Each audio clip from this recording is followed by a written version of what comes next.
Fundur settur í borgarstjórn þriðjudaginn 2. desember klukkan 12:04.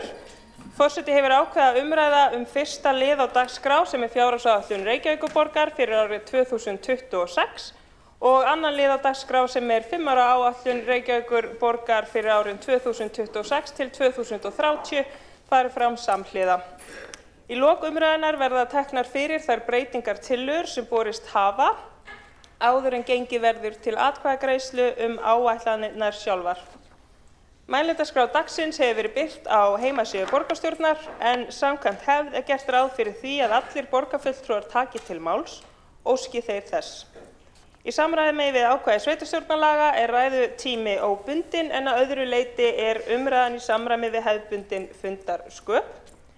Og þá hefjum við umræðuna og tekur borgarstjóri Heiða Björg Hilmisdóttir fyrst til máls.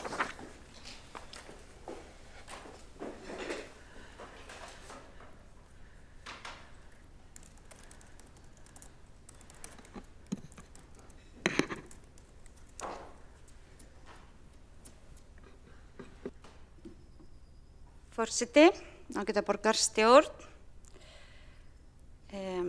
Við erum hér komin að í síðari umræðu fjárhagsáætlun og 5 ára áætlun Reykjavíkurborgar 2026 til 2030.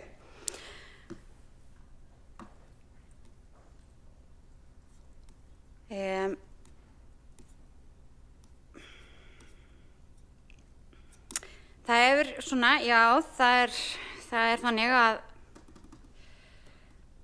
ég var að hugsa við vorum að lesa allar breytingatillögur og allt sem hefur komið upp á svona milli umræðna. Það hefur verið skemmtilegt en það þó ekki þannig að það sé mjög svart framundan eins og sumir hafa kannski vilja mála það upp. Og mér hefur verið hugsað svolítið til hennar Guðrúnar Jónsdóttur, vinnukonu prestsins. Það sagt af henni innan sveitarkróningu Nóbelsskáldsins. Hún villtist á heiði, því að nú ætla ég að segja þetta, veit ég. Hún lyftist á heiði á leið heim úr Breiðbakstri á Hverasvæðinu og svo kom hún heim aftur 3 dögum síðar og þá þótti það tíundursæta að hún hafði ekki smakkað brauðið, ekkert borðað af brauðinu. Og þá sagði Guðrún, því sem manni trúað fyrir, því manni trúað fyrir. Og það hefur kannski enginn orðið reiður við hana fyrir að hafa kannski fengið sér smábita af brauðinu, en það samræmdist ekki hennar hugmyndum að standa undir ábyrgð og trúnað. Það var prinsippföst kona og ég held hún geti vel hafa sómt sér hér í borgarstjórn, var reyndar samkvæmt sögunni í Mosfellsbæ. En við erum hérna samankomin og þó við séum nú ekki að fara yfir heiðar og það séu ekki óveðurský þó að vissulega sé alltaf mikilvægt að fylgjast með skýjafarinu yfir okkur á þessum efnahagslega himni allavega og samfélagslega, þá þetta alltaf mikilvægt fyrir okkur að bregðast við og gera ráðstafanir svo við getum alltaf skilað því með sóma sem okkur trúað fyrir. Og þess vegna höfum við í samstarfsflokkunum lagt á það áherslu að fara bara í ítarlega greiningu og yfirferð á öllum kostnaði, á öllum stigum, þannig að við getum gert þetta sem allra best. Að við séum að skila því vel af okkur sem okkur treyst fyrir án þess að borða innan úr brauðinu.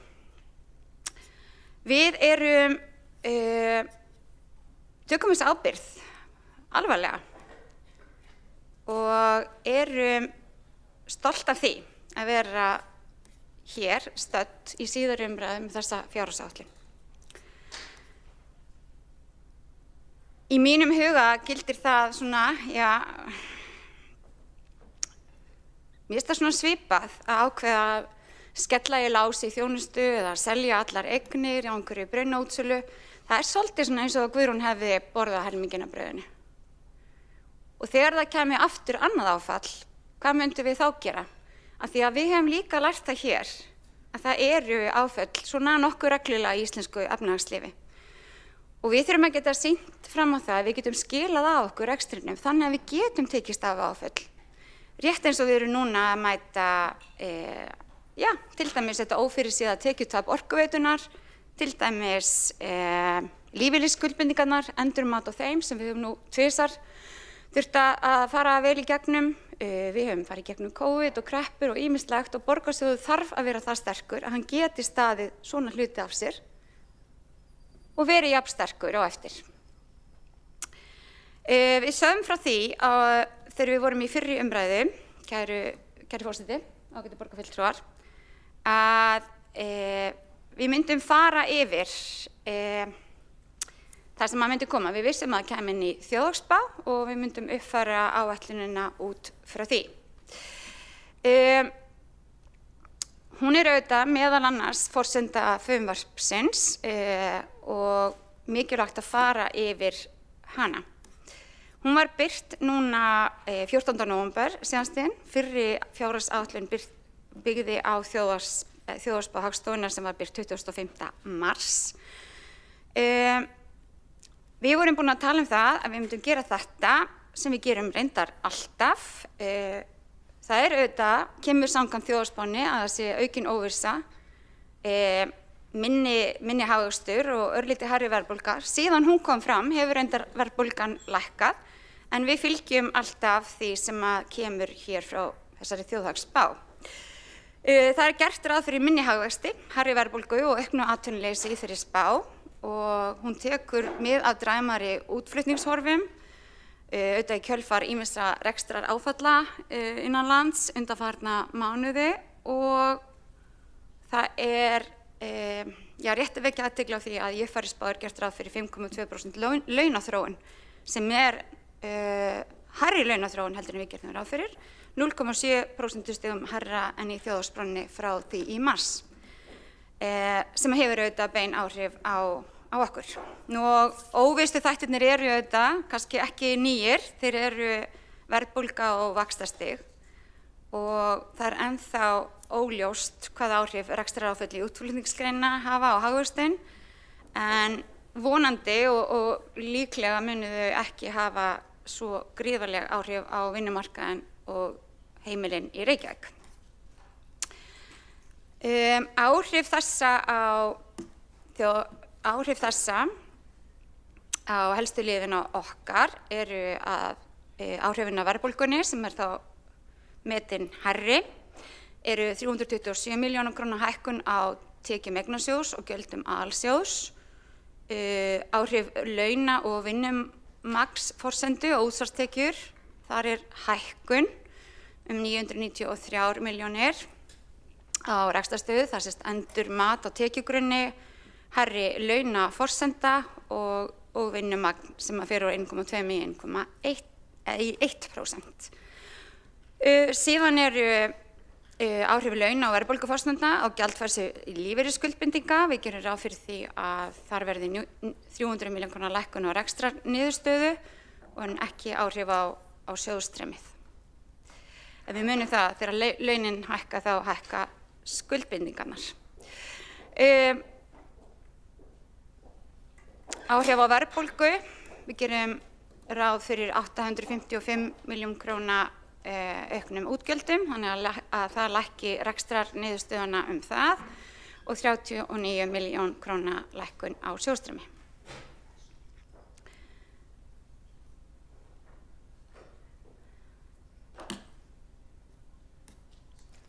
Ef við sjáum orkuveituna, þar höfum við séð að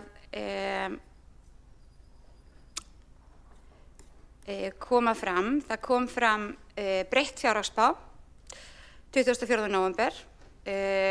Það Norðurál, stærsti einstaki viðskiptavinur orkuveitunnar sem upplýsti greiðslufall örlítið fyrr og félagið fór og endurmat fyrirtækið og ákvað að setja fram breytta fjárhagsspá sem felur í sér 1 milljarða króna lægri rekstrarhagnað á yfirstandandi árinu fyrir spá og niðurskurður rekstrarkostnaðar 2 milljarða á næsta ári.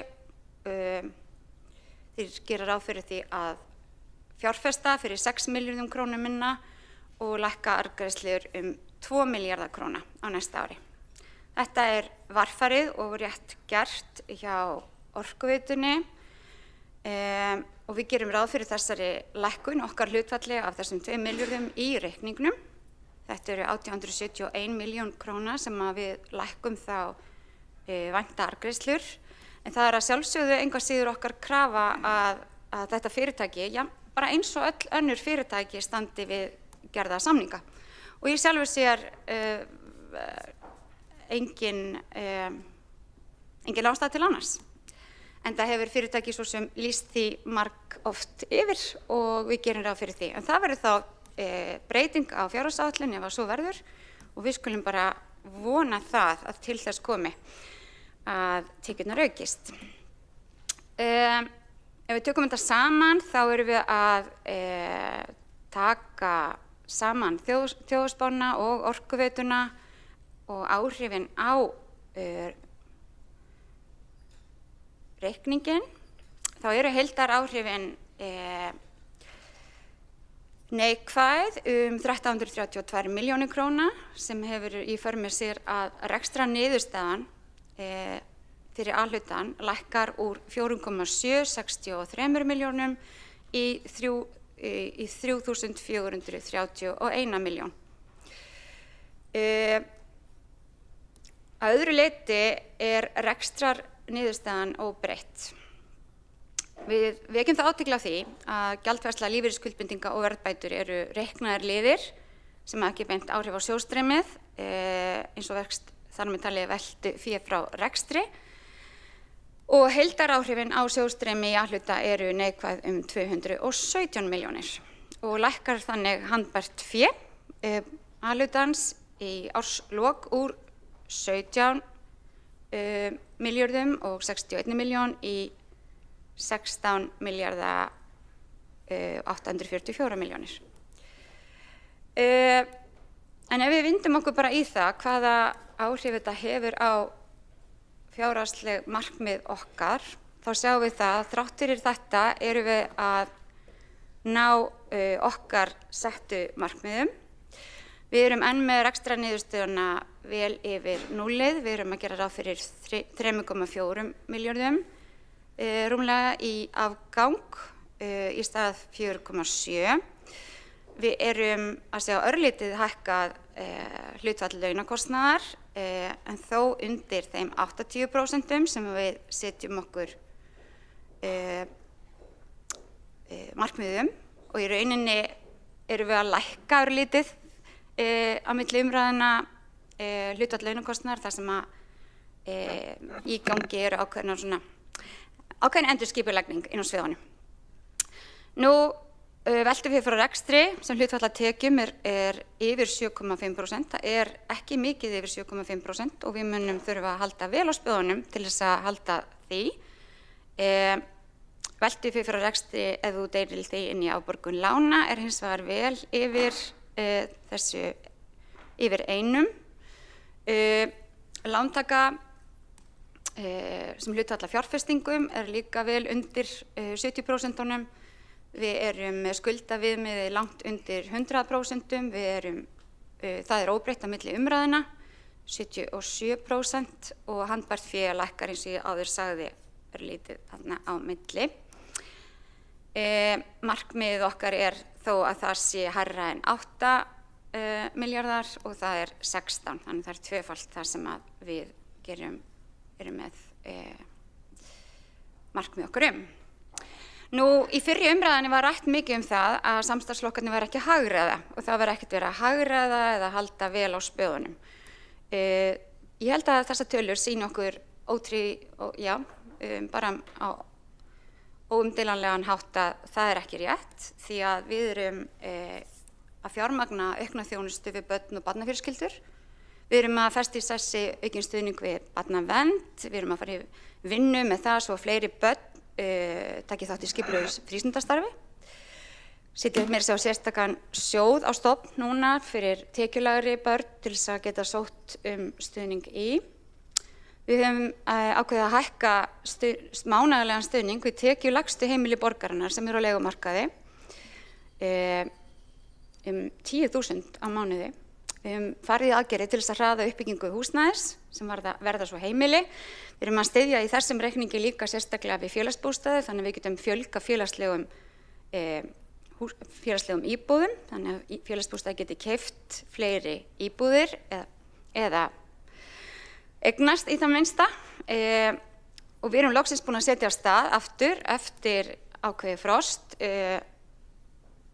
fjármögnun á nýrri áætlun uppbyggingu á búsetukjörnum fyrir fatlað fólk. Það hefur ekki verið gert á þessu kjörtímabili.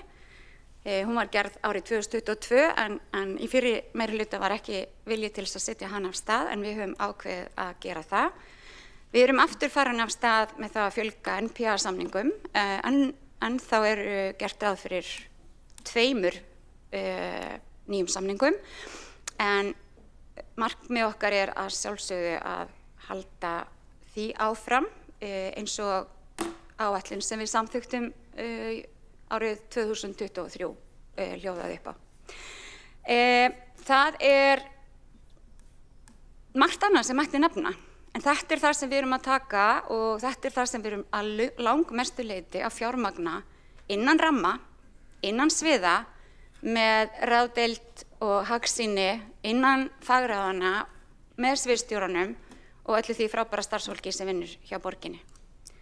Það ekki alltaf best að auglýsa og tala og hrópa sem hæst, það best að gera.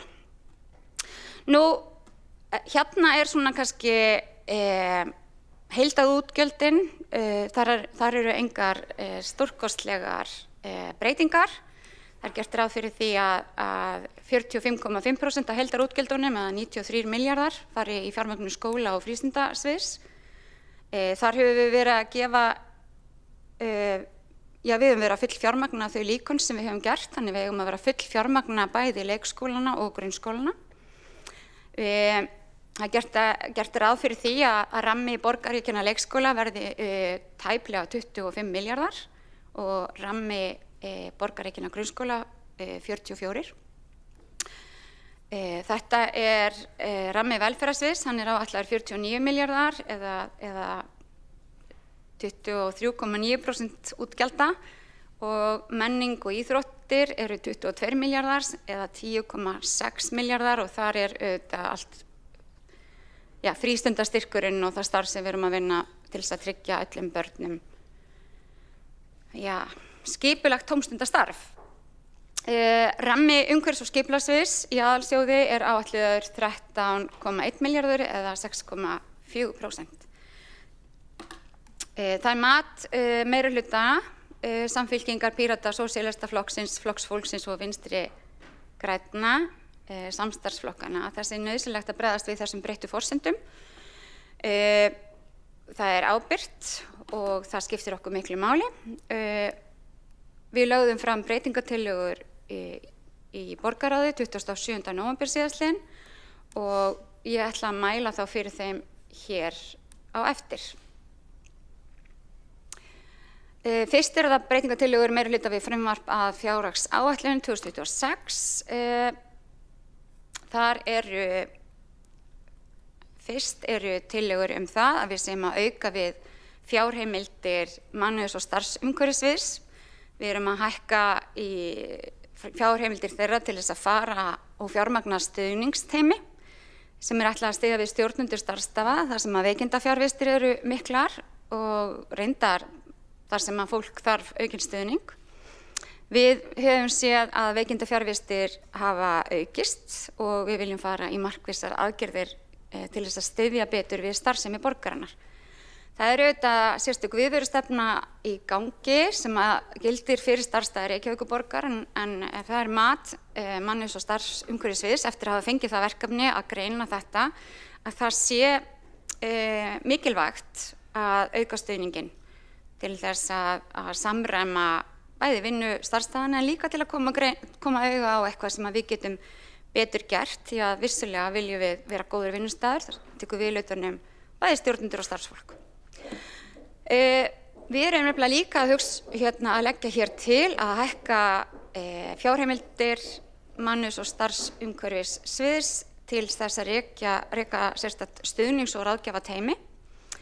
Þetta stuðnings- og ráðgjafateymi fyrir starfsfólk sem að upplifir að það þurfi aukinn stuðning og það önnur af þeim tillögum sem við erum að fara út með, einmitt til þess að koma í veg fyrir veikindi og stuðla heilbrigði bæði vinnustaðarins Reykjavíkurborgar en líka starfsfólks okkar sem nú kannski að mörgu leyti það sama. Nú, við erum með hér tillögu að hækka sérstakan húsnæðisstuðning, við ræddum þetta hér síðast í borgarstjórn. Hér það komið tillögu það að setja það inn í fjárhagsáætlunina. Þetta eru 180 milljónir sem að renna þá beint til tekjulægstu heimila borgarinnar og það forgangsröðun sem við vorum sammála að væri mikilvæg. Við erum líka að fjármagna hér kjarasamningsbundnar hækkanir á notendastýrðri persónulegri aðstoð. Þetta eitthvað sem hefur staðið í sveitarfélögunum þar sem það NPA miðstöðin sem semur við Eflingu stéttarfélag. Hér verið að leiðrétta aftur að hluta til ársins 2024 og allt árið 2025. Þannig við séum þá með hreint borð þar núna. Þetta að öðru leyti eitthvað sem Samband íslenskra sveitarfélaga hefur verið að skoða og í rýni þar. Nú skóla- og frístundarsvið, við erum að gefa í vegna sértæks stuðnings við nemendur. Það eru margbreytilegar stuðningsþarfir í skólunum okkar og í gegnum úthlutunarlíkanlega EDDU þá þetta að sjálfsögðu metið og fjármagnað. En það þó alltaf smá umhugsunarvert hversu mörg börn núna virðast þurfa stuðning. Hvernig og kannski þetta eilífa verkefni hvernig við getum gert betur í að hafa almenna skólan þannig.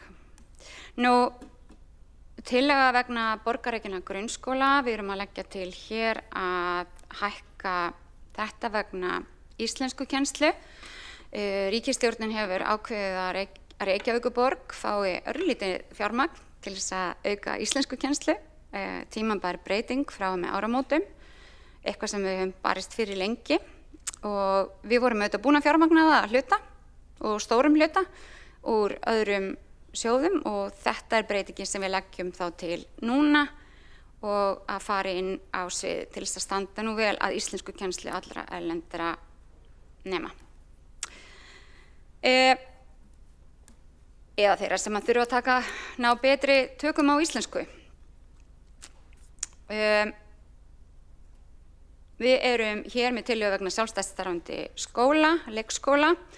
Það fjölgun barna og breytinga á reiknuðu framlagi. Þetta byggir líka á nýjum samningum sem við gerðum við sjálfstætt starfandi leikskóla á árinu til að styrkja þeirra rekstrargrundvöll.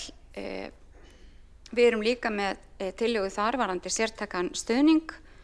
Þar hækkun upp á 300 milljónir til þess að þau börn sem fara í þessa skóla njóti sama stuðnings og önnur börn. Nú, við erum hér líka með tillögu númer 9 sem gengur út á það að auka öryggi og faglegt starf í leikskólunum okkar. Þetta eru 150 milljónir sem eiga að fjármagna úrbætur sem lúta bæði innra og ytra eftirliti og aðgerðir til þess að styrkja starfsemi og starfsumhverfi og auka forvarnir í leikskólum borgarinnar og þetta fjallað í fagráðinu og ég veit að formaður skólafrístundaráðs mun fara betur inn í þetta. Við erum með tillögu númer 10 sem þá vegna sjálfstætt starfandi grunnskóla. Þar fjölgun barna og breyting á reiknuðu framlagi. Við sömdum þar sömuleiðis á þessu ári við sjálfstætt grunnskóla til þess að styrkja þeirra rekstrargrundvöll. Þetta líka varðandi fjölgun barna og líka varðandi gjaldfrjálsar skólamáltíðir. Þá erum við búin með skólamálin og komin í númer 11. Þar erum við að leggja til tilfærslu á fjárheimildum innan sviðsins. Við erum að leggja það til að við séum að investa í meira mæli eftirliti og verkefnastýringu verkefna, tengdu rekstri og viðhaldi lóða og opinna svæða. Þetta hefur undanfarið verið sinnt meira minna af ráðgjöfum. Það er í rauninni ekki verið að auka fjárheimildir sviðsins en þetta felur í sér breytingu á dreifingu fjármagns og það er þá lækkun á kostnaði vegna sérfræðiþjónustu og hækkun á launakostnaði þar sem þetta felur í sér að það verður ráðnir starfsmenn í staðinn. Þetta er liður í því að reyna að ná betur utan framkvæmdir borgarinnar og tryggja betur framgang þeirra. Númer 12, þá erum við að tala flutninga á stöðugildum milli sviða. Eins og við munum þá auðvitað gerðum við heilmiklar breytingar hér strax í mars á skipulagi borgarinnar, settum þá vinnu í gang strax og við tókum við sem í okkar samstarfi og hér er verið að færa þá stöðugildi á milli sviða. Þetta er tilflutningur á þetta eru verkefni sem að fluttist yfir varðandi eigna umsjónina. Við erum þá að reyna að taka betur utan eigna umsjón og rekstur eigna á sama stað. Við erum hér að fjármagna frístundakortið inn í ramma hjá MÍR. Það hefur ekki verið fjármagnað, það var ekki fullu fjármagnað á þessu ári og við höfum tekið þá ákvörðun að þetta fari þá þarna svona, við tökum þetta frá og verði þar gleðilegu tíðindi aftur eins og eru núna að fleiri og fleiri börn eru að nýta sér frístundakortið, þá er þetta fjármagn frátekið inn á önninni. Við erum líka að skoða stuðning við börn sem ekki nýta frístundastyrk. Við erum auðvitað í verkefnum með barna- og menntamálaráðherra þar og Íþróttabandalagi Reykjavíkur og fleirum og við ætlum með svona til þess að ná til barnanna sem ekki eru í skipulegu frístundastarfi og hér erum við að taka þá frá 5 milljónir til þess að útfæra í slíkum sértækum stuðningi við tekjulægri heimili. Frístundastarf fatlaðra ungmenna, þar hefur börnum líka fjölgað og við erum að fjármagna það hér með nokkrum aðgerðum. Við erum að taka bæði á ófyrirsjáðu en líka færa á milli verkefna. Þá er það 16. tillagan ýmis svið, það er endurmat starfa. Við erum að lækka þá varasjóð launa vegna endurmats á störfum, svo sem eitthvað sem gerist mjög reglulega, enda erum við að meta í gegnum starfsmatið og störfin okkar er að breytast og mikilvægt að vera alltaf með þetta í gangi. Þetta er þá tilfærsla í rauninni á milli liða en ekki breyting á rekstrarniðurstöðu. Nú vegna endurmats á forsendum, það er lagt til að fjárheimildir fag- og kjarnasviða verði hækkaðar 326.498.000 vegna hærri innri leigu fasteigna, áhalda og búnaðar í samræmi við þessa breyttu forsendur vísitölu neysluverðs sem tekur mið af Þjóðhagsspá Hagstofu Íslands frá 17. nóvember. Og við erum þá jafnframt að hækka fjárheimildir eignaskrifstofu 326 milljónir, sömu upphæð 498 milljónir vegna hækkunar á tekjum af innri leigu. Þannig að þetta er til þess að þessar afleiðingar af þessu.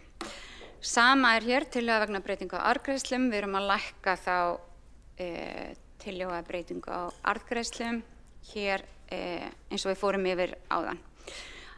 Við lækkum rekstrarniðurstöðuna 1.170.000.000 út af þessu, tökum hér af þar sem við höfum áður gert ráð fyrir að einhverjar breytingar yrðu. Endurmat vegna útsvarstekna. Það er lagt til að áætlaðar tekjur vegna útsvars verði hækkaðar 992.985.000 krónur. Annars vegar vegna endurmats á tekjugrunni ársins 2025 og hins vegar vegna breytinga á verðlags-, launa- og vinnumarkaðsforsendum í samræmi við Þjóðhagsspá Hagstofu Íslands frá 14. nóvember. Áhrif herra verðlags og launaforsendu á útsvarstekjur hefur jákvæð áhrif vegna þess að útsvarstekjurnar eru í rauninni háðar launum íbúa og þegar launin hækka þá hækkar útsvarið. Nú endurmat á forsendum, við erum að leggja til tillögu vegna gjaldfærslna á lífeyrisskuldbindingum, að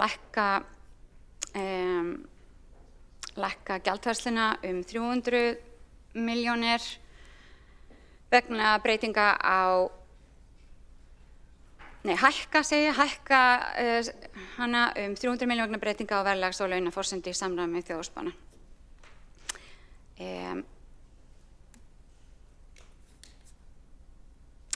Það eru þar, síðan erum við með þá breytinga á fjármagnskostnaði, A-hluta, þar erum við að leggja til að hreinn fjármagnskostnaðar A-hluta verði hækkaður í samræmi við breyttar verðlags- og vaxtaforsendur, í samræmi við þjóðhagsspá Hagstofu Íslands frá 14. nóvember 2025. Ég bið borgarstjórn að afsaka að sums staðar stendur 2024 og sums staðar 2025. Það er rétt í tillögunum. Ef það er ekki rétt þá verður það leiðrétt í það minnsta, en það er allar upp á allar réttar. Kannski einhver sem finnst tíminn líða svolítið hratt. Tillagan felur í sér að rekstrarniðurstaðan lækkar vegna hærri verðbóta. Á móti er gert ráð fyrir að handbært fé lækki 39 milljónir króna vegna endurskoðana vaxtaforsendna og af því að verðbæturnar hafa í sjálfu sér ekki áhrif á handbært fé. Þetta hefur áhrif á aðalsjóð og eignasjóð með þessum hætti.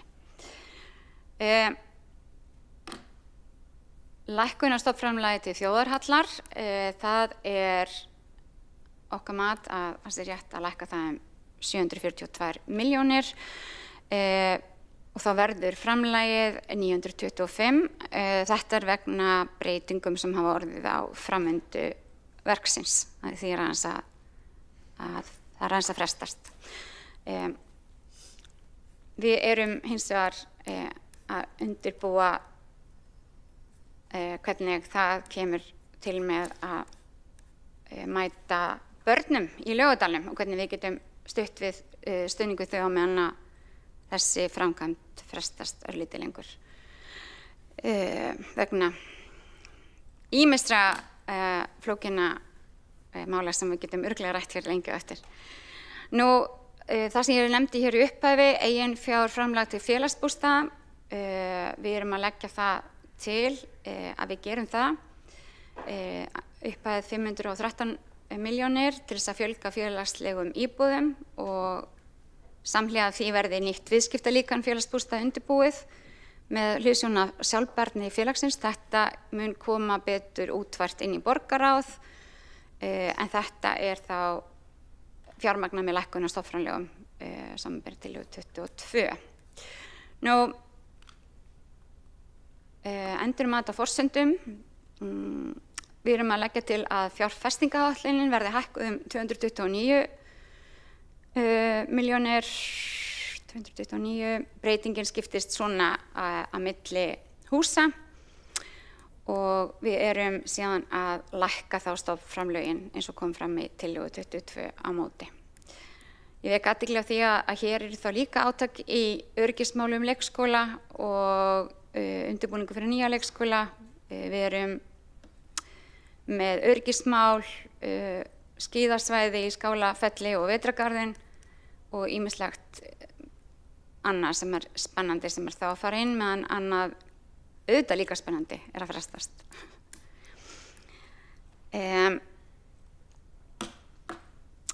Hér er tillaga betri nýtingu á tíma og fjármuni Reykjavíkurborgar. Við leggjum til að vísa tillögum sem voru unnar út frá hugmyndasöfnun meðal starfsmanna og íbúa hvernig megi nýta tíma og fjármagn Reykjavíkurborgar sem best til meðhöndlunar samkvæmt þessari tillögu, en ég veit að formaður borgarráðs Dóra Björt Guðjónsdóttir ætlar að gera betur grein fyrir þessu á eftir. Ef við horfum þá á samstæðuna vegna breytinga á fjárhagsáætlun Orkuveitu Reykjavíkur, þá þetta breytingin, eða tillagan, hann verið breytt svona eins og sést hér í meðfylgjandi töflu. Ef við sjáum framkvæmdina, þá leggjum við til að sviðsstjóra fjármála- og áhættustýringarsviðs verði falið að útfæra ofangreinda breytingar á kostnaðarstaði í A-hluta eftir því sem við á í samráði við hlutaðeigandi svið. Nú, kæri forseti og kæri borgarfulltrúar, ég ætla að enda þessi yfirferð á því eins og ég byrjaði, því sem manni trúað fyrir manni trúað fyrir. Það skiptir miklu máli að halda vel á spilunum og sýna ráðdeild og sparna og hyggjuvit, láta það ráða för við útskiptingu fjármuna í verkefni á vegum borgarinnar, og við höfum gert það og þess vegna líka höfum við ráðrúm til þess að bregðast við þegar að við þurfum að lækka eða sjáum fram á lægri tekjur án þess að skera niður þjónustu, mikilvæga þjónustu við íbúana okkar, sérstaklega þá sem að ekki geta án hennar verið. Og ég myndi segja að í þessari fjárhagsáætlun birtist það prinsip samstarfsflokkanna vel. Þetta okkar grundvallar afstaða. Reykjavík á auðvitað að vera borg þar sem enginn skilinn eftir. Allir íbúar, hver einasti íbúi, og að hafa raunverulegt rými í samfélaginu og geta notið sín orðinlega til athafna og aðgerða í þá jöfnuðar og réttlætis og mannréttinda. Við viljum halda áfram að styrkja samfélagið, verja fólkið okkar, sérstaklega þá sem í mestri þörf og sækja fram. Við stöndum fyrir öfluga leik- og grunnskólastarfsemi, tryggja jafnt aðgengi og styðja við fjölbreyttar þarfir, símenntun, starfsþróun og ný tækifæri fyrir ungt fólk og fólk sem að flytjast hingað og þá sem að hefja nýja starfsferil. Við fjárfestum í menntun, því að auðvitað fjárfesting í kennurum og skólum fjárfesting í framtíð borgarinnar, í sköpun og tækifærum og velferð. Við ætlum okkur að verða leiðandi í uppbyggingu á fjölbreyttu búsetu, úrræðum fyrir mismunandi tekjur og lífsaðstæður. Við erum að hraða uppbyggingu, leita leiða til þess að hraða uppbyggingu í hagkvæmra íbúða og leigurhúsnæðis, en líka hraða uppbyggingu húsnæðis almennt. Við höfum verið í samstarfi við verkalýðshreyfinguna og húsnæðisfélög og erum innviðafélög og markaðinn til þess að skoða hvernig við getum raunverulega tryggt ungu fólki og fjölskyldum tækifæri til þess að eignast öruggt heimili. Aðgerðir gegn okurleigu og lóðum og fasteignabraski erum við að vinna ekki bara hér, heldur líka hinum megin við götuna. Nú, við viljum vera borg þar sem fólk getur valið öruggar og skilvirkar og sjálfbæra leiðir til að komast á milli staða, hvort sem að það í strætó eða á hjóli eða einkabíl eða tveim jafnfljótum. Þess vegna mikilvægt að fjárfesta í borgarlínu og tengja milli hverfa og þess vegna líka mikilvægt að fjárfesta í auknum samgöngum fyrir á þessu ári. Af því að samgöngurnar tengja borgin okkar og sundra henni ekki, og ég veit líka að nú eru margir að leggja áherslu á mikilvægi þess líka að við upplifum að við séum að ferðast saman í borgin okkar. Af því að okkar sýn fyrir borgina borg þar sem að fjölbreytni styrkleiki, þar sem að nýjar hugmyndir og nýjar raddir og nýjar rætur hafa gildi, og að við vinnum alltaf gegn ójöfnuði með jöfnuði, gegn fátækt með því að styðja við, og gegn útilokun með þeirri sannfæringu að öll tilheyri og öll tilheyri sama samfélagi. Það ekki samfélag okkar og svo hinna, heldur okkar allra, af því að við eigum Reykjavík öll saman og saman byggjum við borg sem að stendur með fólkinu sínu.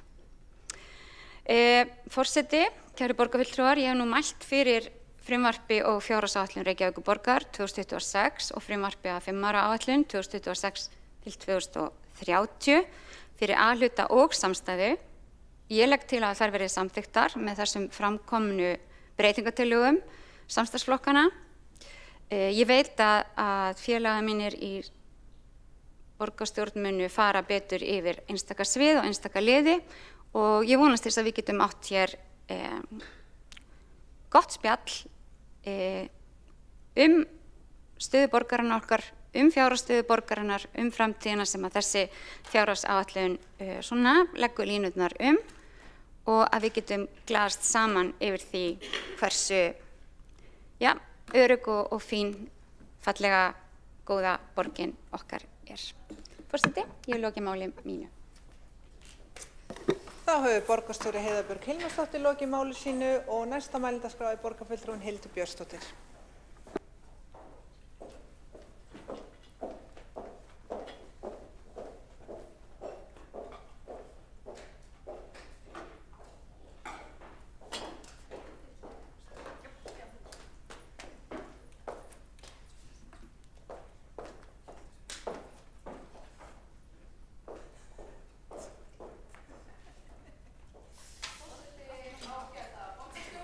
Í síðari umræðu fjárhagsáætlun Reykjavíkurborgar fyrir árið 2026 og ég fór yfir svona helstu sjónarmið og breiðu línur hjá okkur sjálfstæðismönnum gagnvart þessari áætlun við fyrri umræðu og mun nú stikla á stóru helstu atriði og okkar helstu gagnrýni á þessa áætlun.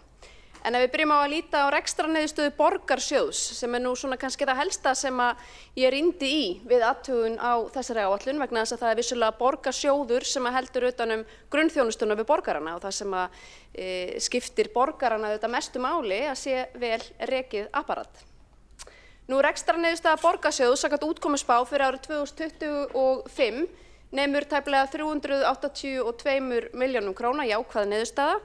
Það er auðvitað gott að sjá, en lítum þá aðeins á hvernig áætlunin leit út fyrir árið. Áætlun gerði ráð fyrir að rekstrarniðurstaða yrði jákvæð 1,3 milljarða, en útkomuspáin er nokkuð verri. 916 milljónum króna lakari en áætlun gerði ráð fyrir. Og það er einhvern veginn alltaf eins. Hér er erfitt, virðist vera, eða ógjörningur mönnum að halda sig innan áætlana.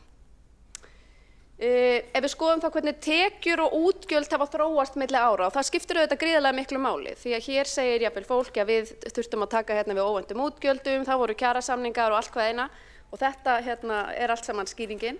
En þá þarf nú á það að benda að tekjur aukast verulega milli ára og fara nokkuð umfram áætlun og þetta sjáum við reyndar nánast alltaf á síðustu árum að tekjur fara langt umfram áætlanir en það er ekstrakostnaðurinn sem eykst ennþá meira og fer langt umfram eitthvað sem ætti skýra með kjarasamningsgreiðslum eða einhverju slíku.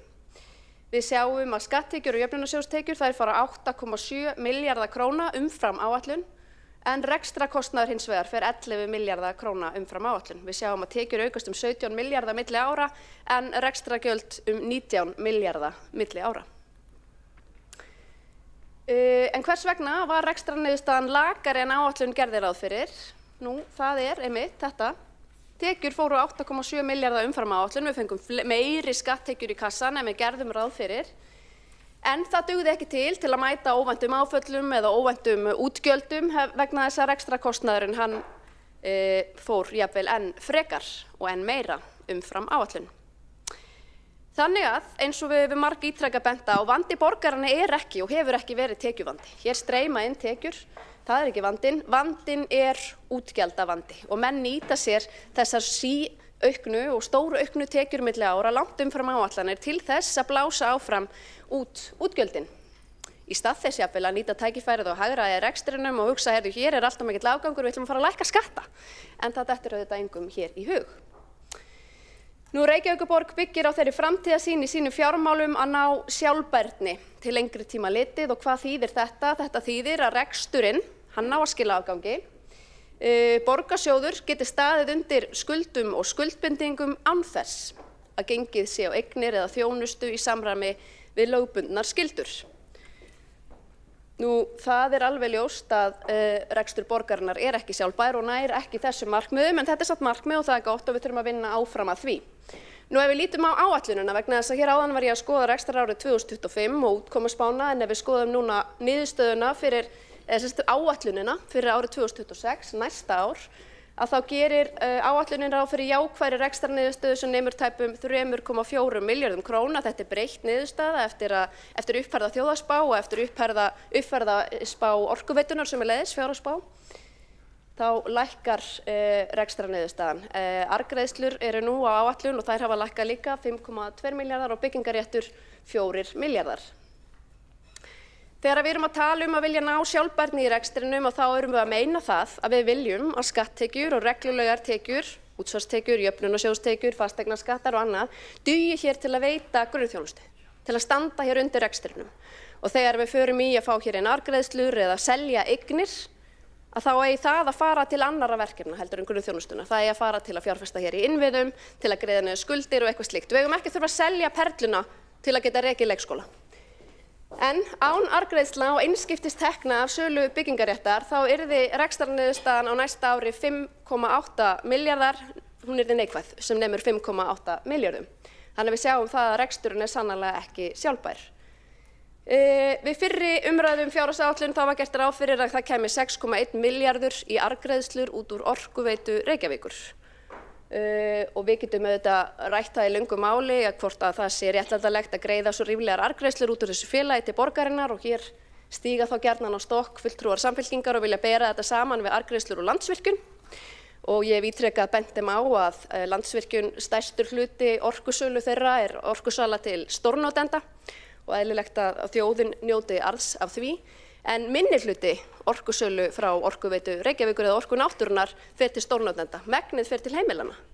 Og við viljum auðvitað ekki vera að greiða okkur endilega arð af því að okra á heimilunum í borginni. En það má líka benda á það að Orkuveitan samanstendur auðvitað af fleiri fyrirtækjum.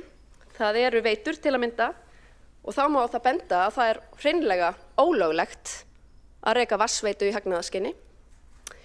En hins vegar eru veitur það fyrirtæki í orkuveitusamstæðunni sem skilar mestum hagnaði og stendur þá sannilega mestu leyti undir þessum arðgreiðslum og maður veltir fyrir sér hvort það sé hreinlega heimilt. Þannig að það er ekkert að bera saman orkuveitusamstæðuna við Landsvirkjun, það er allt annars konar starfsemi þar inni heldur en eingöngu orkusala. En þetta var áætlunin áður en að áfall reið yfir hjá Norðuráli, framleiðsla stöðvuð að hluta í álveri Norðuráls og forstjóri Orkuveitunar steig fram og sagði óvíst hve Norðurálsáhrifin yrðu mikil á Orkuveituna og við sjálfstæðismenn bentum á við fyrri umræðu að þetta áfall gæti haft auðvitað bein áhrif á rekstur Orkuveitunar og þar með bein áhrif á arðgreiðslu getu Orkuveitunar til borgarstjórnar. Og það var eiginlega stórmerkilegt að fylgjast með bæði borgarstjóra og fleiri fulltrúum Samfylkingar tala eins og þetta væri einhver tóm della. Það var nú reyndar líka í hlaðvarpinu Kratanum sem er hlaðvarp Samfylkingarinnar. Þá voru þessi varnaðarorð okkar hreinlega orðrétt sögðu barnaleg og fjarstæðukennd. En svo kom nú þetta annað á daginn.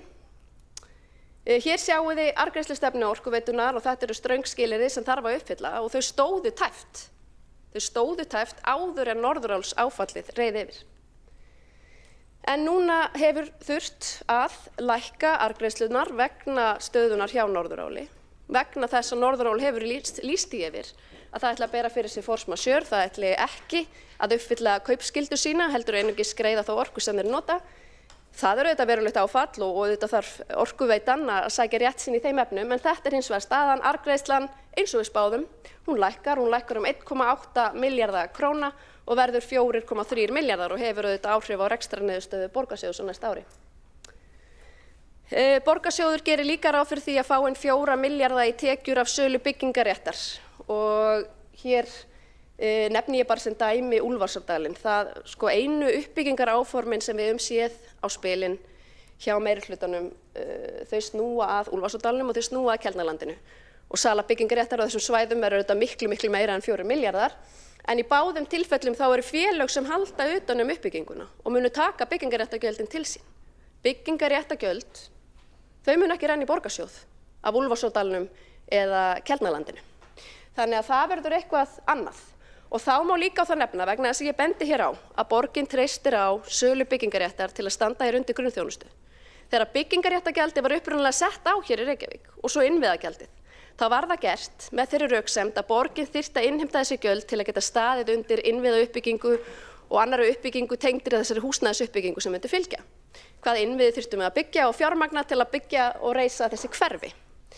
En síðan hefur borgin brugðið á það ráð að hins vegar nýta þessi gjöld, einmitt ekki í innviðauppbygginguna, heldur hafa hverfi byggst upp og beðið innviða svo árum skiptir, vegna þess að borgin tekur byggingarréttargjöldin og setur þau beint inn í hítina til að fjármagna óábyrgan rekstur borgarsjóðs. Þannig að eins og ég nefndi áðan, án arðgreiðslna og einskiptistekna af sölu byggingarréttar yrði rekstrarniðurstaða borgarsjóðs neikvæð sem er 5,8 milljörðum á næsta ári og við þurfum bara að horfast í augu við þetta og við verðum að setja okkur skýr markmið að ná hér sjálfbærni í rekstrinum vegna þess að reksturinn hann er einmitt ósjálfbær og reiðir sig á þessa liði. Og það er eiginlega með ólíkindum að rekstri borgarinnar hafi verið komið í það horf að hann treysti hreinlega á álframleiðslu á Grundartanga. Að ef ekki gangi upp mál hjá Norðuráli á Grundartanga, ef þau sinna ekki, gangast ekki við sínum samningsskuldbindingum og þá verði áfall í orkuveitunni sem skilir sér í áfalli á borgarsjóði. Það eru þetta verulega óábyrgt. Arðgreiðslur sem við fáum inn úr B-hlutafyrirtækjum, það er að koma inn aukalega, ekki vera eitthvað sem við treystum á hér í rekstrinum. Og þá sama má segja hvers kyns eignasölu, hvort sem það er sala á landi, sala á perlunni, sala á fasteignum eða bílastæðahúsum eða fyrirtækjum í samkeppnisrekstri. Það sem til fellur við sölu á slíkum eignum, það má aldrei renna bara í hítina. Renna hérna inn til þess að fjármagna ósjálfbæran og óábyrgan rekstur. Nú, hvers vegna er rekstur borgarinnar ósjálfbær? Það eru auðvitað margar skýringar á því, en ein svona nokkuð augljós skýring er þessi yfirbygging sem hér hefur blásið út. Hér sjáum við töflu yfir launa- og rekstrarkostnað borgarinnar. Bláa línan er launakostnaðurinn á föstu verðlagi og rekstrarkostnaðurinn er sú appelsínugula og þetta er þróun frá árinu 2010. Og það er auðvelt að horfa á þetta og hugsa að þetta er auðvitað bara eðlilegt með tilliti til íbúafjölgunar. En þá berum við saman við nágrannasveitarfélög, laun og launatengd gjöld á hvern íbúa og þau eru 10% hærri í Reykjavík en í nágrannasveitarfélögum. Jafnvel þó Reykjavík sé margfalt stærri og hér ættum við að njóta einhverjar stærðarhagkvæmni að þá samt sem áður eru Reykvíkingar að greiða 10% meira í laun og launatengd gjöld heldur en íbúar nágrannasveitarfélaga og þetta eru lykiltölur úr árbók sveitarfélaga. Þannig að hér hefur ekki tekist að ná þessari stærðarhagkvæmni sem þó ætti að vera eftirsóknarvert fyrir okkur að reyna að ná fram. Það er sífellt dýrara fyrir fólk að búa í Reykjavík líka og ef ég ber aftur saman þróunina frá árinu 2010 til ársins 2025 þá sjáum við hvernig launakostnaður á föstu verðlagi og hvernig íbúa hefur aukist 59% og við sjáum líka hvernig skattbyrði á hvernig íbúa í Reykjavík á föstu verðlagi hefur aukist 39%. Þannig að heimilin í borginni greiða sífellt meira fyrir yfirbyggingu borgarinnar og þessu þarf auðvitað að bregðast við. Nú, ég hef oft nefnt þessa birtingamynd af ofvöxnu stjórnkerfi. Það er stjórnendadagurinn sem er haldinn árlega í Hörpu. Það eru hátt í eða yfir 700 manns sem sækja þennan dag árlega. Það eru auðvitað mikið af lykilfólki. Það eru auðvitað mikið af lykilfólki sem eru stjórnendur hjá borginni, ég geti nefnt. Skólastjóra og leikskólastjóra og fólk sem er hérna yfir velferðarþjónustu og mikilvæga yfirmenn sem sinna hér mikilvægri grunnþjónustu. En þegar við erum farin að vera með 700 manns á stjórnendadagi hjá Reykjavíkurborg, þá vitum við auðvitað að það er kannski birtingamynd af bákni sem hefur vaxið sjálft sig. Ég hef líka gjarnan sagt frá þessu, ég lagði fram fyrirspurn á síðasta kjörtímabili bað starfslýsingar starfsmanna í miðlægri stjórnsýslu. Það tók marga mánuði að fá svarið en þegar það kom þá var það 600 blaðsíður. Og það segir nú kannski alla söguna og ég tek fram, þarna erum við bara með miðlægu stjórnsýsluna. Við erum einmitt ekki með skólastjórana og leikskólastjórana og yfirmenn velferðarþjónustu og annað. Svo er það svona hvernig menn dýfa lúkunum ofan í borgarsjóð og pingjur borgarsjóðs og láta eins og þeir eigi þetta og megi þetta. Borgarstjóri hefur núna undanförnu verið í hverfa heimsóknum sem kosta borgarbúa 10 milljónir króna. Og bara til að gefa ykkur eitthvað samhengi þá heimsótti ég til að mynda Bergið á dögunum sem rekur gríðarlega mikilvæga þjónustu fyrir ungmenni. Þau eru með samning við borgina sem rennur út nú upp úr áramótum og hafa fengið 4 milljónir árlega frá borginni til að sinna gríðarlega mikilvægri þjónustu. Þau eru núna í fullkominu óvissu framhald á þessum samningi, fá engin svör, þeim sagt að getur sótt í styrkjapott velferðaráðs sem úthlutar einhvern tímann í janúar eða febrúar og það fullkomin óvissa uppi. En borgarstjóri getur á sama tíma varið 10 milljónum í að auglýsa sjálfa sig í öllum helstu miðlum landsins. Þetta skekkjan sem við bendum á. Þegar hér ekki hægt að sinna eðlilegri og góðri þjónustu við borgarana, styðja við öflug samtök, vegna þess að, en það alltaf hægt að leita fjármuna til þess að fara í einhvers konar svona prjál og þá nefni ég til að mynda vegna þess að ég held að veri stórkostlegt ef við fengjum bergið víðar í borgina, ekki bara í miðborgina heldur inn í úthverfin, fengjum bergið í Breiðholtið. Við gætum fengið bergið í Breiðholtið 1 dag í viku fyrir 2 milljónir króna til viðbótar, sem dæmi. Þannig að þetta svona ein góð birtingamynd forgangsröðun borgarstjóra. Nú á skrifstofu miðlæra stjórnsýslu eða skrifstofu borgarstjóra og borgarritara starfa 14 upplýsingafulltrúar, það full vel í lagt, það eins og stór ritstjórnarskrifstofa á fjölmiðli eða sæmilega stór og svo það þetta afmælishóparnir. Þetta bara eitt lítið dæmi af mörgum en það svo skýrt, það svo ágætt birtingamynd að hér starfsfólk sem vill segja borgurunum hvernig það á að halda barnaafmæli, að einhver ákveðnar litapalettur í pappadiskum séu æskilegar og aðrar óæskilegar og allt svo fram eftir götunum. Rekstur borgarinnar mun auðvitað ekki ná sjálfbærni fyrr en yfirbyggingin hefur verið skorin niður og verkefnum fækkað og þetta auðvitað algjört lykilatriði. Nú við sjálfstæðismenn við leggjum fram í dag 23 breytingatillögur til viðbótar við þær breytingatillögur sem við lögðum fram við fyrir umræðu og voru felldar.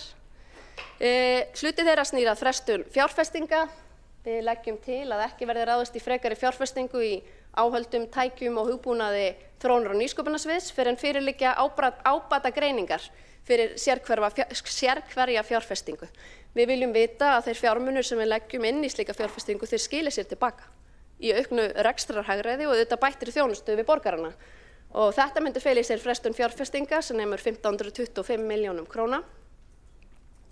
Við viljum líka ráðast í frestun fjárfestinga í miðborginni sem við teljum ekki vera forgangsmál á næsta ári. Þar nefnum við til sögunar að það megi fresta að hluta fjárfestingu við Hlemmtorg, fresta fjárfestingu í Káratorgi alveg og fjárfestingu í göngugötum og vistgötum í Kvosinni líka algjörlega.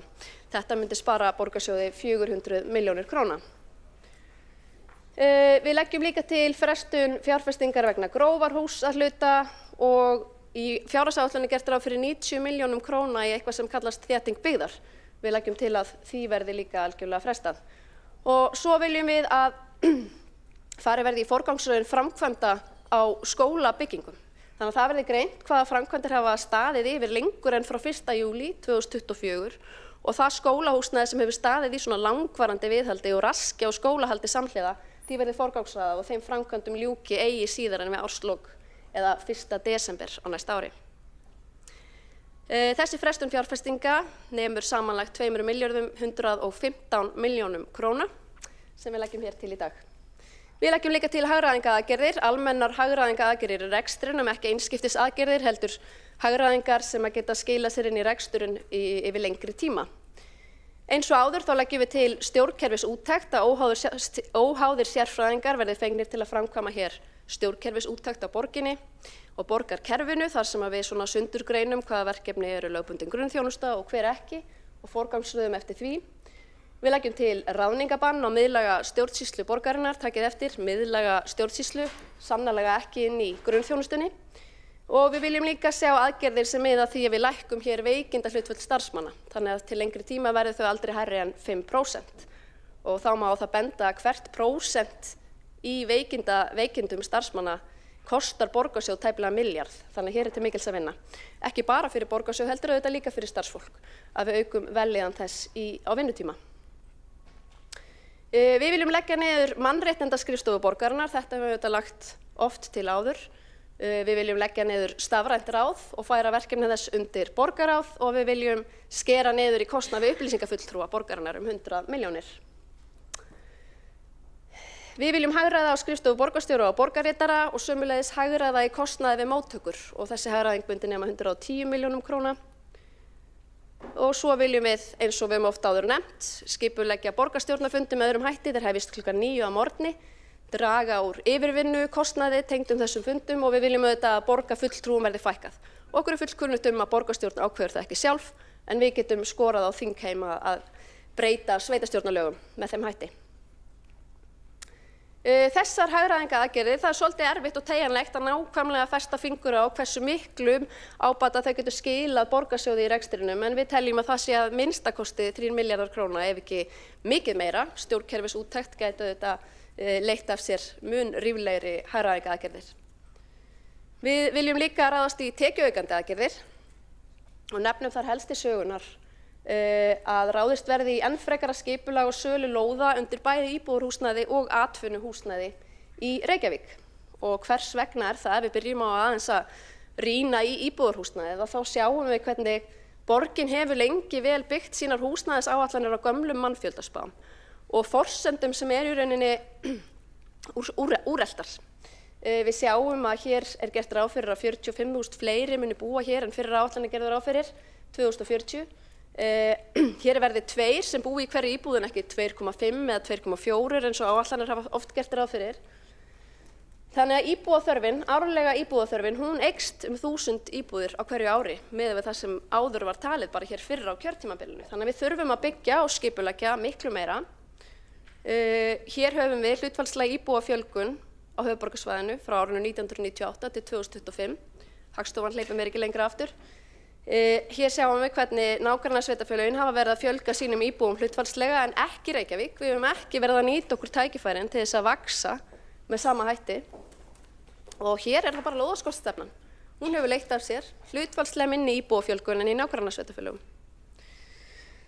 Samtök iðnaðarins birtu greiningu í sumar og þar sagt að sveitarfélög verði að grípa inn í, svo liðka megi fyrir uppbyggingu því að samtökin hafa áhyggjur af því að það verði samdráttur í fjölda íbúða í uppbyggingu á næstu misserum. Og hvernig getum við brugðist við? Við getum auðvitað aukið lóðaframboðið, en við getum líka lækkað opinber gjöld og afnumið kvaðir til að liðka fyrir uppbyggingu íbúðarhúsnæðis. Og það eru mörg uppbyggingarsvæði sem koma til greina. Sum eru þegar til skoðunar eins og auðvitað Úlfarsárdalurinn og Keldnalandið, þó við höfum auðvitað allt aðrar áherslur skipulag þeirra svæða heldur en meirihlutinn hefur kynnt. En það mætti líka byggja meira á Kjalanesinu, Gufunesinu og skipuleggja Geldinganesið. Þessi tækifæri verða mjög áþreifanleg og ákjósanleg með tilkomu Sundabrautar og svo mætti skoða Örfirisey og Engey og einhverjir vilja jafnvel skoða Viðey þó ég held að það sé mun umdeildara. En við þurfum bara að byggja hér húsnæði fyrir öll æviskeiðin, að hér sé gott að búa í gegnum öll æviskeiðin í borginni, hvort sem þú ert barn eða þú ert að stofna þitt fyrsta heimili, stofna fjölskyldu, þú ert komið uppkomin börn eða jafnvel að fara inn í efri árin, að hér sé gott að búa og við að treysta markaðnum til þess að bjóða lausnir sem fólk að kalla eftir. Og svo það atvinnulóðirnar. Því hér í Reykjavík skortir að mínu mati algjörlega atvinnustefnu sem unnið eftir skýrum hætti. Þannig að við það sé okkur keppikefli að laða fyrirtæki að borginni en ekki frá henni. Hér hefur hins vegar borgin verið að vinna að því að rekja fyrirtæki burtu borginni í þágu þéttingabyggðar og þar getum við nefnt Vogabyggðina, Ártúnshöfðann og Skeifuna sem hafa verið atvinnusvæði sem eru núna annaðhvort víkjandi eða vikin í þágu þéttingarbyggðar. Og það algjörlega ekkert samræmi í því með hvaða hætti fyrirtæki eru meðhöndluð við slíkar aðstæður. Sumum fyrirtækjum gert að víkja og þau fá gefins byggingarétt í sárabætur, öðrum gert að víkja og þau fá að kaupa byggingarétt í sárabætur og svo einhverjum eins og mörgum upp á Bíldshöfða á Höfðanum gert að víkja og rífa sitt húsnæði við eigin kostnað og hreinlega hypja sig, fá ekkert í sárabætur. Nú helstu áform meirihlutans uppbyggingu atvinnuhúsnæðis, það eru þessi 6.000 störf sem eru áformuð í Keldnalandinu og svo athafnasvæði á Hólmsheiði og Esjumölum. En við þurfum auðvitað að vera reiðubúin að skoða miklu fleiri svæði og nálgast þetta með miklu víðtækari hætti. Og svo eru þetta fasteignaskattarnir á atvinnuhúsnæði sem eru hæstir í Reykjavík og öllu höfuðborgarsvæðinu og allt hefur þetta áhrif. Þannig að við verðum auðvitað að ráðast í aðgerðir sem styðja við atvinnuuppbyggingu í Reykjavík og einn liður í því að skipuleggja fleiri atvinnulóðir. Við megum ekki missa fleiri fyrirtæki í nágrannasveitarfélögin. Svo leggjum við til eignasölu. Við viljum selja fyrirtæki á samkeppnismarkaði. Þar kemur við sögu Ljósleiðarinn og Carbfix. Bæði fyrirtæki eru rekin með tapi núna. Við viljum líka að undirbúningur verði hafinn að sölu á malbikunarstöðinni Höfða. Þessi fyrirtæki sinna ekki grunnþjónustuverkefnum. Við getum ekki sagt að sala á ljósleiðaratengingum eða kolefnisbinding eða framleiðsla á malbiki séu verkefni sem að borgarbúar eigi endilega fjármagna og sinna í gegnum borgarsjóð eða fyrirtæki í eigu borgarsjóðs. Þannig að við teljum rétt að selja þessi fyrirtæki. Tvö þeirra, Ljósleiðaran og Carbfix, eru auðvitað inn í orkuveitu samstæðunni en standa algjörlega utan svona upprunalegs kjarnahlutverks orkuveitu samstæðunar sem eru auðvitað bara að vera með vatnsveitu, rafmagnsveitu og hitaveitu. Og það er það sem við teljum að orkuveitan eigi að einbeita sér að. Við sjáum líka hvernig hlutdeild Carbfix af fjárfestingaráætlun orkuveitunar eru tæplega 21% á spátímabilinu eða 51 milljarður króna. Forstjóri orkuveitunar steig reyndar fram núna í dag eða í gær og talaði að draga úr fjárfestingaráætlun Carbfix sem þetta skynsamlegt. Og svo hafa Reykvíkingar fjárfest auðvitað í ljósleiðaratengingum á landsbyggðinni í félagi sem skilar okkur ekki hagnaði eða góðum tekjum og þetta auðvitað verulega skökkmynd og gengur ekki upp að borgarbúar séu að fjárfesta með þessum hætti í innviðum fyrir önnur sveitarfélög án þess að hafa einu sinni mikið upp úr því. Það er veruleg fjárfestingaþörf framundan í veitukerfum orkuveitu samstæðunnar og við þurfum líka að ráðast í frekari orkuöflun og við viljum að orkuveitan einbeiti sér að þessum verkefnum. Þau eru gríðarlega mikilvæg. Það eru eðlileg verkefni fyrir fyrirtækja sinna sem í eigu hins opinbera og það þarf að einbeita sér að þeim. Við viljum sömuleiðis að bílastæðahúsin verði seld. Þau hafa flest verið rekin með tapi á síðustu árum og við teljum að rekstur húsanna færi mun betur í höndum einkaaðila. Þeir geti tryggt betri þjónustu við notendur, sólarhringsopnun, bílaþrif, smurningu, hvað sem að mönnum dettur í hug inn í þessum húsum, haft af þeim meiri tekjur. Og við viljum sömuleiðis að fasteignasafn borgarinnar verði greint og það eru eignir fundnar og selda eða settar í söluferli sem ekki þjóna grunnþjónustu hlutverki við borgarana. Það er erfitt líka að festa nákvæmlega fingur á svona hvað heildar sölu andvirði þessara eigna geti verið en það mætti alveg hóflega áætla að það geti skilað 50–60 milljörðum í borgarsjóð og ég ætla að vera alveg skýr hér að ef til þess kemur á einhverjum tímapunkti að þessar eignir verði seldar þá á söluandvirðið ekki renna inn í hítina. Þá ekki renna til þess að reka grunnþjónustuna eða mannréttindaskrifstofuna eða eitthvað slíkt. Þá að nota söluandvirðið til þess að fjárfesta í innviðum og greiða niður skuldir. Það er algjörlega skýrt hjá okkur sjálfstæðismönnum. Og að lokum þá leggjum við til rekstrarútboð á sorphirðu Reykjavíkurborgar og við viljum að það hefjist 1. mars 2026 og það mætti hefja það í áföngum, byrja í tilteknum hverfum og vinna sig svo áfram í gegnum borgina. En við teljum að þarna mætti ná fram ákveðnu hagræði og auðvitað fækka líka borgarstarfsmönnum að starfsmenn sem sinni sorphirðu séu ekki endilega borgarstarfsmenn heldur geti verið starfsmenn fyrirtækja sem sinni þessari þjónustu. Og að lokum, aldrei er góð vísa og oft kveðin, hvernig hreyfum við nálina. Nú rekstur Reykjavíkurborgar er ósjálfbær og án arðgreiðslna og einskiptistekna af sölu byggingarréttar væri reksturinn á næsta ári neikvæður sem nemur 5,8 milljörðum. Vandi borgarinnar er ekki tekjuvandi heldur útgjaldavandi. Nú við hreyfum nálina með því að minnka báknið, hefja skipulega niðurgreiðslu skulda. Þegar við höfum náð ákveðnum árangur í rekstrunum viljum við vinna að því að tryggja hér hóflega skattheimtu og gjaldtöku af borgurunum og fyrirtækjunum og svo viljum við ráðast í eignasölu og útvistun verkefna. Það er gríðarlega mikilvægt að treysta fjárhaginn. Mörgum finnst þetta leiðilegt umræðuefni en þetta er algjört grundvallarumræðuefni. Því einungis með því að treysta fjárhaginn getum við tryggt hér öfluga og framúrskarandi þjónustu við fólk og fyrirtæki í Reykjavík. Þá hefur borgarfulltrúinn Hildur Björnsdóttir lokið máli sínu og einn borgarfulltrúi og borgarstjóri óskar eftir að veita andsvar og fyrst til að veita andsvar er borgarstjóri Heiða Björg Hilmarsdóttir.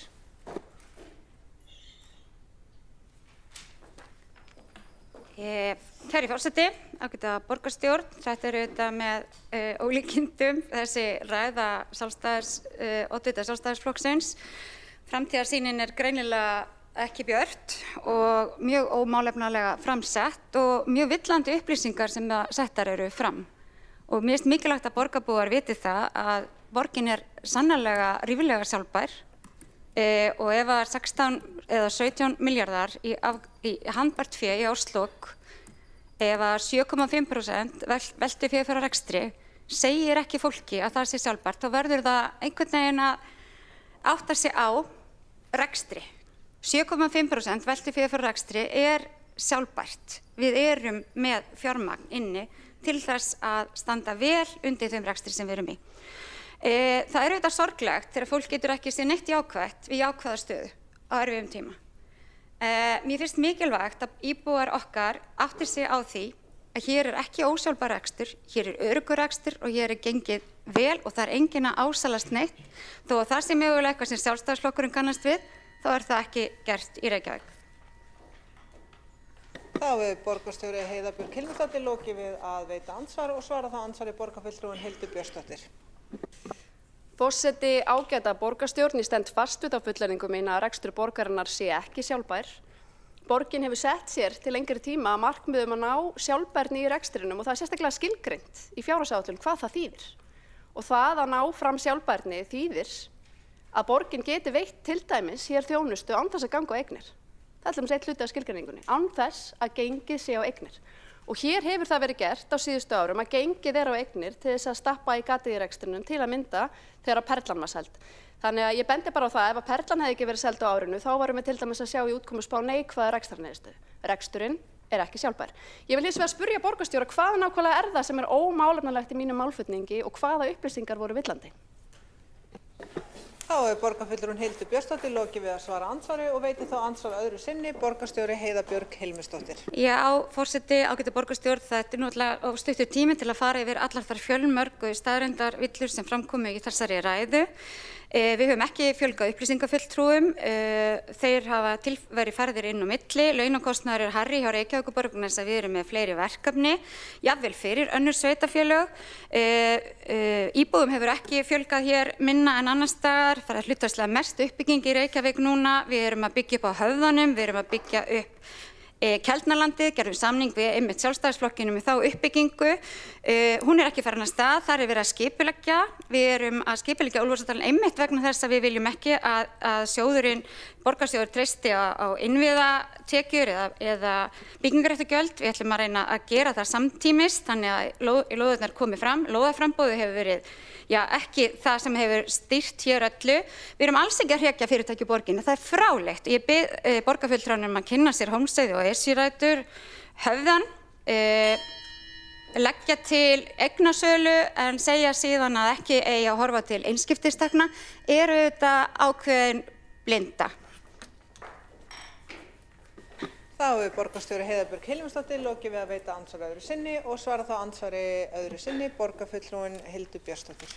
Forseti, ágæta borgarstjórn, það er svolítið merkilegt að fylgjast með borgarstjóra, stíga alltaf í pontu, hómóðu og hneyksluð og halda því fram að hér sé fólk með villandi framsetningu eða ómálefnalega málflutning þegar hann er það einmitt ekki og hún hefur ekki náð að telja eitt einasta atriði upp sem að leiddi af sér einhverja villandi framsetningu. Hún segir launakostnað hærri hér í Reykjavík en í nágrannasveitarfélögum vegna þess að við erum með fleiri verkefni. Af hverju óskopunum erum við með fleiri verkefni? Það snýst einmitt vandinn. Við erum að benda hér á þetta vaxandi bákn og hér sé borgin sífellt að fjölga sínum verkefnum eins og að skikka fólk inn í einhverja ákveðna litapalettur í barnaafmælum eftir vinnutíma. Þetta er auðvitað ótrúlegt. Hér fjölgar íbúum víst hlutfallslega minnst í Reykjavík. Þetta eru tölur frá Hagstofunni, þær eru opinberar og ég hvet borgarstjóra til að kynna sér þær. Og að fyrirtæki séu alls ekki að flytja á borginni. Hvers konar della er þetta? Borgin átti ekki einu sinni lóð fyrir sitt eigið fyrirtæki, Malbyggjunastöðin á Höfða. Við erum að missa tækniskólann á borginni, Iceland er farið á borginni geti haldið áfram. Þetta er alvarleg staða og við verðum að bregðast við.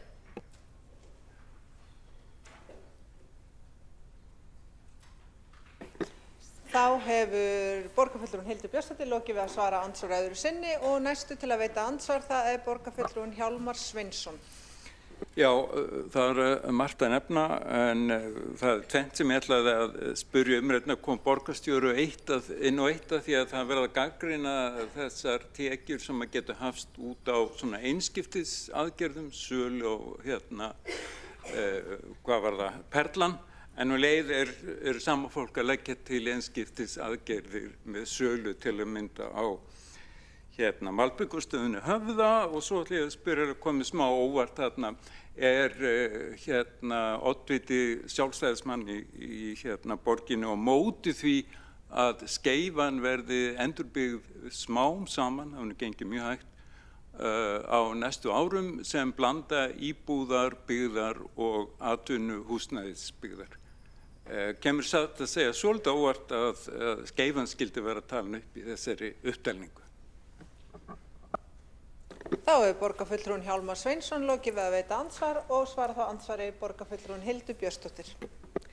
Forseti, ágæta borgarstjórn, það er rétt sem borgarfulltrúinn segir, við sjálfstæðismenn viljum ráðast í eignasölu og viljum að hér komi inn einskiptistekjur, en ég nefndi það mjög skýrt í ræðu minni að það væri skýr stefna okkar sjálfstæðismanna, að þegar við ráðumst í eignasölu, þá renni söluandvirðið ekki inn í hítina, ekki inn í rekstur til dæmis mannréttindaskrifstofu sem ég tók sem dæmi hérna í ræðu minni, heldur fari í það að hefja hér skipulega niðurgreiðslu skulda og fjárfesta í innviðum og það er ekki það sem hefur verið gert þegar hér koma inn einskiptistekjur hjá borgarsjóði, það renna almennt inn í hítina.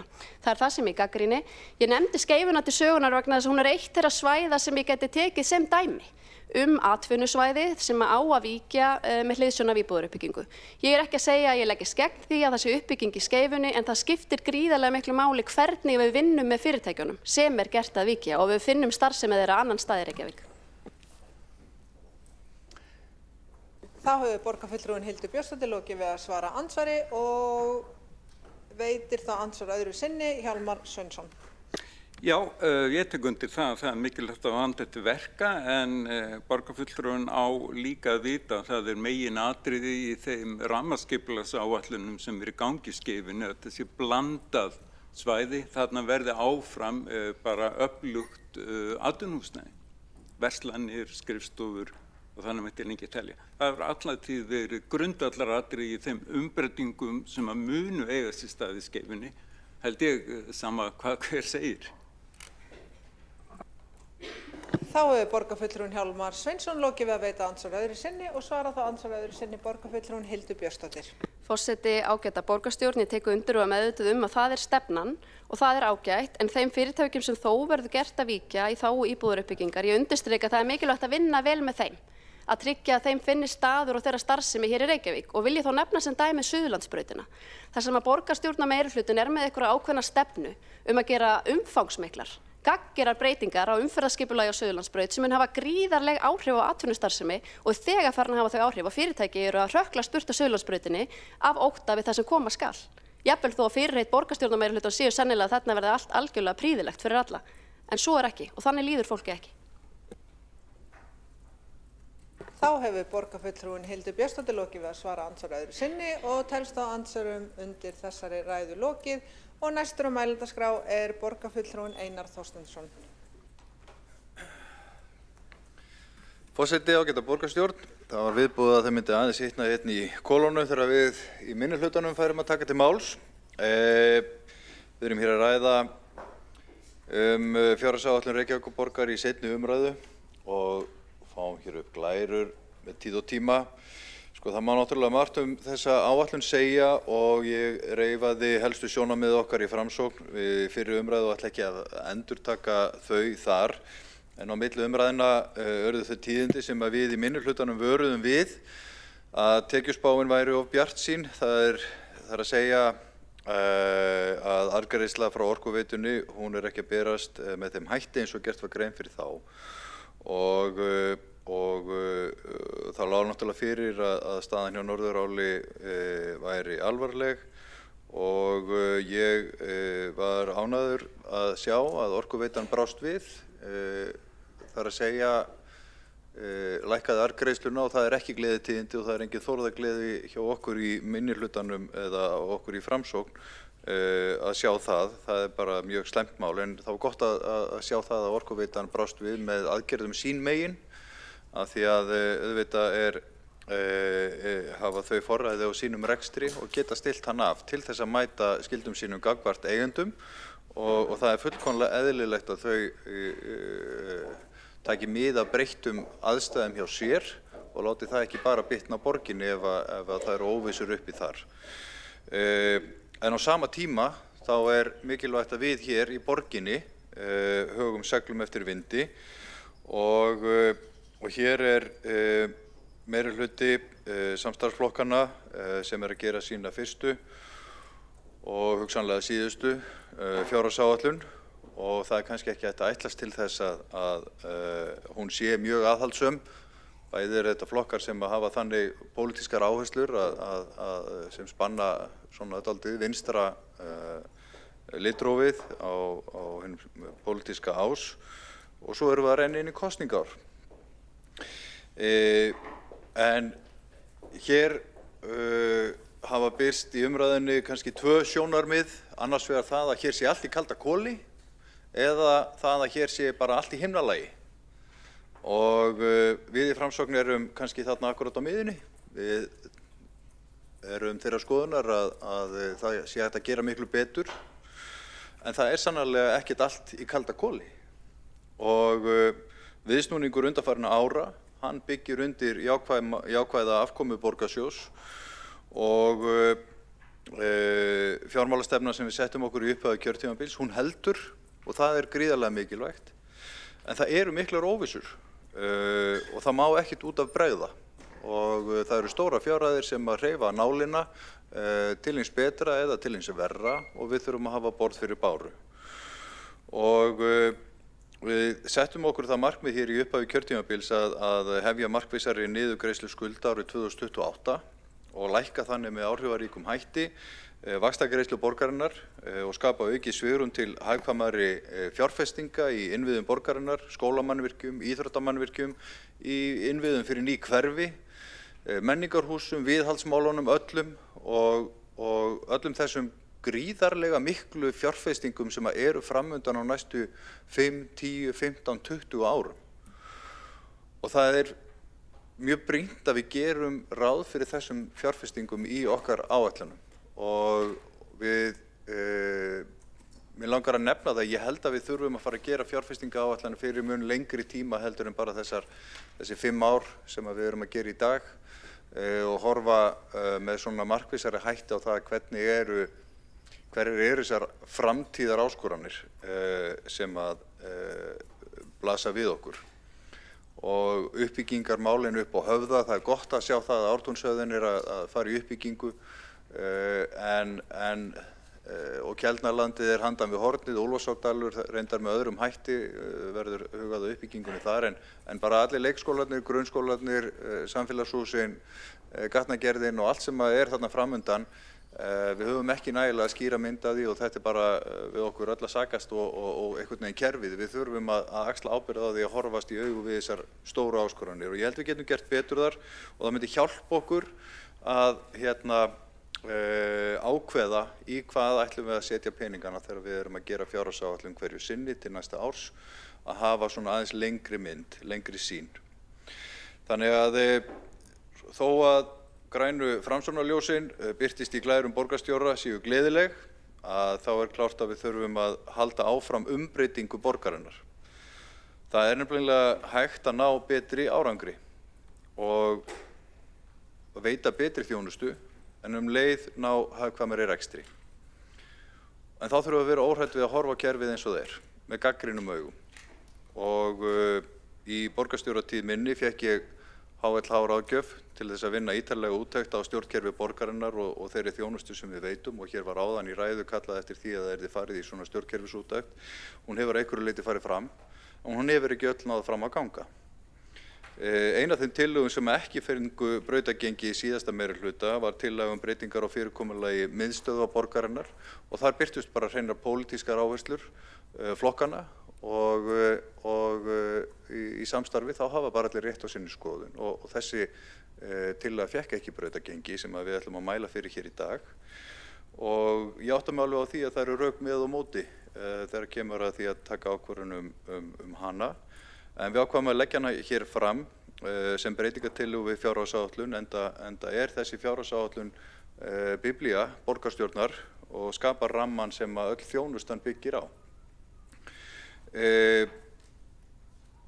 Viðamesta breytingin snýr að því að skerpa á beinni þjónustu við íbúa borgarinnar með þessum skipulagsbreytingum, en byggja þrátt fyrir allt á þeim góða grunni sem að byggður hefur verið á fagþekkingu starfsfólks og þeirra stefnumótunar sem birtist í betri borg fyrir börn og lögum síðan farsæld barna og því prógrammi sem hefur verið keyrt inn í kerfinu á grundvelli þeirra laga. Nú úttekt HLH ráðgjafar leiddi í ljós tækifæri til þess að nýta betur krafta og sérþekkingu sérfræðinga borgarinnar í beinni þjónustu við íbúa en minnka leið yfirbyggingu. Og við viljum sem sagt leggja til að ráðast í stjórnkerfisbreytingar og breytt skipulag miðstöðva borgarinnar að í stað þess að vera með 4 miðstöðvar, austur, vestur, suður og norður, þá verði 2 miðstöðvar, annars vegar í málefnum fjölskyldunar, svokölluð fjölskyldumiðstöð og hins vegar miðstöð virkni og ráðgjafar. Og við höfum séð að með aukinni stafrænni þjónustu þá hefur heimsóknum í miðstöðvarnar, þeim hefur fækkað og það bara eðlilegt að endurskoða kerfið. Þetta er dýnamískt, það er ekkert meitlað í stein þegar við erum að veita þjónustu. Því að þarfirnar breytast og möguleikar okkar og leiðirna til þess að veita hana breytast líka.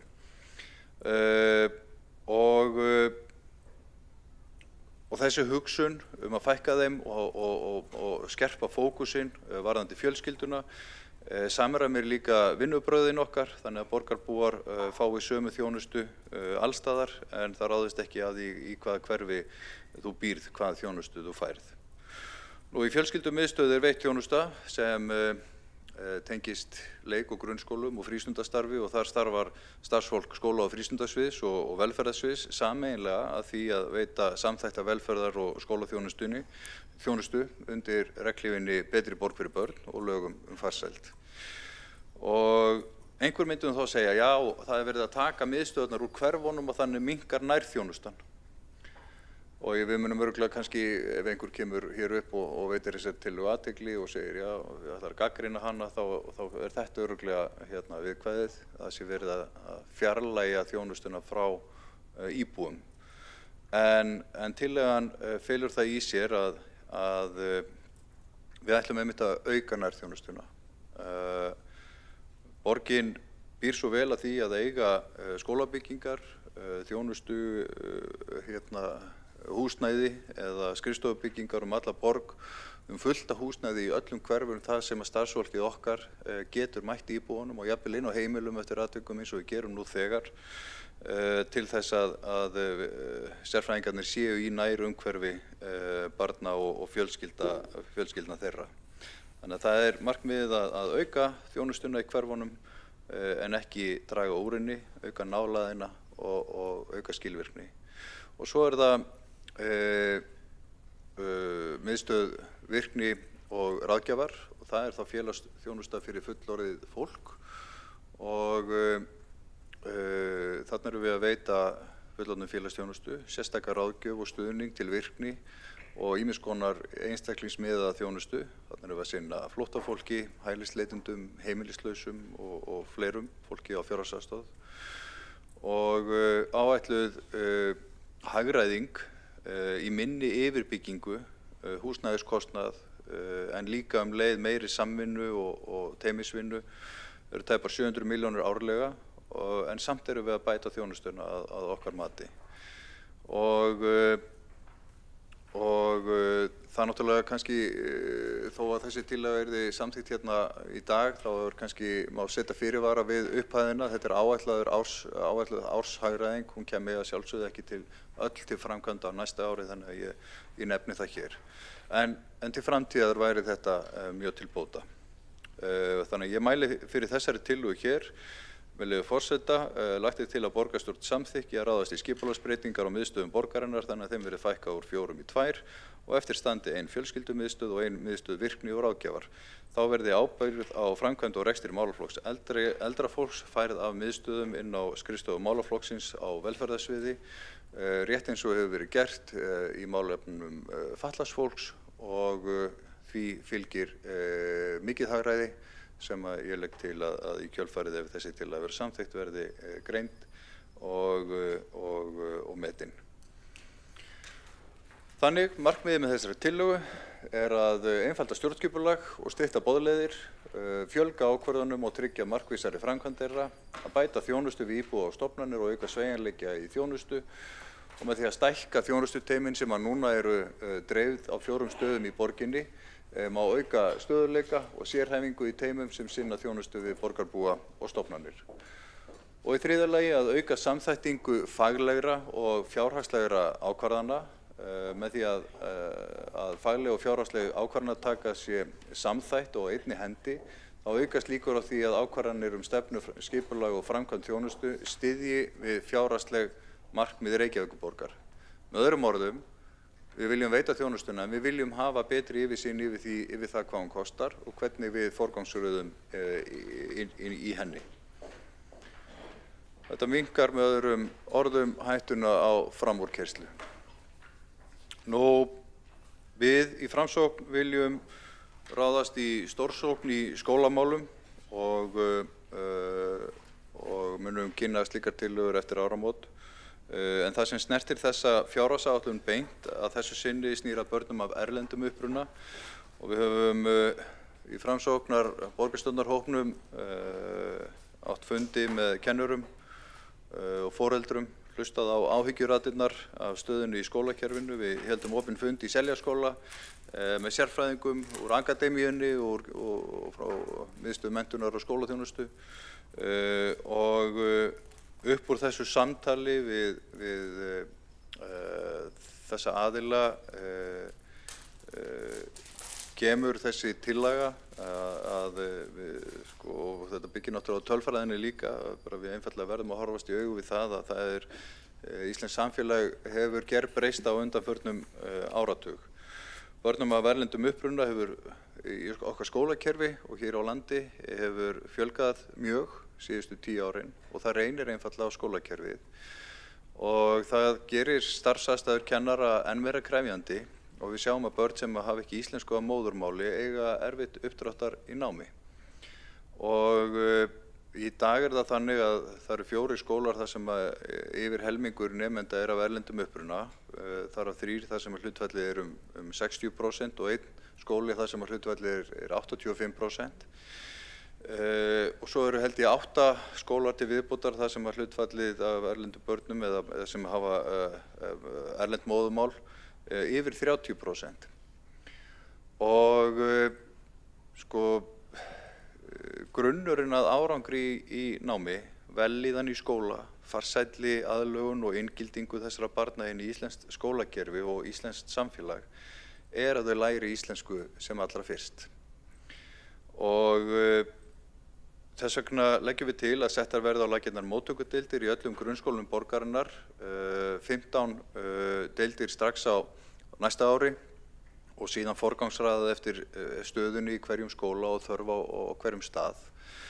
Og markmiðið að tryggja mjúka lendingu þessara barna í skólakerfinu, efla til muna íslensku kennsluna og við hugsum þessa tillögu þannig að þessi börn séu í móttökudeild í sínum hverfiskóla sem þeim síðan ætlað að vera áfram í. Þannig kynnist þau í skólaumhverfinu, starfsfólki skólans og síðast en ekki síst tilvonandi bekkjarsystkinum sínum og að við vitum það að börn læra íslensku best af öðrum börnum sem tala íslensku. Við erum ekki hlynnt þeirri leið að fara í sérstaka móttökuskóla þar sem að börn af erlendum uppruna þarf að fara úr sínu hverfi í annan skóla og vera þar með öðrum börnum í sömu stöðu. Sú leið hefur verið reynd á Norðurlöndunum og Norðurlöndin að hverfa frá því.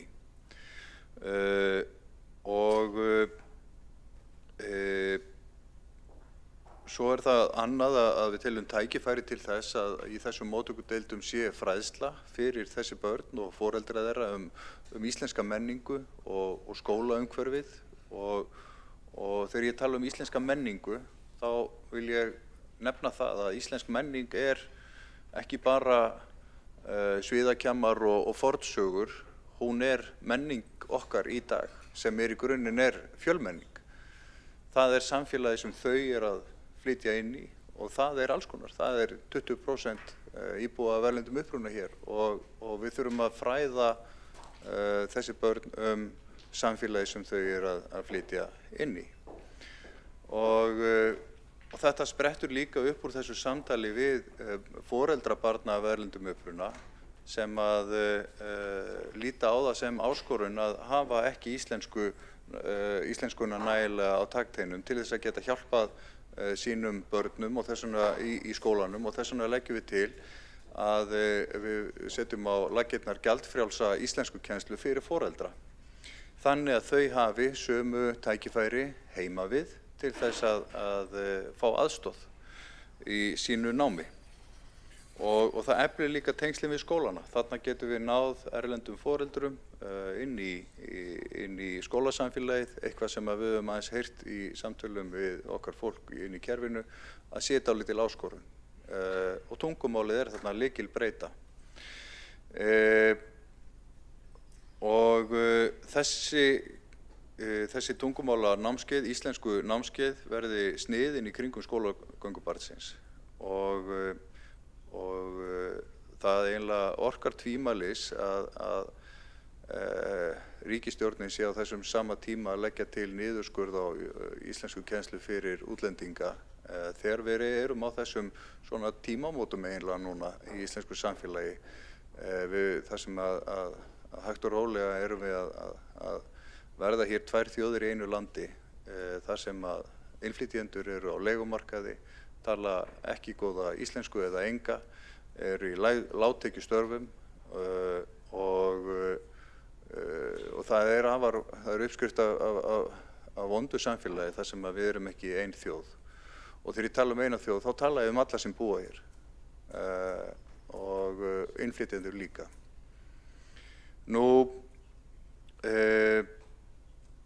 Þannig að á fundi þar sem að við áttum samtal við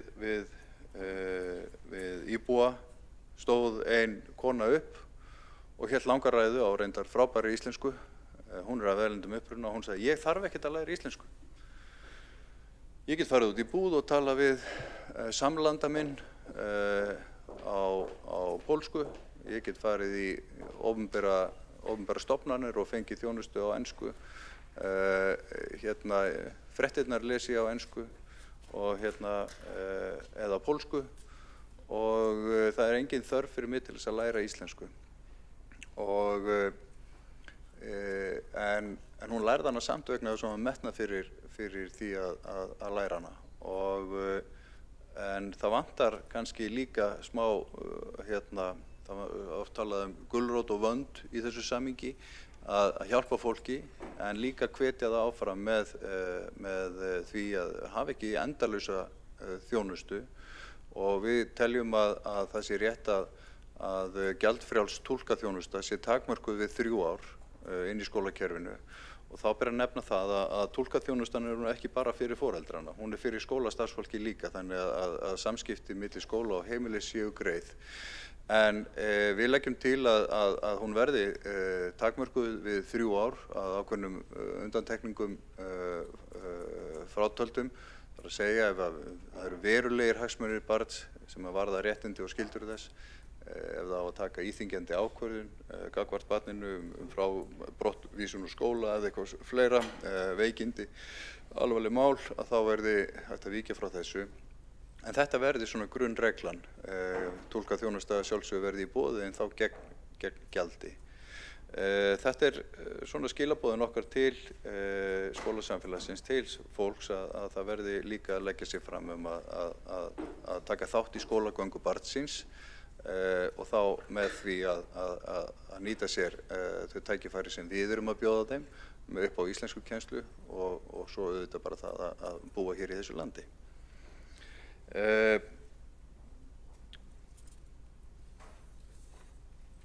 Svo erum við hér með tillögu sem að kollega mínir mæla fyrir hér og eftir. Ég ætla rétt aðeins að hlaupa yfir það.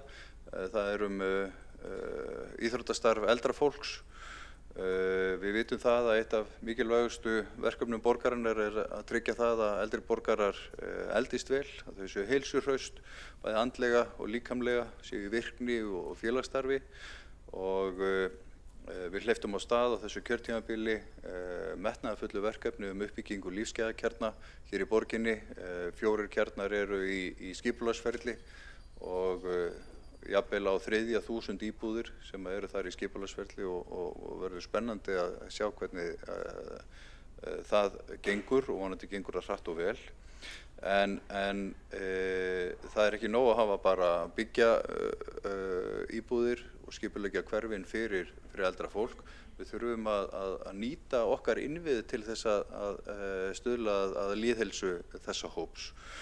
Og þess vegna viljum við setja á fót sjóð sem hefur það að markmiði að styðja íþróttafélögin í borginni til þess að koma á fót skipulögðu íþróttastarfi í íþróttuhúsum borgarinnar sem að borgin á alla jafna. Sérstaklega á þeim tímum sem að börn og ungmenni noti ekki æfingatímana. Þetta eru dauðafæri til þess að nýta húsin betur og við sjáum frábær dæmi þetta hjá til dæmis Fylki og Ungi Hjarta hjá IR, Vítaminn í Val, Kraftur í KR og hvað þetta heitir nú allt saman.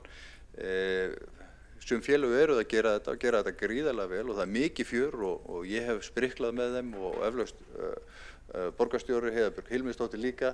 Þetta er dásamlegt starf og ég held að við getum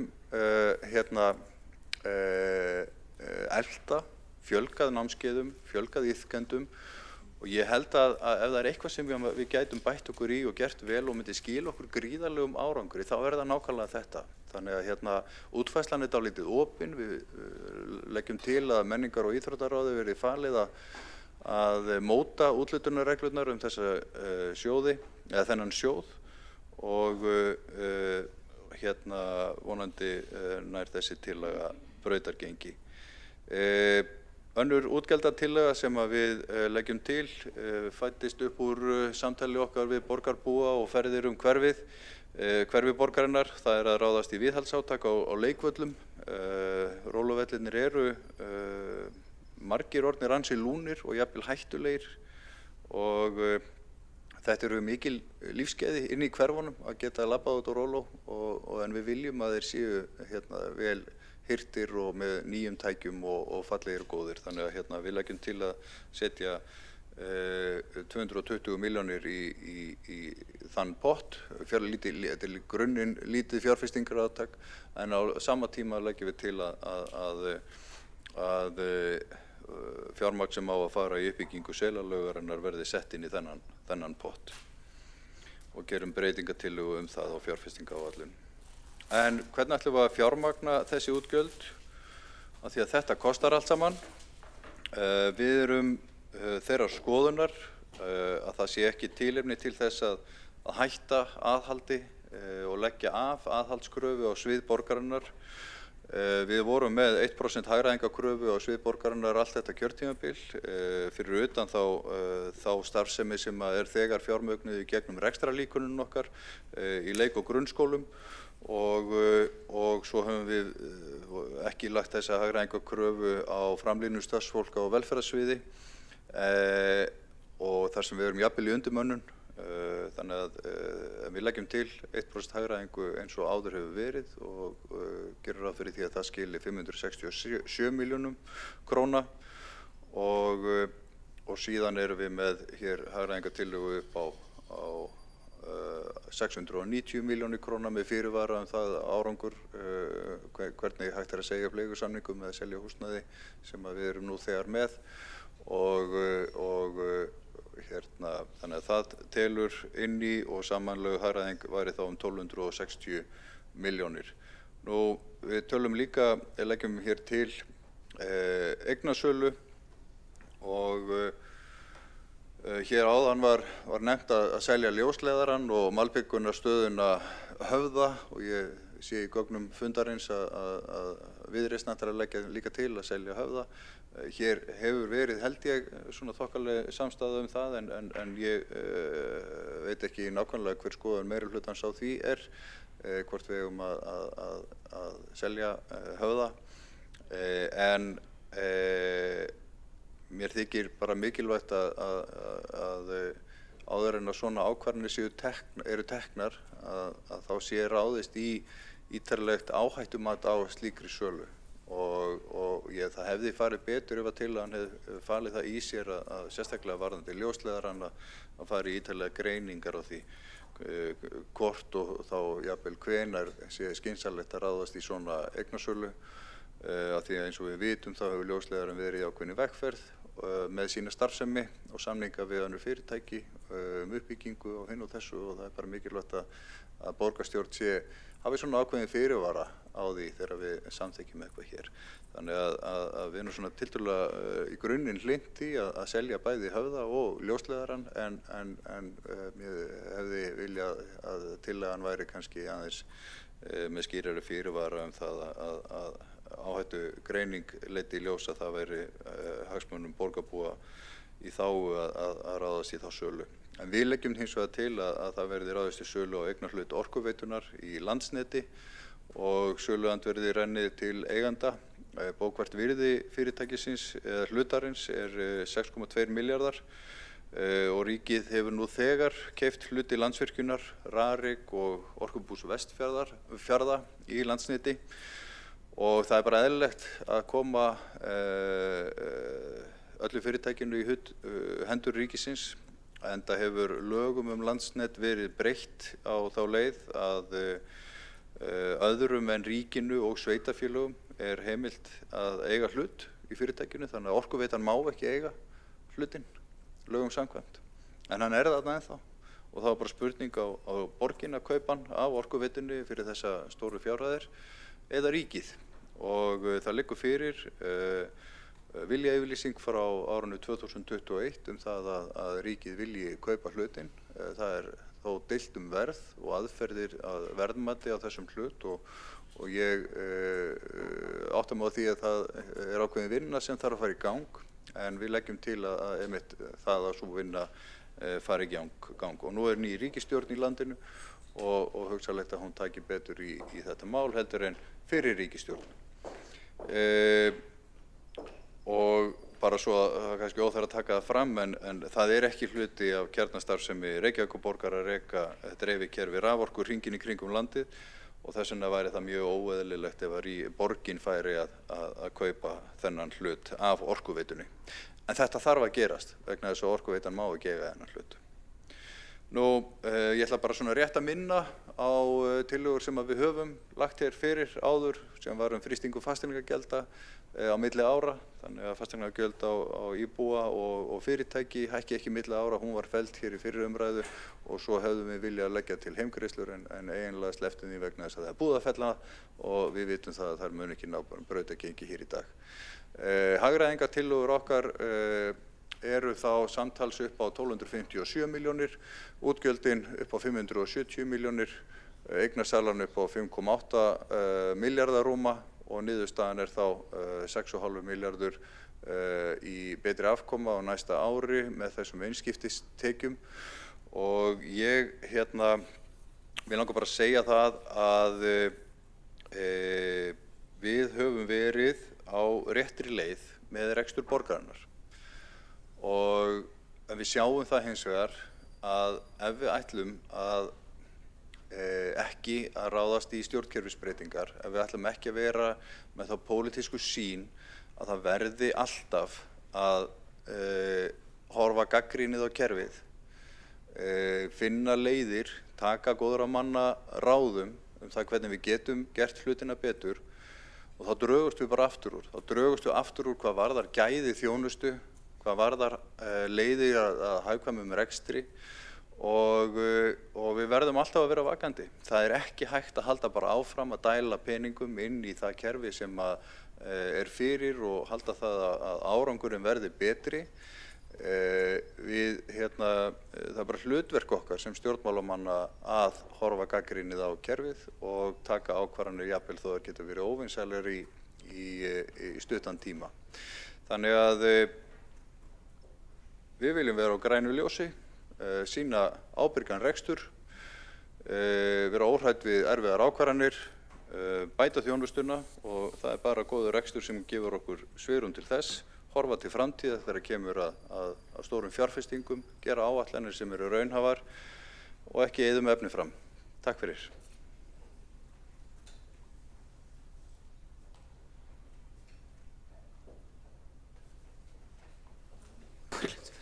Þá er borgarfulltrúinn Einar Þorsteinsson lokið máli sínu og næst á mælendaskrá er borgarfulltrúinn Dóra Björt Guðjónsdóttir.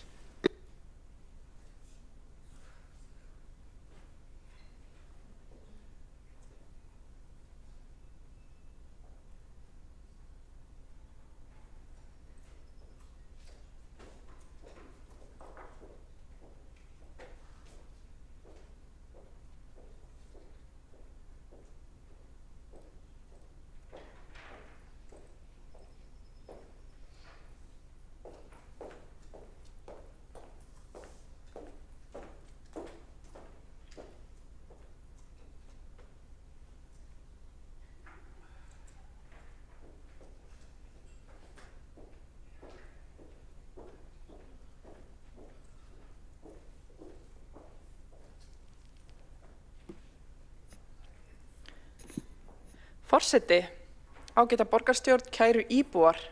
Það sönn ánægja að taka hér þátt í annarri umræðu fjárhagsáætlun 2026 sem sýnir fram á traustan grunn og traustan rekstur.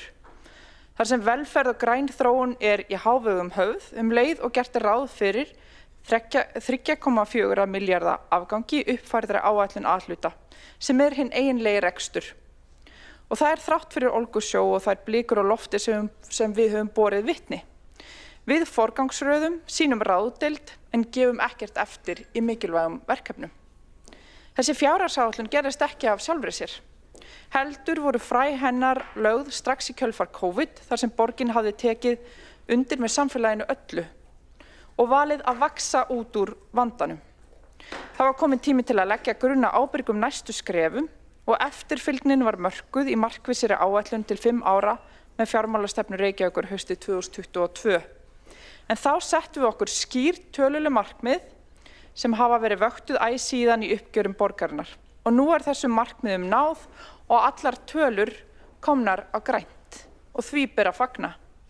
Ber að þakka sömuleiðis samhæfingu og samstöðu innan stjórnmálana og meðal starfsfólksins og það dýrmætt. Ég fengi það hlutverk að fara yfir tillögur almennings úr samráðsgátt borgarinnar sem liggja fyrir fundinum hvernig hægt að fara betur með tíma og fé í rekstri borgarinnar. Fyrst snerti ég örstutt á forsendum sem renna stoðum undir mikilvægi þessarar vinnu sem borgarstjóri fór þó yfir í upphafi.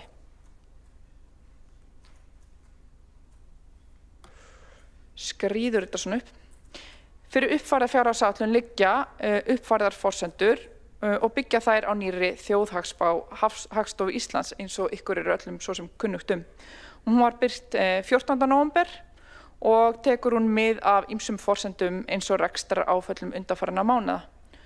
Og ber hér að líta frávik frá þeirri spá sem birt var í mars síðastliðnum sem upphaflegt frumvarp fjárhagsáætlun byggði á.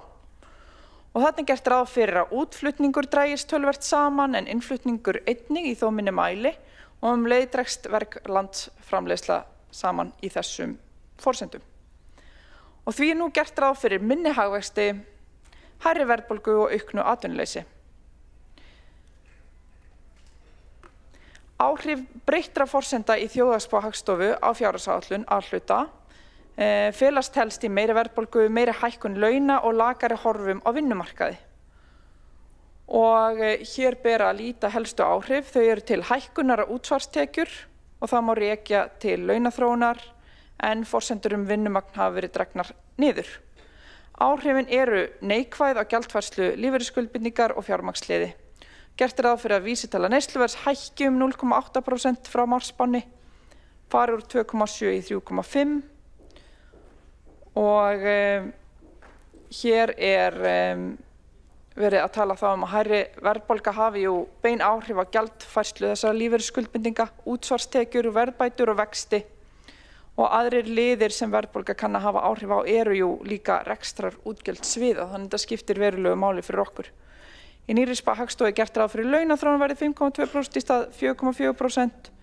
Það gert ráð fyrir minni hagvexti, ákveðið var að endurskoða þessuna forsendur líka vinnumagn út frá þróun framangreindra liða, gera ráð fyrir 1% aukningu í stað 1,2%. Og hér því verið að endurskoða áætlun gjaldfærslu, áætlun fjármagnslið og spá útsvarstekjur. Og það það ýmislegt sem búið að þurfa að skoða á milli umræðna. Og svo vitum við greiðslufall Norðuráls til Orkuveitu Reykjavíkur sem hefur sannarlega áhrif sem við erum að taka inn. Orkuveitan lagði fram breytta fjárhagsspá þann 24. nóvember síðastliðinn vegna þess að Norðurál stærsti einstaki viðskiptavinur Orkuveitunar upplýsti félagið þetta greiðslufall. Og það vegna endurtekinna bilana í álveri þess á Grundartanga. Og breytingar á fjárhagsspá Orkuveitu Reykjavíkur fela þó í sér að það 1 milljarða króna lægri rekstrarhagnaður á yfirstandandi ári, það felur þessi niðurskurður rekstrakostnaður 2 milljarða á árinu 2026, 6 milljarða króna lækkun fjárfestinga á því ári, lækkun arðgreiðslna 2 milljarða á árinu 2026 og það þýðir fyrir okkur lækkun arðgreiðslna frá Orkuveitunni 871 milljón króna. En heildaráhrif breyttra forsenda ef allt þetta tekið inn 1,3 milljarður króna. Og við viljum sannarlega huga að þessu. Þetta auðvitað breytir aðeins málum hjá okkur en samt gert ráð fyrir að öll markmið fjármálastefnu séu uppfyllt og það þrátt fyrir þessar breytingar en rekstrarniðurstaðan lækkar vissulega úr 4,8 milljörðum í 3,4. Og þannig að við erum að gera breytingar og viljum bregðast við en það engin ástæða til kollvörpunar. Og þó að oddviti Framsóknar fari mikinn með frösum losun belta og það ekki sé litið til hagsýni hér þá sannarlega verið að hagræða, skoða frekari leiðir til þess og hvernig megi gera það sem þarf að gera án þess að fjárhagsstöðugleikinn raskist. Ekki láta áróðurinn þess vegna villa yður sín, það sýna tölurnar mjög skýrt. En við ætlum ekki að láta hér við sitja.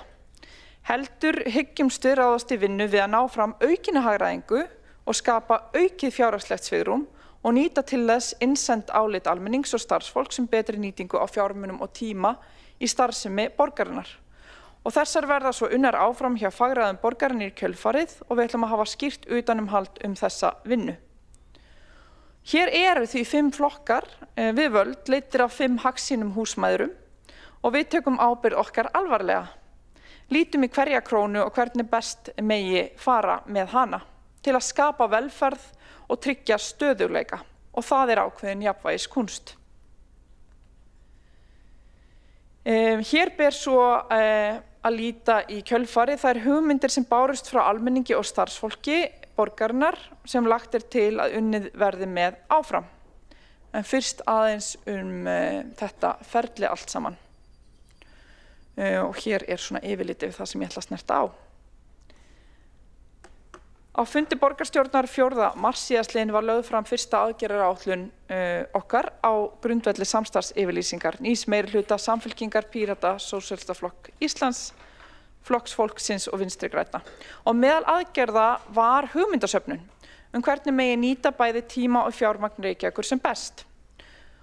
Og eftir skoðun var talið heppilegast að nýta til þessa samráðsgátt Reykjavíkurborgar en hún notuð til þess að kalla eftir hugmyndum og afstöðu borgarbúa til ýmissa verkefna hjá borginni og í stefnumörkun.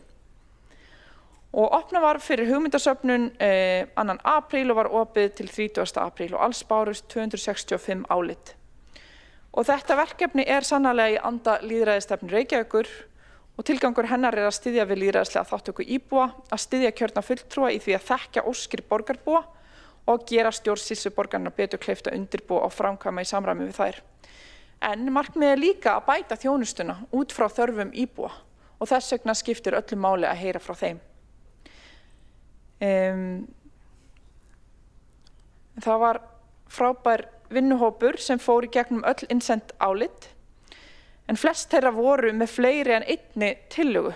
Álitin voru flokkuð eftir starfsemi á sviðum, sambærilegar tillögur voru sameinaðar og dregin fram kjarninn í hverri og einni eftir því sem kostur var. Afmörkun verkefnisins miðaðist við betri nýtingu á tíma og fjármunum í starfsemi Reykjavíkurborgar eins og gefur að skilja.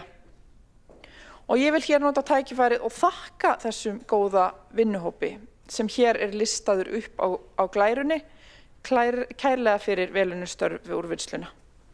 Flest álit sneru að umhverfis- og skipulagssviði eða 75 talsins, þá mannauðs- og starfsumhverfissviði með 34 álitum og skóla- og frístundasviði með alls 28 álit. Lagt til að í kjölfarið verði skipaður sérstakur svona eftirfylgnuhópur sem fylgir tillögunum vel eftir. Tillögunum verði vísað til meðferðar fagráða og miðlærar stjórnsýslu en verði þá fylgt eftir miðlægt á vettvangi borgarráðs. Og yfir í þessar góðu tillögur. Hér eru tillögur sem varða skóla- og frístundasvið. Þar tillaga að umsjónarmenn fasteigna sjá að þjónusta skóla í stað verktaka Þetta hefur verið rætt töluvert og talið vera ákveðið hagræði í þessu en líka þægindaauki fyrir skólafólkið okkar. Við viljum skoða samlegð í stjórnun félags- og frístundamiðstöðva. Við viljum nýta betur húsnæði, leikskóla, grunnskóla, frístundaheimila og félagsmiðstöðva og skoða tækifæri til þess og innbrum á þessu. Þetta er mjög mikilvægt og getur skapað mikið hagræði og er skynsamleg nálgun. Innkaup viljum við gjarnan að séu innan rammasamninga til þess að nýta okkar bolmagn og okkar stærð til þess að skapa stærðar hagkvæmni í auknum mæli. Og við viljum skoða möguleikan á að þau fari í gegnum miðlægt vöruhús, hvort sem það er eiginlegt vöruhús eða í rauninni bara verkefni til þess að auka stærðar hagkvæmnina og draga þetta betur saman. Hér eru svo verkefni sem að varða velferðarsvið. Þar viljum við endurskoða matsviðmiði fyrir heimaþjónustu og heimastuðning. Við viljum auka samrekstur í sólarhringsúrræðum og endurskoða samkomulag við ríkið vegna hjúkrunarheimila og stuðning við dagdvalir. Í dag er það þannig að dagdvalir eru reknar víða í okkar húsnæði og það þarf að botna þetta betur með ríkinu vegna þess að við erum alltaf að ganga frekar í það átt að skýra ábyrgð á mismunandi verkefnum og að borgin forgangsraði sínum grunnrekstri og sínum ábyrgðar þáttum í þjónustunni. Hér eru svo verkefni sem varða umhverfis- og skipulagssvið. Við viljum bæta eftirfylgni með rammasamningum og samningsstjórnun yfirleitt en það er einmitt verið að undirbyggja núna með mikilli umbyltingu í skipulagsferlunum og ferlunum á umhverfis- og skipulagssviði yfirleitt. Við viljum fara í aðgerðir til að minnka nagladekkjanotkun til þess að minnka slit á götum borgarinnar og það er alveg ótrúlegt hvað er hægt að ná miklum árangri bara með vitundarvakningu í þessu og það hefur reynslan sýnt okkur. Við viljum draga úr útvistun og endurskoða ráðgjafa og verktakakaup þar sem að skynsamlegt er og þar sem að hagræði felst í því vegna þess að við vitum það að þegar markaðsaðstæður eru eins og þær eru í dag að þá getur verið skynsamara og hagkvæmara að leysa málin sjálf en auðvitað þarf að meta þetta allt saman eftir verkefni hverju sinni. Í dag erum við með eina breytingatillögu sem að liggur fyrir fundun sem varðar einmitt þetta og sem að snýst það að innvista hluta okkar eftirliti þannig að við séum bæði að fara betur með peninga vegna þess að við getum þá leyst verkefnin á mun ódýrari hátt að mati okkar sérfræðinga og að við þurfum þá ekki að vera með starfsfólki okkur sem er með eftirlit með eftirlitinu. Það er nefnilega ofboðslega mikilvægt hverju sinni að meta hvort það sé hagkvæmara að invista eða útvista og skoða hvernig við getum best leyst verkefnin á hagkvæman hátt sem þjónustar íbúa vel en gert það líka fyrir sem minnstan pening eins og hægt að komast upp með. Við ætlum að fjárfesta í aukinni LED-væðingu og uppfæra ljósastýringakerfi. LED-væðingin borgar sig á 4 til 5 árum með þeirri fjárfestingu sem settir í hana og þetta ætlum við nú að gera strax á nýju ári. Við ætlum að á menningar- og íþróttasviði ætlum við að fara í greiningu á rekstri skíðasvæða með hagræðingu að leiðarljósi. Það voru töluvert margar ábendingar sem komu varðandi skíðasvæðin og okkur finnst bara ástæða til þess að skoða þetta og taka þetta alvarlega og meta hvort að þarna sé einhver tækifæri til þess að gera betur í rekstrinum.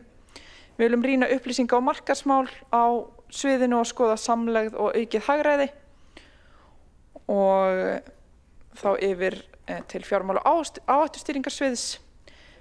Rafræn skil á kvittunum vegna innkaupa og að leggja af biðnabækur og svona pappírsvinnslu í kringum þetta getur skipt mjög miklu máli. Það hefur verið að aka mjög mikið borgina með pappír í þessu samhengi. Þannig að það er mikilvægt að klára þetta mál sem hefur verið í undirbúningi. Svo að endurskoða ráðgjafakaup og verkkaup og tryggja samningsstjórnun, rýna samrekstur á bílaflota Reykjavíkurborgar með græn viðmið að leiðarljósi. Það getur verið mikið hagræði í því. Við viljum endurskoða ferla varðandi ferðaheimildir og gera afgreiðslu stafræna.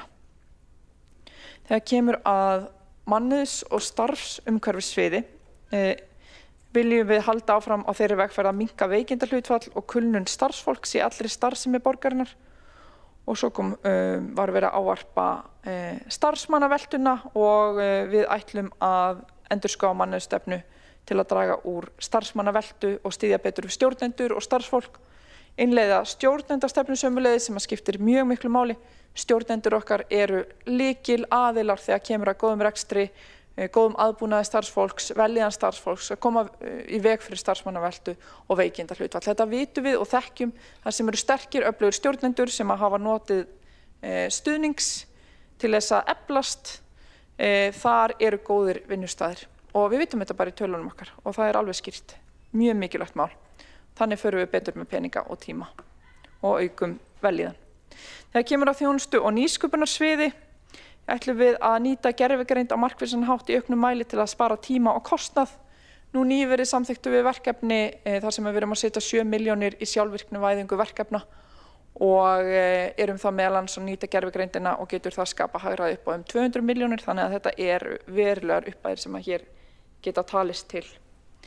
Við ætlum að rýna samlegð og samnýtingu framlínuþjónustunnar og rýna fyrirkomulag ræstinga. Þá eru hér verkefni í miðlægri stjórnsýslu þar sem við ætlum að rýna nýtingu á skrifstofuhúsnæði borgarinnar og skoða hvar er hægt að nýta það enn betur. Jafnvel húsnæði sem er lítið notað annarkvort að hluta til á degi eða almennt. Við ætlum að rýna hvað tækifæri liggja í fjölbreyttari og hagkvæmari ferðamáta fyrir starfsfólk, meðal annars skoða að setja svona rammasamning þetta, þannig að sé ekki þannig að eini valkosturinn fyrir starfsfólk sem að skilvirkur er að nýta sér er að nýta leigubílakort, þannig að fólk getur líka nýtt sér leiðir eins og rafskútur, hopp og slíkar leiðir og strætó sömuleiðis. Og við þurfum að gera fólki þetta auðveldara með skýrari ramma í kringum þetta. Við ætlum sömuleiðis að rýna mönnun og skipulag verkefna með hagræðingu að leiðarljósi, standa vörð þjónustu við fólk en meta allt skipulag út frá hagræði, hvernig við getum betur þjónusta fólki sömuleiðis. Og næstu skref eru þau að margar tillögur voru íhugaðar og ígrundaðar og nýttar jafnvel við gerð fjárhagsáætlunar sem hér liggur fyrir, en við ætlum að taka frekari skref í þessu. Svið borgarinnar hafa nú þegar yfirfarið raunhæfni tillagnana og komið með gróft kostnaðarmat, en það þarf að ígrunda þetta svo enn betur. Við ætlum að leggjum til að skipa hér stýrihóp með formönnum fagráða sem fylgir tillögunum eftir og við viljum að þessum tillögum verði vísa til meðferðar fagráða og miðlægrar stjórnsýslu til útfærslu og ígrundunar. Mótaðar tillögur sem byggja á þessum álitum eða öðrum tillögum sem að fagráð samþykkja verða lagðar fyrir borgara eigi síðar en 15. febrúar 2026. Og áður en lengra er haldið, skipti ég hatt og setja mig hatt stjórnarformanns Sorpu BS. Aðeins að hræri í þessu. Ber hér að líta fjárhagsáætlun Sorpu fyrir næsta ár. Sorpa er leiðandi í innleiðingu á hringrásarhagkerfinu með áherslu á aukna flokkun heima við, á grendarstöðvum og endurvinnslustöðvum og hefur hlotið viðurkenningu frá umhverfis-, orku- og loftslagsráðuneytinu fyrir að vera umhverfisfyrirtæki ársins og viðurkenningu frá verkfræðingafélaginu fyrir besta breytingastjórnunarverkefnið með innleiðingu á nýja flokkunarkerfi höfuðborgarsvæðisins. Sorpa hefur náð góð jafnvægi í rekstri og hlaut nýlega viðurkenningu sem framúrskarandi fyrirtæki í opinberum rekstri hjá Creditinfo af þessum sökum. Framundan eru frekari breytingar á rekstri en samkomulag hefur náðst uppskiptingu á rekstri Sorpu við ESA í efnahagslega starfsemi og lögbundna starfsemi og það er verið að rýna þetta pólitískt þessar mundir. Sorpa er leiðandi í innviðauppbyggingu eins og við þekkjum og það er verið að skoða byggingu brennslu með Kölku, umhverfis-, orku- og loftslagsráðuneytinu og sambandi íslenskra sveitarfélaga og sveitarfélagum á höfuðborgarsvæðinu. Nú er svo komið að Sorpa tekur eingöngu við flokkuðu efni og engin vélræn flokkun á sér stað hjá Sorpu. Frekari flokkun og endurvinnsla á efni er boðin út af evrópska efnahagssvæðinu. Góði hirðirinn heldur áfram að vaxa og dafna og styður nú myndarlega við hringrásarhagkerfið með sölu á nytjahlutum til einstaklinga og til áframhaldandi sölu og virkar þannig í rauninni sem heildsala sem smásalar geta svo nýtt sér til frekari sölu og þannig er virknin. Markmið er náttúrulega að koma hlutum í not fyrst og fremst. Greining hefur leitt í ljós að góði hirðirinn sparar sveitarfélögum töluverðar fjárhæðir með því að taka á móti og koma í endurnot rúmlega 4.100 tonnum af efni sem annars hefði farið til förgunar sparast 170 milljónir króna á ári í eyðingargjöldum og flutningskostnaði en rekstraráhrif af starfsemi góða hirðisins eru 192,5 milljónir á ári. Þannig þetta skiptir máli.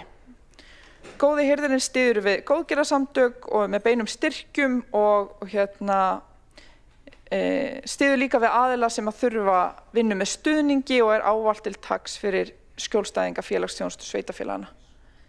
Við erum að þróa áfram endurvinnslustöðvarnar og við erum að skoða aukinn fjölbreytileika í stærð þessara stöðva sem eru þá betur tengdar fyrir gangandi og hjólandi sem dæmi. Þetta á ekki bara að vera fyrir fólk sem að ekur bílum, líka fyrir alls konar fólk með alls konar leiðir til þess að koma sér milli staða. Við erum að undirbúa að sækja auknar tekjur og endurvinnslustöðvarnar með betri eftirfylgni með þeim fyrirtækjum sem sækja sér þjónustu þar á kostnað skattgreiðenda en einnig með þeim íbúum utan sveitarfélagana á höfuðborgarsvæðinu sem nýta sér þjónustuna, jafnvel ókeypis eða á mjög hagfelldum kjörum þá á kostnað skattgreiðenda okkar sveitarfélaga og þetta skiptir miklu máli. Nú svo komið að við erum að byggja nýja og glæsilega stöð við Lambhagaveg sem að stefnt að því að opna nú í vor en hún tekur við af Sævarhöfðanum sem mun víkja vegna uppbyggingar á Ártúnshöfðanum. Og ég hlakka mikið til að taka á móti ykkur við opnun þeirrar glæsilegu og nútímalegu stöðvar. Þá ætla ég að taka aftur upp hatt formanns borgarráðs og nefna nokkrar frábærar fjárfestingar sem endurspegla skýra forgangsröðun í þágu barna, barnafjölskyldna og grænnar þróunar. Við þurfum að draga úr losun gróðurhúsalofttegunda, við þurfum að skapa valfrelsi ferðamáta og við þurfum að tryggja góð lífsgæði og velferð íbúa og barna. Hér eru nokkur dæmi mikilvægar aðgerðir. Stóraukin uppbygging heimila fyrir fatlað fólk frá fyrri árum fyrir allt að 800 milljónir. Við fjárfestum veglega í heimilislausu fólki og þeirra velferð ekki bara vegna þess að það rétt, heldur vegna þess að það best fyrir okkur öll og skiptir miklu máli fyrir samfélagið vegna forvarna og vegna þess að það gagnast okkur öllum. En á næsta ári fara ríflega 200 milljónir í uppbyggingu heimilis fyrir unga menn í geð- og vímuefnavanda. Við fjárfestum í auknu öryggi fyrir börnin í borginni og valfrelsi ferðamáta þar sem gangandi og hjólandi eru í forgangi til að sporna við þeirri bílaborgarvæðingu sem við erum að reyna að vinda ofan af þannig að fólk hafi raunverulega frelsi ferðamáta. Og í því samhengi fara 400 milljónir í göngvæna borg og viðhald gangstétta, auk þeirra fjármuna sem eru á viðhaldsliðum og við ætlum að innleiða fyrstu stefnu borgarinnar göngvæna borg sem eru mikil tímamót. Við höfum þegar útfært eina aðgerð stefnunar sem Evrópuverkefni sem við erum að bíða eftir að fá staðfest en það snýst að auka öryggi kringum skóla og standa að tilraunaverkefni í því samhengi. Einn helsti sérfræðingur í göngumálum í heimi, Jim Walker, okkur til halds og trausts og hann stendur að baki Walk 21 ráðstefnunar ef þið þekkið til hennar. Hann var hér á landi í síðustu viku og hélt fyrir okkur og starfsfólk vinnustofum verkefnið og hann einnig leiðtogi að baki þessa Evrópuverkefnis. Svo eru 400 milljónir í hjólreiðar fyrir utan það verkefni samgöngusáttmála sem eru líka vegleg en við erum einmitt að vinna að nýrri hjólreiðaáætlun í þessu samhengi. Svo það 250 milljónir í öryggis- og hraðalækkandi aðgerðir því það ekki nóg að lækka hraða ef raunhraðinn fylgir ekki með. Við erum að forgangsraða börnum og barnafjölskyldum. Hér erum að ræða gríðarlega fjárfestingu í viðhaldi og endurgerð skóla og leikskóla fyrir 7,8 milljarða til að mæta miklu og innvistarvanda og bæta starfsaðstöðu. En erum við þá yfir okkur skuldsett eða hvað? Hvernig stöndum við okkur í samanburði sveitarfélaga á höfuðborgarsvæðinu? Nú, skuldahlutfallið með því lægsta og skuldir á hvern íbúa sömuleiðis. Við fjárfestum samt mest í velferð, hvort sem litið til krónutölu á hvern íbúa eða til hlutfalls af skatttekjum. Við erum að forgangsraða velferð og standa vörð grunnþjónustu en við höldum samt vel utan budduna. Meira en 20.000 einstaklingar fengu þjónustu velferðarsviðs Reykjavíkurborgar á síðasta ári árinu 2024. Velferðarþjónusta umfangsmikil í rekstri borgarinnar og þannig var hlutdeild velferðarsviðs þá 27%. Þannig að þetta risastór hluti af því sem við erum að gera. Þannig að þegar við erum að tala að það þurfi bara að taka til rekstrum og draga saman, þá þarf alltaf að spyrja sig hvar ætlum við að gera það, vegna þess að þetta eru stór verkefni, stórar fjárhæðir sem fara bæði í velferð og í skóla. Og við vitum það að skólareksturinn hjá okkur að sýna okkur að það stærðar hagkvæmni. Og við erum að ná fram því meðal annars með gerð þess líkans sem var gert og erum þá að tryggja nauðsynlega mönnun, nauðsynlegt utanumhald, en erum að verja aðeins lægri upphæðum í skólastarfsemina byggt á því líkani. Og það þannig að allt talum að það hér sé engin stærðarhagkvæmni og það sé ekki verið að ná því fram, stenst allavega ekki skoðun í því samhengi. Við erum að fjárfesta í heimilislausu fólki og þeirra velferð eins og áður sagði og að fara stórar upphæðir í það. Við fjárfestum en tæplega 2 milljarðar hafa farið í þessi verkefni síðustu árlega. Í samanburði sveitarfélaga á höfuðborgarsvæðinu þá erum við að fjárfesta mest í menningu sömuleiðis og það hvort sem litið til krónu á hvern íbúa eða til hlutfalls af skatttekjum. Við erum að fjárfesta í lýðheilsu, beint og óbeint. Við erum að fjárfesta í aðgengi, bættu umhverfi, bættri þjónustu. Við ætlum að fjölga bekkjum fyrir 10 milljónir til að styðja við aðgengi, samveru í borgarlandi og við fólk sem á erfiðara með gang. Við erum að fjárfesta í bættri lýsingu og öruggara umhverfi í því samhengi og ætlum að setja 250 milljónir LED-væðingu sem gefur okkur betri lýsingu en gömlu kvikasilfurslamparnir, en það spara líka stórar fjárhæðir í orkusparnaði. Og þessi fjárfesting borgar sig upp á 4 til 5 árum fyrir utan umhverfisáhrifin og þetta styður við greitt aðgengi fólk sem borgar landi á veturna, gerir umhverfið öruggara og skemmtilegra. Og við erum nefnilega að fjárfesta í gleði. Hlemmtorgið mun að mestu klárast á árinu 2026 en þar hafa bílarnir vikið fyrir mannlífinu og öruggu umhverfi fyrir börn, gangandi og hjólandi og þangað kemur borgarlínan innan fárra ára. Endurgerð Káratorgs á dagskrá, haftengd upplifun, Öskjuhlíðin og fleira og fleira. Austurstræti endilangt orðið að göngusvæði með kjarna kvosarinnar sem tengir saman Lækjartorg og Ingólfstorg. Við erum að fjárfesta í snjallvæðingu umferðarljósa fyrir 400 milljónir sem margföldun frá því sem áður var og ýtir það undir skilvirkari gatnamót í þá allra ferðamáta. Við erum að tala áframhaldandi mikla fjárfestingu í stafrænni umbreytingu og nútímavæðingu þjónustu, gagnsæi og lýðræði. Við erum að fjárfesta í lífsgæðum og hagsýni með stafrænni þjónustu umbreytingu en gerð var úttekt á hagræði fyrstu 30 verkefnana sem var yfir milljarður.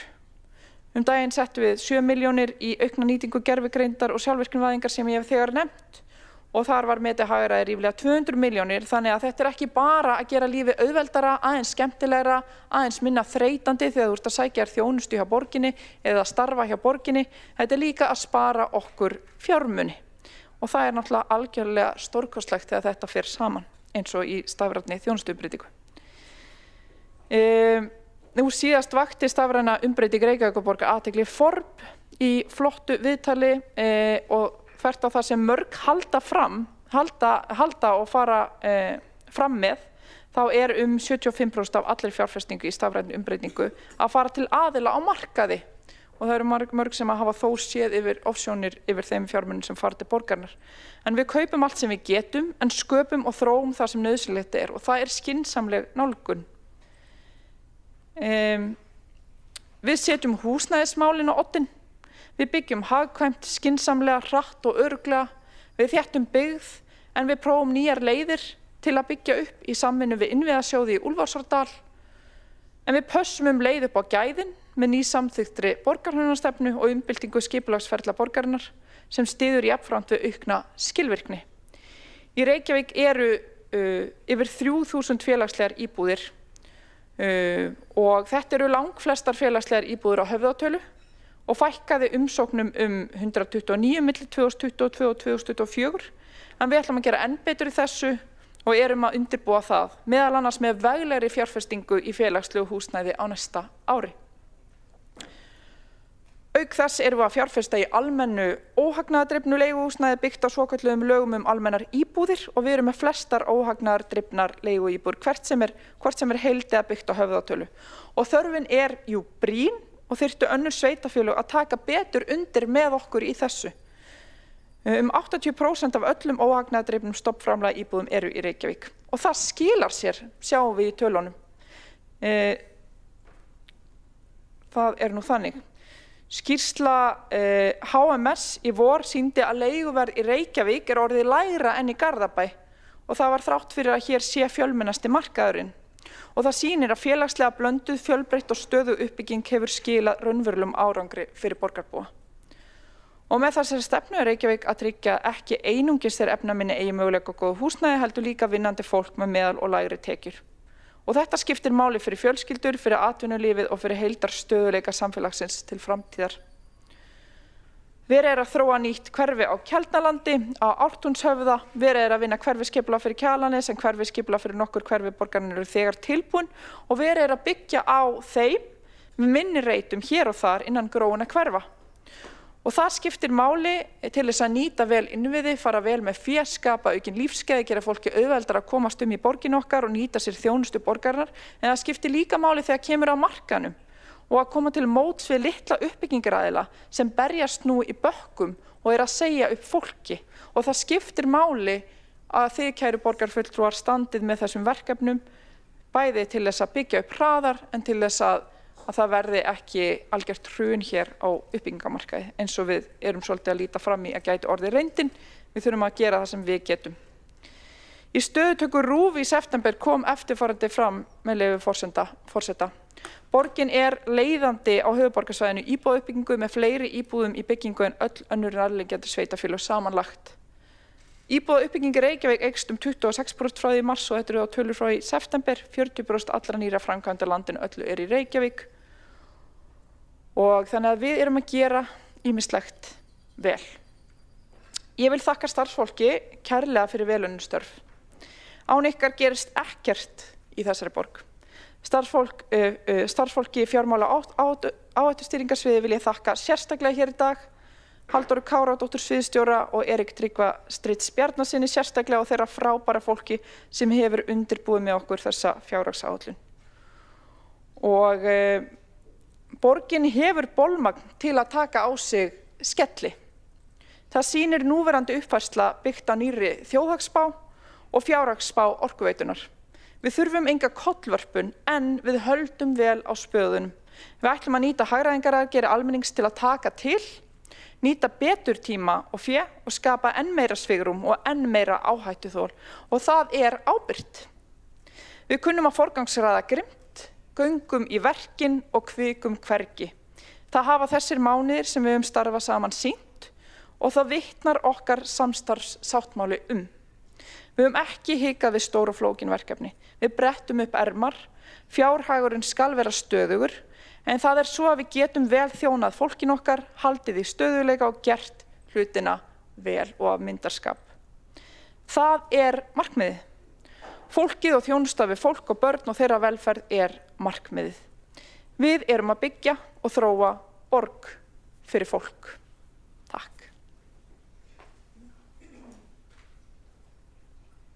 Þá hefur borgarfulltrúinn Dóra Björt Guðjónsdóttir lokið máli sínu og einn borgarfulltrúi hefur óskað eftir að veita andsvar. Það er borgarfulltrúinn Sandra Hlíf Ókares. Forseti, kæra borgarstjórn, mér langaði að spyrja borgarfulltrúann Dóru Björt af því að nú viðurkenni ég náðu kannski ekki að halda athygli allan tíman en svona stærstan. Nú er verið að tala að rýna og breyta og bæta alltaf með það fyrir augum að hagræða.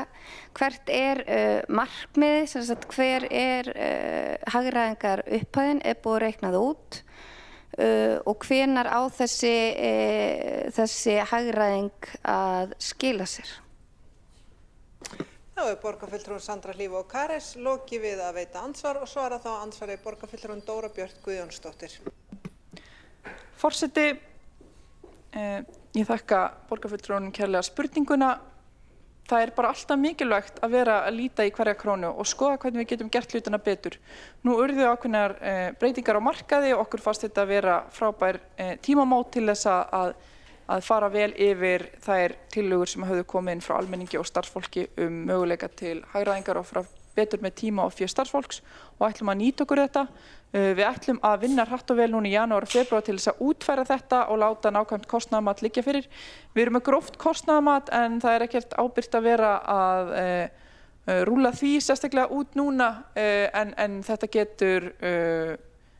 getur numið verulegum upphæðum og gróflega áætlað getur þetta bara verið yfir milljarður og jafnvel rúmlega það, en það fer algjörlega eftir nákvæmlega hvernig útfærslan verður og þess vegna viljum við ekki vera að hanga á nákvæmum tölum núna, en við viljum ráðast í þetta, skoða þetta, við erum sjálfur sér alltaf að gera það og höfum gert það þessar fjárhagsáætlun en við viljum ganga enn lengra. Þá borgarfulltrúin Dóra Björt Guðjónsdóttir lokið við að svara andsvari og veitir þá andsvar öðru sinni borgarfulltrúin Sandra Hlíf Ókares. Forseti, ágæti borgarstjórn, ég spyr aftur af því að þegar maður leggur upp og ákveður það að ég ætla að fara í hagræðingu, að þá hlýtur að vera bara, heyrðu, ok, ég ætla að hagræða hérna x mikið, þetta markmiðið og svo finn ég leið að markmiðinu. Hvert var markmiðið? Voru það einhver króna, voru það einhver prósent, var það einhver stafvæðing sem að felur í sér fækkun á starfsmönnum? Hvert var markmiðið? Þá hefur borgarfulltrúin Sandra Hlíf Ókares lokið við að veita andsvar öðru sinni og svara þá andsvari öðru sinni borgarfulltrúin Dóra Björt Guðjónsdóttir. Forseti, markmiðið með hagræðingu í okkar svona skilningi eru þetta það að hafa meira fé til umræða, bæði til þess að mæta óvæntum verkefnum sem geta komið upp og áskorunum sem geta komið upp eins og við vitum gerist á hverju einasta ári sem við höfum svigrúm til að mæta en viljum hafa enn meira svigrúm til að mæta. En sömuleiðis að geta ráðist í mikilvæga verkefni sem dæmi fjölgun NPA-samninga og annarra mikilvægara verkefna sem að kosta verulega fjármuni. Þannig að við viljum bæði hafa meira svigrúm til þess að gera ráðast í fleiri brýn verkefni fyrir okkar fólk og við viljum hafa aukið áhættuþol og það svona helsta markmiði. Þá hefur borgarfulltrúin Dóra Björt Guðjónsdóttir lokið við að svara andsvari öðru sinni og næst á mælendaskrá borgarfulltrúin Þórdís Lóa Þórhallsdóttir.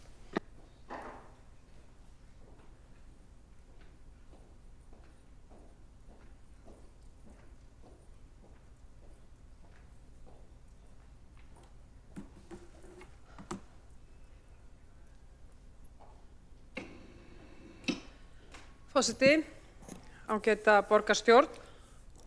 Ég hef sagt það áður hér í þessum stól að mér líst ágætlega á fjárfestingaáætlun borgarinnar og þau markmið sem þar eru og við höfum stutt það. Ég fór yfir það í löngu máli hér á í fyrri umræðu hvað mér þykir fjárhagsáætlun og margt þar gott. Mörgum fannst ég vera óþarflega jákvæð. Það bara fínt. En í dag ætla ég hins vegar að fylgja eftir okkar hugmyndum, okkar tillögum sem við leggjum fram hér í dag. Og það eiginlega búið að vera svolítið merkilegt að hlusta. Það þarf nefnilega engin áföll eða krísur til þess að stefna heilbrigðum rekstri. Og borgarstjóri hóf ræðu sína hér á að segja og vísa í áföll og krísur og trúi mér, við í pólitíkinni hér í þessum sal erum bara alvön því að vera í stöðugu viðbragði. Bæði í verkefnum sem koma utanfrá en líka í verkefnum sem koma innanfrá. Þau eru ekki endilega alltaf krísur og áföll en það alltaf ansi flókin verkefni og yfirleitt aldrei lygn sjór, það vitum við. Hér það enga bókmennta dæmisögu til að kenna okkur eða skamma þennan magnaða minnihluta til að koma hér með góðan tillögur. Eigum við ekki koma með hennar tillögur? Það bara fáránlegt, auðvitað gerum við það. Það þarf engar bókmennta dæmisögur til þess að stoppa það. En hér þarf heilbrigðan og stöðugan rekstur. Og og ég bara mjög ánægð með þann rekstur sem við höfum hér í dag, en það breytir því ekki að það margt hægt að gera og það margt sem á að gera. Tillögur aðhald og sölu eigna engan veginn einhver ávísun á okkur að brunaútsölu. Það af og frá. Mér sýnist það bara að sýna mikið skilningsleysi. Og það mikill mislestur hjá borgarstjóra að segja eignir sem að borgin þarf ekki að eiga og getur selt, að hún eigi ekki að selja það núna af því að það frábær tími. Það nefnilega frábær tími til að selja. Og það þarf engar stórkostlega greiningar til við vitum að tímasetningin góð með ýmislegt, ekkert endilega allt og það verður ekki allt gert á einum degi. Við í Viðreisn leggjum hér í dag til tillögur sem skapa heilbrigðan rekstur, engan óþarfa í opinberum rekstri og skerum af það sem við þurfum ekki og vinnur betur með það sem við eigum. Og við hérna í Viðreisn, við þurfum enga blaðamannafundi eða glæru sýningar. Okkar tillögur eru raunhæfar, það hægt að fara í þær strax og þær skapa fjárhagslegt rými fyrir borgina til að bæta og auka þjónustu við borgarbúa. Og við leggjum fram leiðir sem virka, einfaldar og góða lausnir sem hægt að gangi hratt og ákveðið. Við í Viðreisn, við erum í vinnu fyrir borgarbúa. Við erum ekki lögst í neina kosningabaráttu, það verður nóg að gera því á næsta ári, við hlökkum til. En mín kæru, hér rétt áður sagði borgarfulltrúi Dóra Björt Guðjónsdóttir, já, svona cirka báti einhvern 1 milljarð, það ekki neitt. 214 milljarðar í tekjur á næsta ári, 1 milljarður dropi í hafið. Við erum hérna að ræða 20 milljarða áhrif. 20 milljarða áhrif sem tillögur Viðreisnar hafa á núverandi fjárhagsáætlun, 5 ára áætlun. Við leggjum fram aðgerðir þar sem hægt að lækka rekstrarkostnað allt að 10 milljarða á 5 ára áætlun og það fyrir utan mögulega lækkun á rekstrarkostnaði út af eignum sem við leggjum til að séu seldar, sem mjög falinn kostnaður inn í kerfinu. Ég kem að því síðar. Við leggjum einnig til að greiða niður skuldir. Mér finnst allt í lagi að skulda. Ég hef alltaf verið þeirrar skoðunar. Það þarf að vera í heilbrigðum balansi og við höfum verið í ágætis balans hér og eins og það kom fram áðan í ræðu borgarfulltrúa Dóru Bjartar, þá Reykjavíkur og Kópavogur með lægstu hlutföll hér á höfuðborgarsvæðinu. En það breytir því ekki að það á sannarlega að stefna því að lækka skuldir. Annað væri nú. Og hvers vegna? Því þá erum við ekki að borga fjármagnskostnaðinn. Með því að lækka skuldir erum við að búa til svigrúm. Og búa til svigrúm fyrir hvað? Jú, fyrir betri og aukna þjónustu og meiri uppbyggingu. Og þetta viljum við gera með sölu eigna sem borgin þarf ekki að eiga og við getum losað okkur undan miklum kostnaði. Okkar tillögur eru raunhæfar og þær eru í anda þess sem Viðreisn hefur ávallt staðið fyrir, það að einfalda kerfið og bæta þjónustuna. Engar plástursaðgerðir, engin krísuviðbrögð, heldur stöðugan, góðan rekstur. Og við vitum vel hvað þarf. Við vorum ekki að koma í þennan borgarstjórnarsal í gær. Við höfum verið hér í 8 ár og við þekkjum fjármál borgarinnar vel. Við viljum lækka kostnað, allan miðlægan kostnað, og þegar ég segi allan þá ég ekki að meina bara hér í ráðhúsinu. Okkur svo tamt að tala bara miðlægan kostnað hérna í ráðhúsinu. Þegar við tölum miðlægan kostnað, þá erum við að tala miðlægan kostnað á öllum skrifstofum og öllum sviðum borgarinnar. Og við viljum stefna því að borgin fari úr 8% sem hún í dag, samkvæmt upplýsingum sem við fáum á Sambandi íslenskra sveitarfélaga, og við viljum fara niður í 6%. Landsmeðaltalið 7%. Reykjavík 1% hærra en landsmeðaltal í miðlægum kostnaði. Það eru ekki fótgönguleiðarnir okkar út í skólunum eða út í velferðinni eða í leikskólanum eða í sundlaugunum eða í menningunni eða í þjónustu við utangarðs þar sem við erum að gera ýmislegt fleira heldur en önnur sveitarfélög.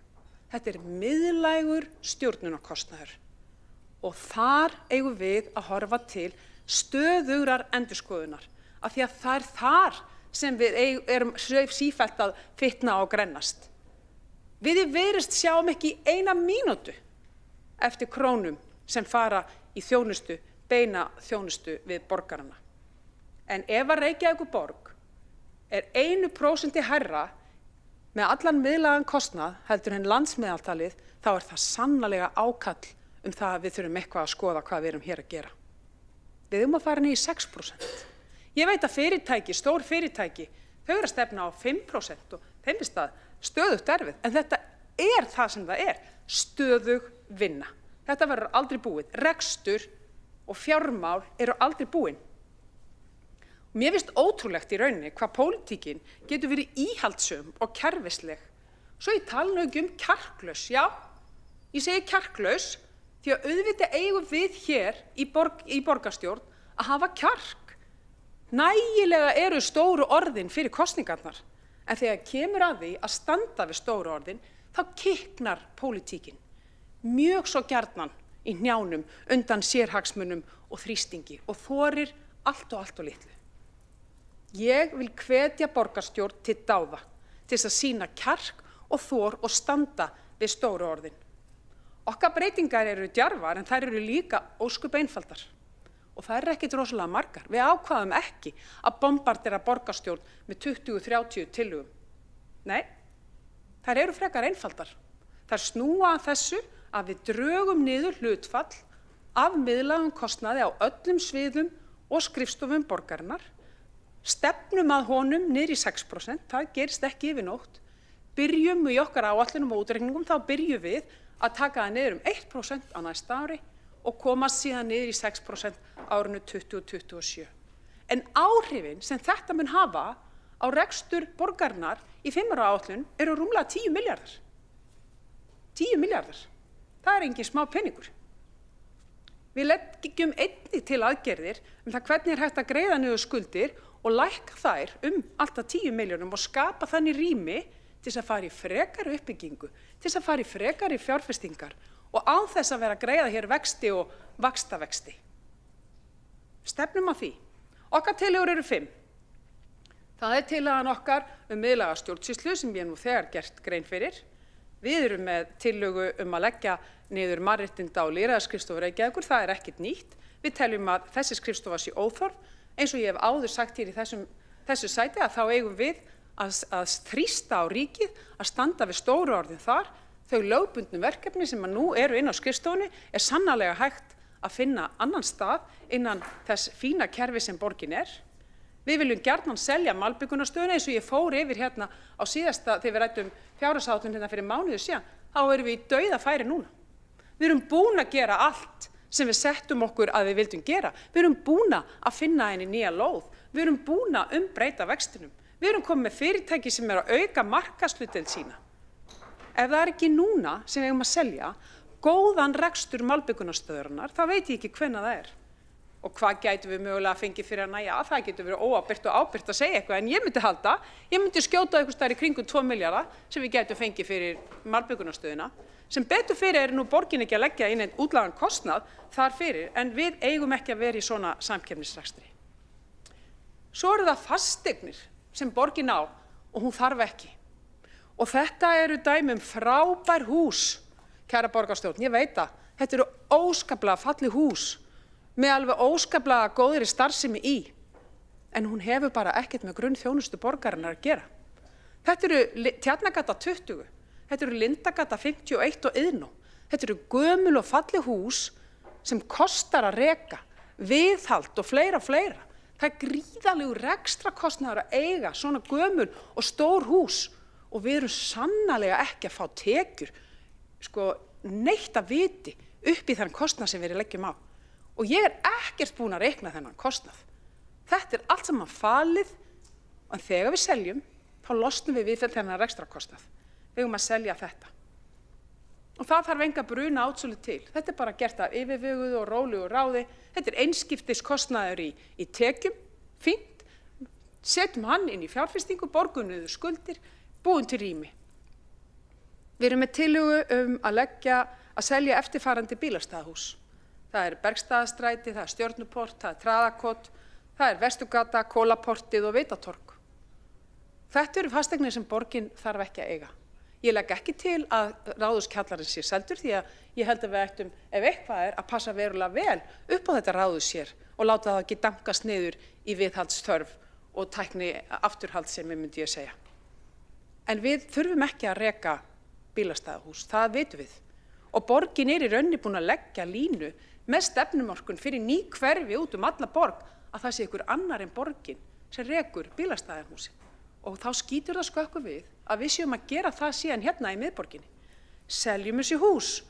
Ok, já, við fáum tekjur og við getum fengið tekjur frá 5,5 upp í 6,7 milljarða.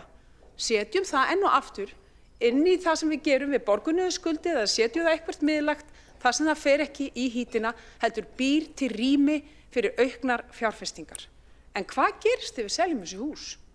Jú, reksturinn á þessum húsum og kostnaðurinn við reksturinn á þessum húsum, hann fer út úr verkefnum borgarinnar og fer af okkar borðum.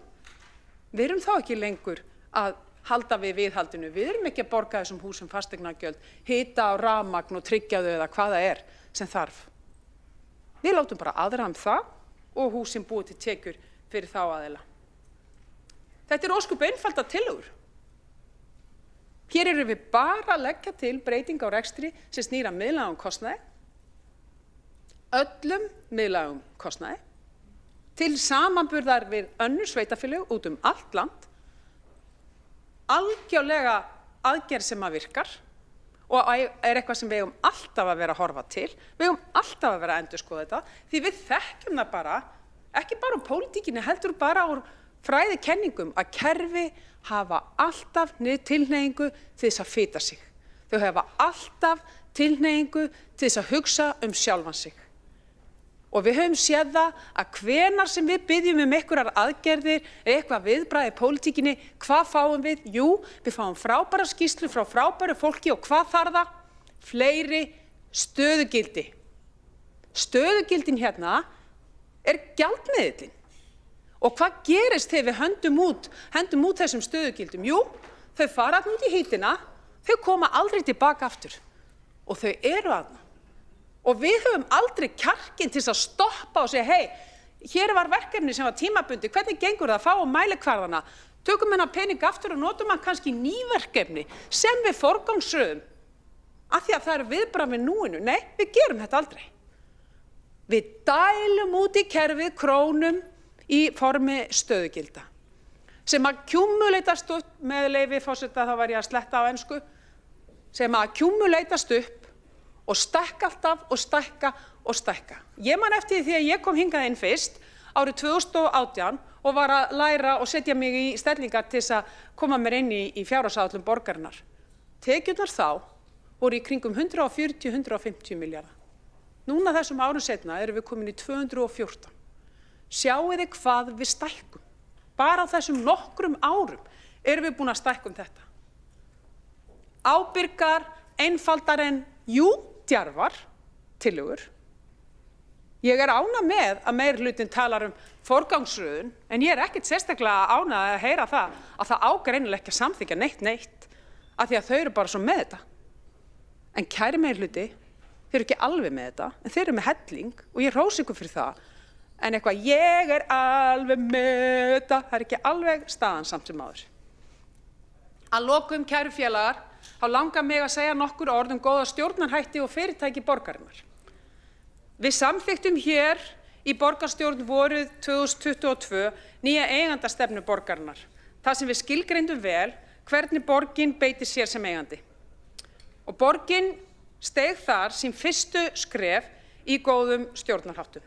En það kveðið á góða stjórnarhætti í félagalögum og í leiðbeiningum viðskiptaráðs og í leiðbeiningum frá OECD og í áliti umboðsmanns Alþingis.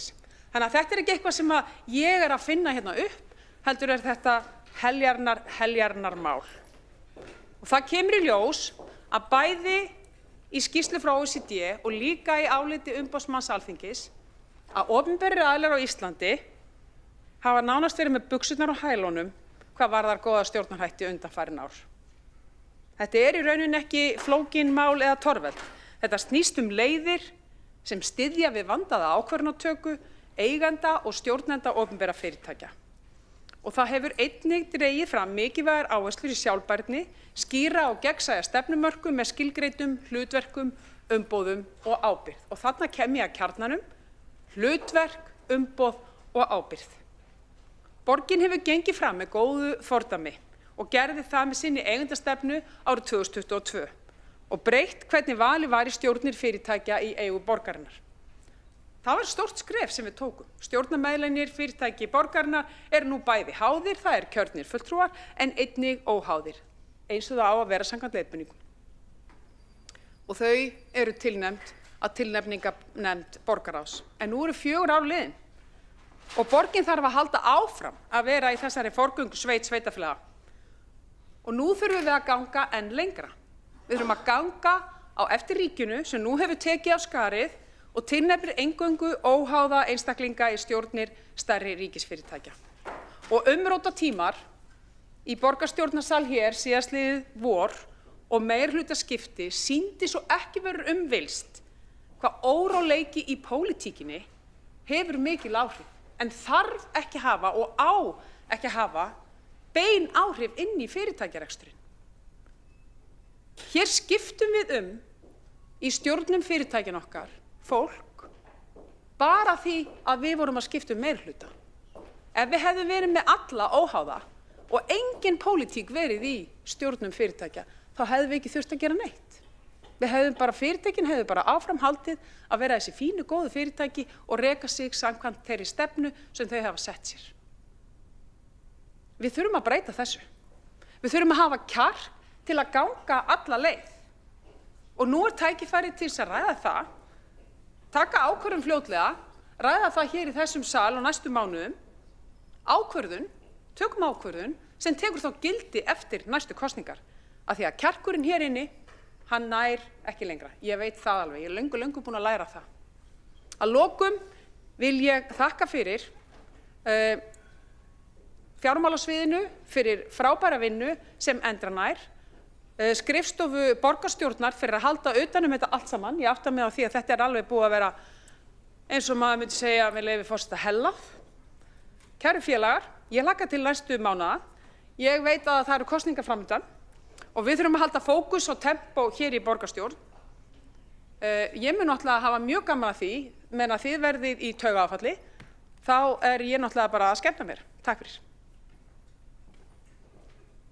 Þá hefur borgarfulltrúinn Þórdís Lóa Þórhallsdóttir lokið máli sínu og borgarstjóri hefur óskað eftir að veita andsvar, Heiða Björk Hilmarsdóttir.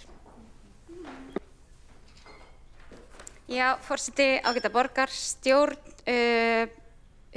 þakka ræðu flytjanda fyrir ræðuna sína og leitt að hún tók upphaf ræðu minnar svona til sín, en hún hefur reyndar alveg mátt gera það. Borgarfulltrúinn hefur akkurat sýnt í verki að hún tekur ábyrgð og sýnir ábyrgð á því sem henni er falið. Þannig að taka það sem hrós, það bara mjög gott. Sum hafa hins vegar að tala hér með þeim hætti að hér sé allt einhvern veginn hér sé óveður ský og hér sé allt að hrynja. Ég er sammála borgarfulltrúa Þórdís Lóu Þórhallsdóttir að það er ekki þannig og það er ekki gagnlegt, en hins vegar eigum við alltaf að vera að leita að leiðum til þess að gera betur. En ég bara tek algjörlega undir það. Við höfum akkurat verið á þessum mánuðum sem við höfum starfað saman, samstarfsflokkarnir, að leita leiða til þess að selja hús sem við þurfum ekki, til þess að kjarna okkur betur og þar eru margir hlutir inni. Varðandi prósentur og miðlæga stjórnsýslu, þá bara, ég hef ekki séð tölur varðandi stöðugildi, ég hef séð tölur varðandi rekstur. Ég átta mig ekki alveg á þeirri tillögu. Þá hefur borgarstjóri Heiða Björk Hilmarsdóttir lokið við að veita andsvar og svara það andsvari borgarfulltrúinn Þórdís Lóa Þórhallsdóttir.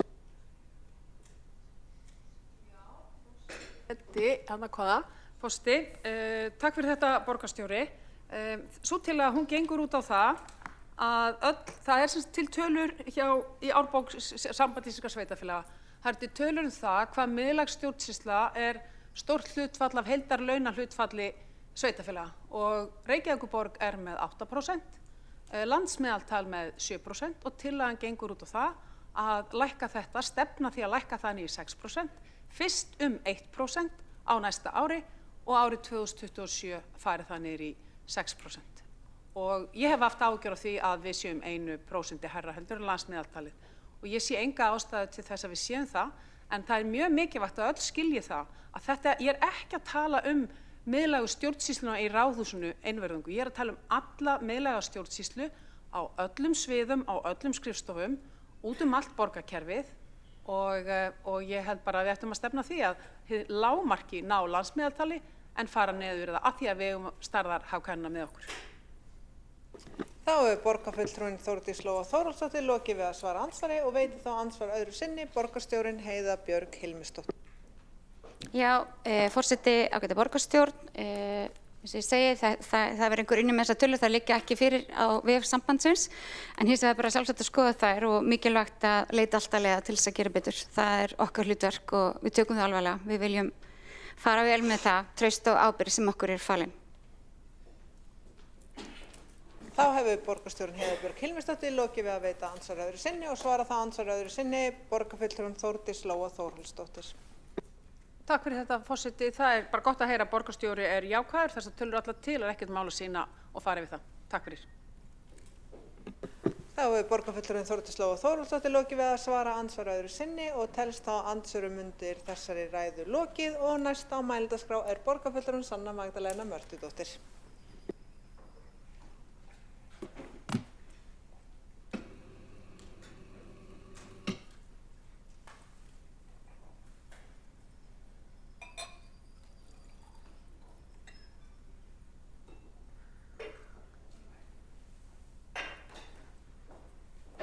Forseti, íbúar og öll sem eru að fylgjast með hér í dag.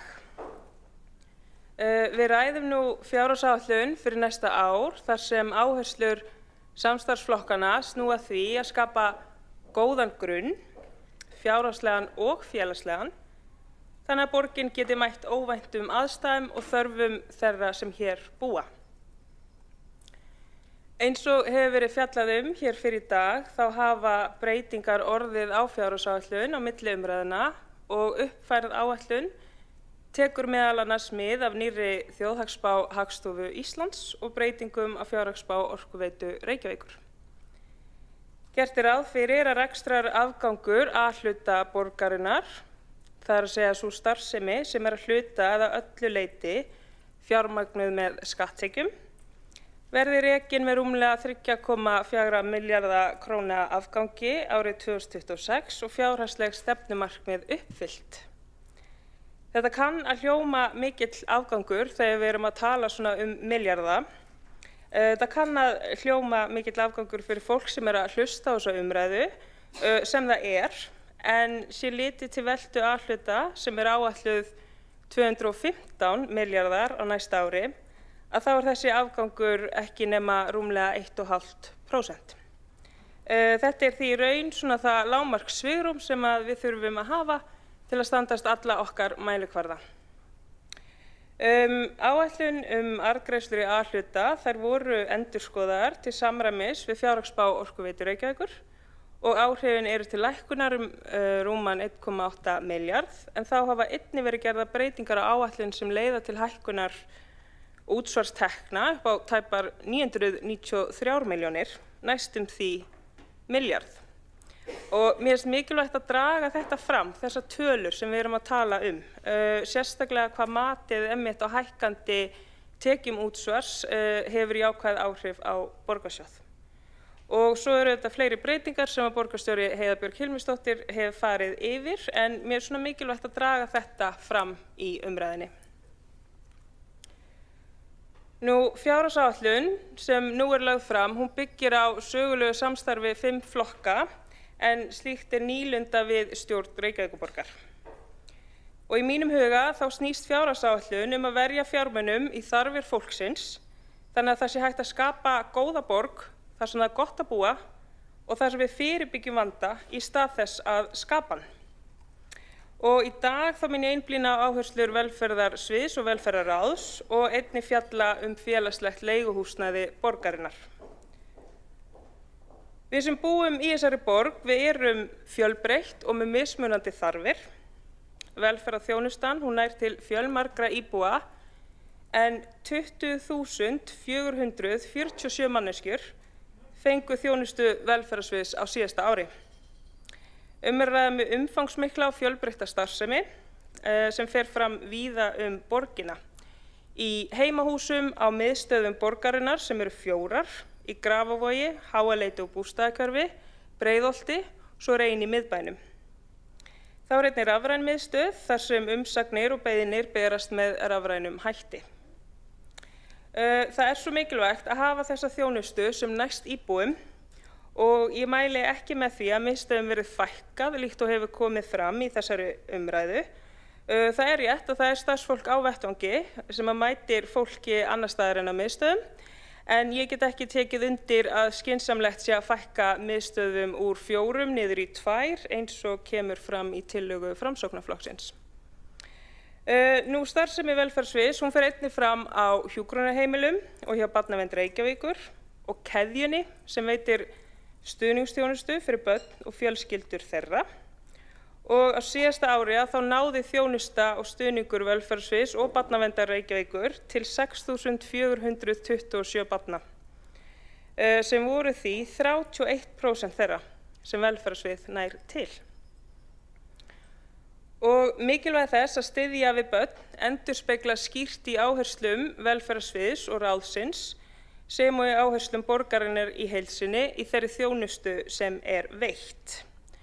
Hér sjáum við mynd af skipuriti velferðarsviðs og hlutverk sviðsins að stuðla að auknum lífsgæðum sérhvers íbúa Reykjavíkur með því að sýna frumkvæði og bregðast við fjölbreyttum þörfum einstaklinga og fjölskyldna fyrir fjölbreytta velferðarþjónustu. Og hér sjáum við mynd af þessu skipuriti þar sem að borgarbúar eru efstir að því að auðvitað eigum við að starfa út frá þörfum þeirra. Velferðarsvið vinnur í samstarfi við stjórnvöld á sviði heilbrigðis- og velferðarmála, félagasamtök og aðra aðila að auknum lífsgæðum íbúa borgarinnar og sviðið annast framkvæmd velferðarþjónustunnar í umboði velferðarráðs. Þar sem 7 kjörnir fulltrúar sitja og ég verð að nefna að þetta ráð sem leggur áherslu á að rýna hlutina vel og vandlega. Á þessu ári þá höfum við farið í heimsóknir á ólíka starfsstaði velferðarsviðs og hér á myndinni þá fylgja með nokkur dæmi. Við höfum fundað í húsnæði borgarinnar, má þar nefna húsnæði Barnaverndar Reykjavíkur, þar sem við fengum kynningu á starfseminni, sem og öllum miðstöðunum, þar sem við höfum fengið innsýn í það hvernig starfið fer fram. Við höfum einnig heimsótt Sléttuveg, þar sem heimaþjónusta skipulögð og farið út fyrir starfsstöðvar borgarinnar líkt og í draumasetur, áfangaheimili fyrir fólk sem að byggja upp líf sitt eftir áfengis- og vímuefnaneyslu. Og fyrir á þessu ári þá samþykkti velferðarráð samning þjónustu við áfangaheimilið en samningurinn eflir og styrkir faglegt starf og stuðningurinn felur í sér 15 milljóna króna framlag árlega í 3 ár og þarna að ræða manneskjur sem eru þá með búsetu og fá stuðning á viðkvæmum tímapunkti í lífi sínu. Velferðarráð hefur einnig heimsótt vistheimili fyrir börn. Við höfum haldið aukafundi til að rýna málin vel, haldið sameiginlegan fund með skóla- og frístundaráði og fjölmenntafund ÖBÍ réttindasamtaka húsnæðismál. Við höfum einnig haldið velferðarkaffi stöðu heimilislausra og þjónustu borgarinnar og nú síðast héldum við sameiginlegan fund með öðrum félagsmálanefndum á höfuðborgarsvæðinu þar sem skorað var á ríkið að móta sér stefnu í þessum málaflokki. Og markmið fundarins var að hefja samtal sameiginlega framtíðarsýn í málaflokki heimilislausra með miklar og flóknar þjónustuþarfir og hér fylgir með mynd frá þeim fundi. Eins og ég hef komið inn á þá veitir velferðarsvið fjölbreytta þjónustu, sér að veita félagslega ráðgjöf, fjárhagsaðstoð, barna- og farsældarþjónustu. Keðjan sem býður upp á stuðning fyrir börn, unglinga og fjölskyldur þeirra rekur einnig skammtíma dvalir og heimili fyrir börn og unglingasmiðjurnar Stíg og Tröð sem að kannanir hafa sýnt að hafa sannað gildi sitt sem mikilvægan stuðning við ungmenni og mig langaði að nýta smá af tímanum hér í dag til þess að fjalla þá þjónustu og með leyfi forseta þá ætla ég að vísa í grein á heimasíðu borgarinnar sem ber heitið Er glöð og jákvæð eftir að vera í unglingasmiðjunni. Með leyfi forseta þá kemur þar fram að unglingasmiðjurnar Stígur og Tröð eru öruggur vettvangur fyrir unglinga á aldrinum 13 til 16 ára til að stíga út fyrir þægindarammann og æfa sig í samskiptum við jafningja, styrkja sjálfsmynd sína, tjá sig af einlægni, setja sig í spor annarra og læra að treysta. Brúin svo unglingasmiðja sem sérstaklega ætluð ungmennum á aldrinum 16 til 18 ára og könnunin sem var gerð í maí síðastliðnum en hún var send með tölvupósti á forráðamenn þeirra 25 ungmenna sem voru á þeim tíma þátttakendur í Stíg og Tröð. 15 forráðamenn svöruðu könnuninni og var svarhlutfall því 60%. Svarendum bar öllum saman að þáttaka í unglingasmiðjunum hafi haft áhrif á félagslega virkni ungmennanna. Nær öll sögðust hafa fundið jákvæðar breytingar í fari barnsins eftir að það hóf þátttöku í unglingasmiðjunum. Þá sögðu allir svarendur líklegt eða mjög líklegt að þeir myndu mæla með unglingasmiðjunum fyrir aðra foreldra. Tilvitnun lýkur, en það er gleðilegt að sjá þau jákvæðu áhrif sem unglingasmiðjurnar hafa. Nú, velferðarsvið mætir íbúum á ólíkum ævi- og lífskeiðum út frá fjölbreyttum þörfum. Undir velferðarsviði því þjónusta og stuðningur við eldra fólk, fatlað fólk, heimilislausa með miklar og flóknar þjónustuþarfir, þjónusta við börn og fjölskyldur og þjónusta við flóttafólk og umsækjendur alþjóðlega vernd. En það hafa verið gerðar áherslubreytingar hinum megin við götuna á þingi sem hafa áhrif á viðkvæma hópa samfélagsins. Félags- og húsnæðismálaráðuneytið endurnýjaði ekki samninginn við Reykjavíkurborg þjónustu við umsækjendur alþjóðlega vernd. Þjónusta við þennan hóp nú alfarið hjá Vinnumálastofnun og ráðuneytið tilkynnti einnig áform þess efnis að samningur samræmda móttöku sveitarfélaga yrði ekki endurnýjaður áramótin. Þeim áformum hefur verið frestað og líkur á því að nýr samningur verði gerður sem gildi út árið 2026. En samningurinn stendur ekki undir þeirri þjónustu sem þessi viðkvæmi hópur þarf á að halda og eru því miklar áskoranir varðandi þessa þjónustu. Mér finnst mikilvægt að taka fram að þegar maður talar svona hópa og talar málaflokka að þá auðvitað erum við öll fjölbreytt og þó við kannski séum sett inn í ákveðin kassa fyrir ákveðin hóp, þá erum við bara að tala hér manneskjur með fjölbreyttar þarfir. Nú, velferðarsvið veitir einnig sérhæfða húsnæðisaðstoð og búsetuþjónustu, barnavernd, heimahjúkrun, félagslega heimaþjónustu, heimastuðning, mataþjónustu, félagsstarf fyrir aldraða, akstursþjónustu fatlaðs fólks og eldri borgara, stuðningsþjónustu, forvarnir og almenna upplýsingagjöf. Fjárhagsrammi velferðarsviðs upp á tæpa 49 milljarða og hækkar frá fyrri áætlun, meðal annars hækkar 180 milljónir vegna breytinga á sérstökum húsnæðisstuðningi, sem sagt þakið og svo bættist við framlög í ramman vegna kjarabóta.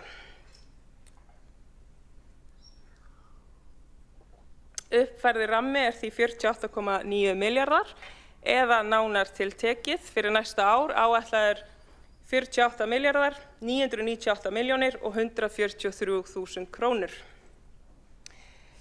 Hér sjáum við á glærunni, við sjáum tekjur og kostnað, þjónustutekjur nema rúmum milljarði, tekjur vegna verkefna frá ríki fara lækkandi á milli ára og nú áætlaður 6,4 milljarðar, tekjur nema því samtals rúmlega 7,5 milljörðum.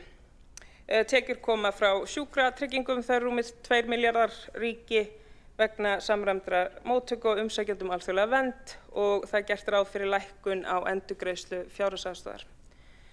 Síðan eru það þjónustutekjurnar þar sem lítil breyting á þeim á milli ára en á myndinni sjáum við ítarlega skiptingu. Annar rekstrakostnaður 23 milljarður, þar undir allur rekstrakostnaður, þar með talið húsaleiga, allir samningar svo sem við ás, samningar vegna vistunar utan heimilis og fleira. Laun og launatengd gjöld eru 33 milljarðar. Þar sem starfsmenn eru áætlaðir 4.562 á næsta ári, 2.378 stöðugildum. Og hér má sjá nánari skiptingu eftir þjónustuþáttum en ég vek athygli borgarstjórnar á því að nánari upplýsingar að finna í greinargerð greinargerð velferðarsviðs sem við höfum öll aðgang að.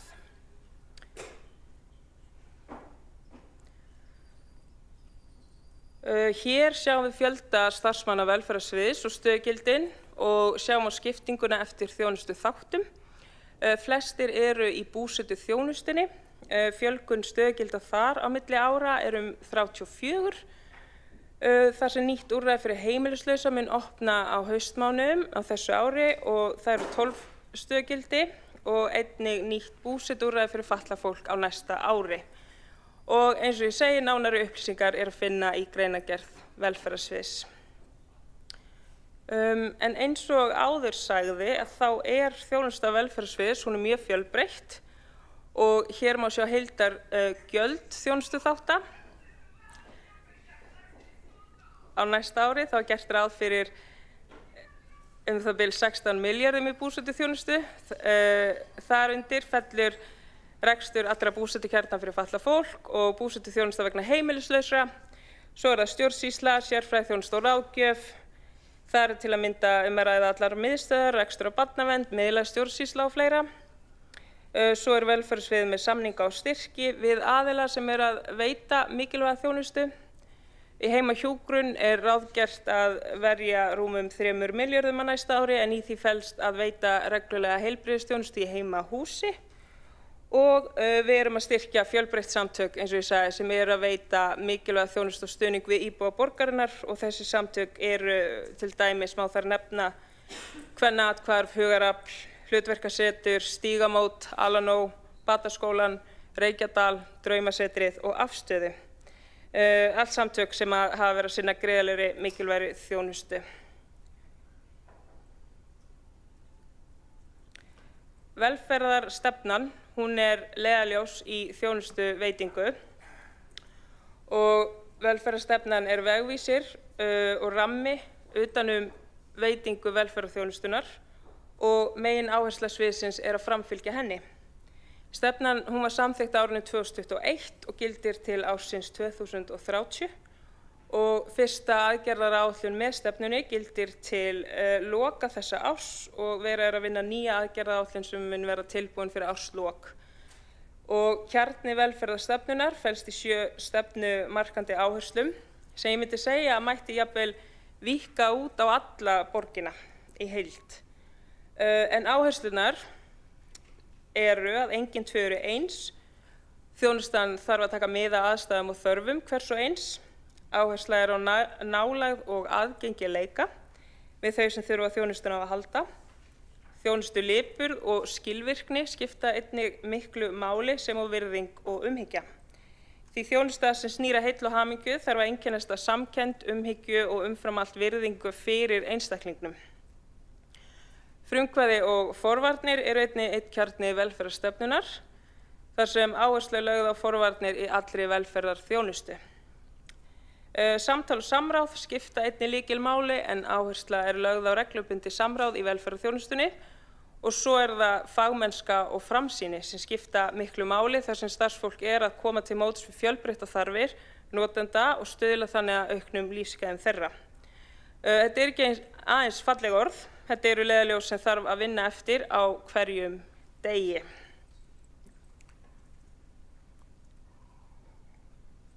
Við að vinna með og fyrir fólk, ofta mæta íbúum á mjög krefjandi tímum í þeirra lífi og velferðarsvið með 2 bundna liði.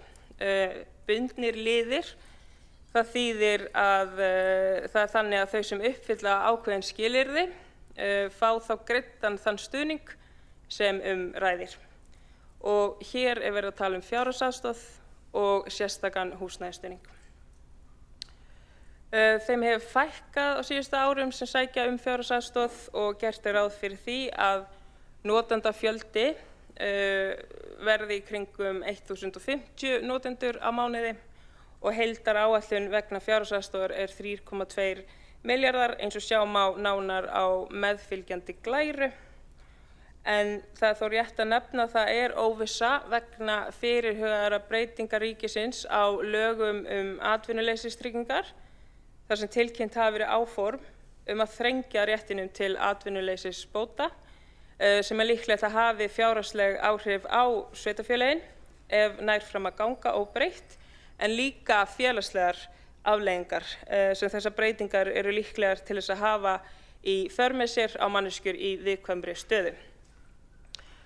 Velferðarráð hefur fjallað þetta og var meðal annars með tillögu þetta málefni 30. apríl og mun halda áfram að fylgja málinu eftir en tillagan sem Velferðarráð sameinaðist var eftirfarandi með leyfi forseta.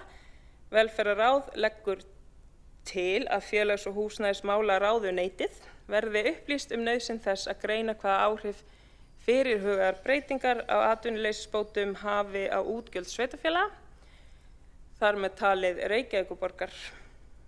Einnig hvaða fjárhagslegu og félagslegu afleiðingar verði vegna stöðu þeirra sem fá fjárhagsaðstoð að loknum atvinnuleysisbótarétti. Óskar eftir því að fá frekari upplýsingar frá ríkinu hvaða breytingar ráðuneytið hafi í huga á atvinnuleysisbótakerfinu og hversu mikil stytting er fyrirhuguð. Tilvitnun lýkur. Nú þá hefur velferðarsvið einnig lagt fram ítarlega greiningu á þessum fjárhagslegum og félagslegum afleiðingum ef að fyrirhugaðar breytingar fara fram óbreyttar og sú umsögn var send inn og einnig lögð fram fyrir Velferðarráð 1. október síðastliðinn og vek athygli borgarstjórnar á hún er aðgengileg þar í fundargerðum. En ég mun fjalla nánar fjárhagsaðstoðina og sérstaka húsnæðisstuðninginn og upphæðir þar undir til íbúa aðeins síðar. Þegar við skoðum þróun á fjárheimildum velferðarsviðs yfir 5 ára tímabil að frá árinu 2021 til 2026 og þá hafa fjárheimildir á föstu verðlagi, sjáum við hérna yfirlitið, en fjárheimildir hafa hækkað rúma 13 milljarða og þar af eru kjarasamningar 11,8 milljarðar. Fjárhagsrammi velferðarsviðs hækkar 1,9% á milli áranna 2025 og 2026 og það sést bara út frá þessu og öllu sem ég hef lýst hérna núna í ræðu að það er alveg krefjandi að ná að fjármagna allt sem er hér undir. Og ég ætla að fara núna svona yfir mikilvægi þætti þjónustunar sem eru fyrirhugaðar á næsta ári þar sem ég greini frá þjónustunni út frá ólíkum málaflokkum og fjölbreyttum hópum samfélagsins. Velferðarráð leggur mjög mikla áherslu á stuðning við börn og við erum að forgangsraða fjármunum í fjölgun stöðugilda sálfræðinga. Fjölgað verður 4 stöðugildi sálfræðinga til að styrkja snemmtæka íhlutun, auka viðveru í skólum og vinna á biðlistum. En snemmtæk íhlutun, það þýðir að bregðast snemma við. Og það verður haldið áfram með verkefni frístundatengla sem vinna því að ná til barna vegna frístundaþátttöku og þeir munu sinna þjónustu þvert á borgina og markmið er að bæta aðgengi að íþróttum, menningu, virkni og þátttöku. En eins og við vitum það eru oft fátæk börn og foreldrar þeirra hafa ekki efni á því að greiða fyrir einhverja frístundir fyrir þeirra börn og við vitum að það við erum meðvituð þá staðreynd og það er mjög útilokandi eins og við vitum að vera fátækur. En Mánaberg, það er vistheimili barna, það flytur í annað og stærra húsnæði sem hentar starfseminni betur en úrræðið hefur verið meira en fullnýtt síðustu ár. Og áframhaldandi innleiðing betri borgar fyrir börn sem oft skammstafað sem BBB mun fara fram á næsta ári þar sem sett verða af stað foreldranámskeið fyrir foreldra sem fara í gegnum lausnateymin og Dalaker, stafræn lausn sem er sniðin að þörfum hvers og eins verður innleitt í þjónustu. Áframhaldandi innleiðing lausnateyma mun fara fram í leik- og grunnskólum en lausnateymi fellur undir skóla- og velferðarþjónustu þar sem teymi innan skólans sér að kortleggja stöðu barna og leita lausna til stuðningsteym. Svo er það miðlægt bráða- og viðbragðsteymi vegna ofbeldis meðal barna, eins og þið hafið líklegast heyrt afsakið, sem hlaut styrk, en styrkurinn er hluti af aðgerðaáætlun stjórnvalda vegna ofbeldis meðal og gegn börnum. Og er að ræða styrk að fjárhæð 240 milljón króna og verkefni samvinnuverkefni sveitarfélaganna á höfuðborgarsvæðinu, lögreglunar og barna- og fjölskyldustofu. Er að ræða bráða- og viðbragðsteymi vegna barna á aldrinum 10 til 18 ára sem beita eða hóta líkamlegu ofbeldi, þvert á sveitarfélög og þjónustustig. Og teyminu er ætlað að tryggja að þau mál sem koma upp á höfuðborgarsvæðinu séu unnin af miðlægu, þverfaglegu og sérhæfðu teymi sem virkjast leið og ofbeldi á meðal barna á sér stað eða kemur upp. Og í samvinnu þá við ábyrgðaraðila máls í sveitarfélagi barns. Nú að fjárhagsaðstoð, þá hækkar grunnfjárhæð fjárhagsaðstoðar 5% og fer úr 247.572 krónum á mánuði í 259.951 krónur á mánuði frá og með næstu áramótum. Fyrir áætlanir gerðu ráð fyrir hækkun 2,7% en nú er hún hækkuð enn frekar og eins og þið vitið að þá er þetta aðstoðin fyrir þau sem að geta ekki leitað í neitt annað. Nú breytingar á þaki húsaleigubóta og sérstaks húsnæðisstuðnings hefur verið farið yfir en hér er sem sagt að ræða auka fjárframlag sem fer til tekjulágra leigjenda sem leigja meðal annars hjá félagsbústöðum og Bjargi og mun þá auka ráðstöfunartekjur þeirra eins og sést á myndinni sem fylgir hér með að þá er þetta breyting sem að nær einna helst til þeirra sem eru 2 eða fleiri í heimili líkt og barnafjölskyldna og svona til að útskýra þetta aðeins nánar að þá greiðir ríkið ákveðið hlutfall í húsaleigubætur og borgin kemur síðan með jafn háa upphæð ofan á það til þeirra sem eiga rétt á sérstökum húsnæðisstuðningi. Þannig að manneskja sem býr einu heimili getur þannig fengið að hámarki 50.792 krónur á mánuði frá ríki og þannig jafn háa upphæð frá borginni. Og svo sjáum við hérna meðfylgjandi mynd hvernig greiðslurnar breytast til að ná þá upp í þetta 110.000 króna þak á mánuði í stað þess að stuðningurinn stoppi við 100.000 krónur á mánuði. Það er sem sagt þetta sem að breytingin felur í sér og áætlað þetta kosti Reykjavíkurborg 180 milljónir á næsta ári. Nú fyrr á þessu ári að þá var samþykkt að framkvæma og útfæra breytingu á stjórnskipulagi málaflokks fatlaðs fólks. Breytingin hún felur í sér að fagleg, rekstrarleg stýring og framkvæmd þjónustu við fatlað fólk, nánar tiltekið búsetuþjónusta, stuðnings- og stoðþjónusta, vinna og virkni og MPA og beingreiðslusamningar verði þá ábyrgð einnar starfseiningar í stað 4 líkt og nú er, eða var. Og tilgangur breytingana er að auka gæði þjónustu við fatlað fólk með því að einfalda stjórnskipulag, skýra verkaskiptingu, auka yfirsýn og eftirlit, einfalda verklag, draga úr töfum og einfalda ákvarðanatöku. Breytingin er ætlað að stuðla að aukinni skilvirkni við framkvæmd þjónustunar með betri nýtingu fjármuna og mannauðs.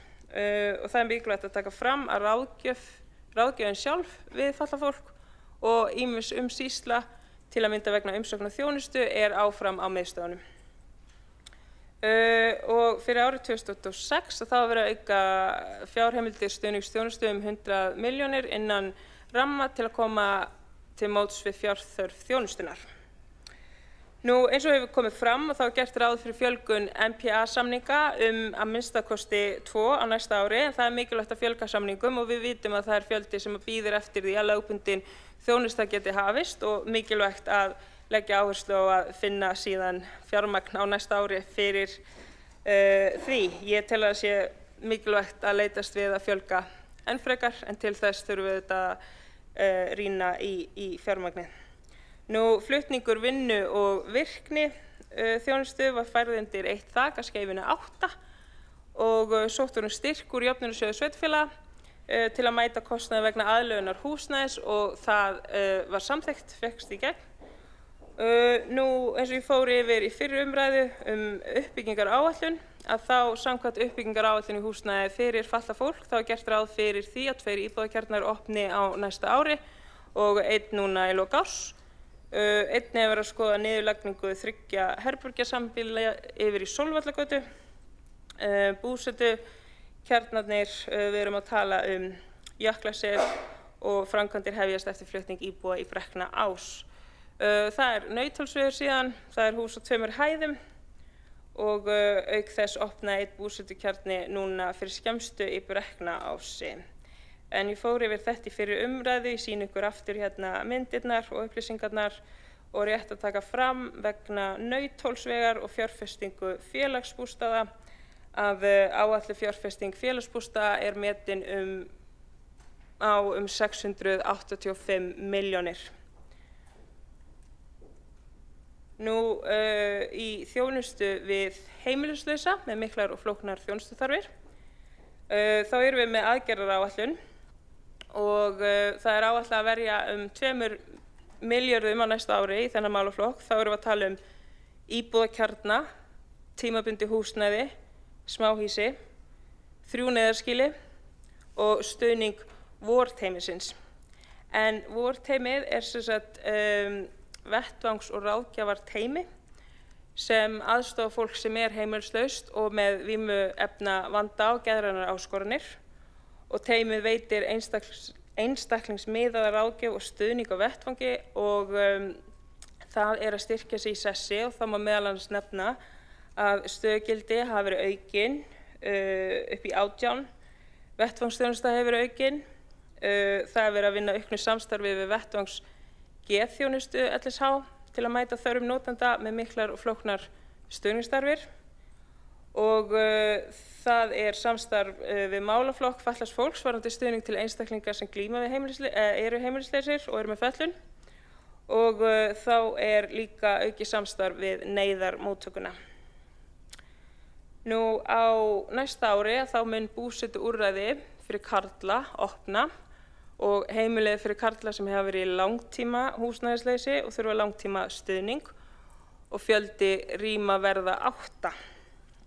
Nýtt úrræði fyrir konur opnar í desember eftir 3 daga og konukot fær nýtt húsnæði.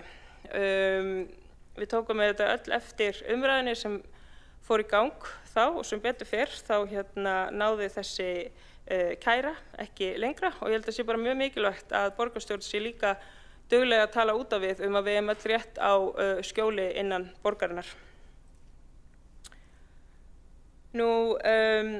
Í þjónustu við eldra fólk að þá hefur velferðarráð falið velferðarsviði að vinna við áætlun framtíðarskipulag og fyrirkomulag heimaþjónustu og unnið að sameiningu heimaþjónustu vestur- og norðurmiðstöðvar til að auka hagkvæmni og sameiningin liður í því að mæta alvarlegum mönnunarvanda og án þess að hafa áhrif á daglega umönnun.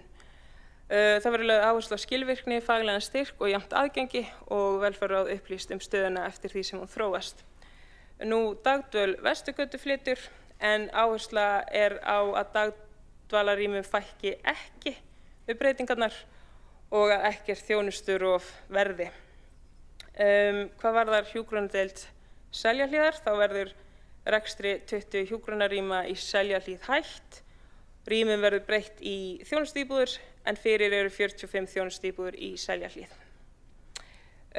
Vegna Vesturmiðstöðvar, ég ætla að nefna það sérstaklega hér, breytingar fyrirhugaðar. Þetta ein miðstöð borgarinnar sem í daglegu tali hefur lengi verið þekkt sem þjónustumiðstöð en velferðarráð hefur samþykkt flutning miðstöðvarinnar í Borgartún 12-14 en það uppfyllir helstu þarfir með góðu aðgengi, nægu rými og samlegðar áhrifum við aðrar stofnanir borgarinnar. Það þarf að endurhanna móttökuna til að tryggja öryggi og betri þjónustu og samnýtingu þjónustuveri en 90 starfsmenn flytjast í Borgartúnið og Hvað varðar fjárhagsleg áhrif að þá flutningurinn hann felur í sér lægri húsnæðiskostnað, betri nýtingu á rými og eflingu á þjónustu. Þannig ég get glatt borgarstjórn með því að þetta bæði betra rými fyrir starfsfólk sem að mæta þjónustuna, en við erum auðvitað að hugsa líka krónur og aura í þessu samhengi. Að félagslegu leiguhúsnæði þá í öllum hverfum borgarinnar félagslega leiguíbúðir sem ætlaðar eru fjölskyldum og einstaklingum undir tilteknum eigna- og tekjumörkum, auk leiguíbúða fyrir aldraða og fólk með fötlun, og félagsbústaðir eru samtals með rúmlega 3000 íbúðir í eignasafninu og yfir 5% af íbúðafjölda í borginni. Framtíðarsýn félagsbústaða hún byggir á 5 stoðum, þessum markmiðum. Númer 1 að tryggja húsnæðisöryggi og lífsgæði með uppbyggingu og þróun eignasafns. Númer 2, veita vandaða og áreiðanlega þjónustu sem stuðlar að velsæld.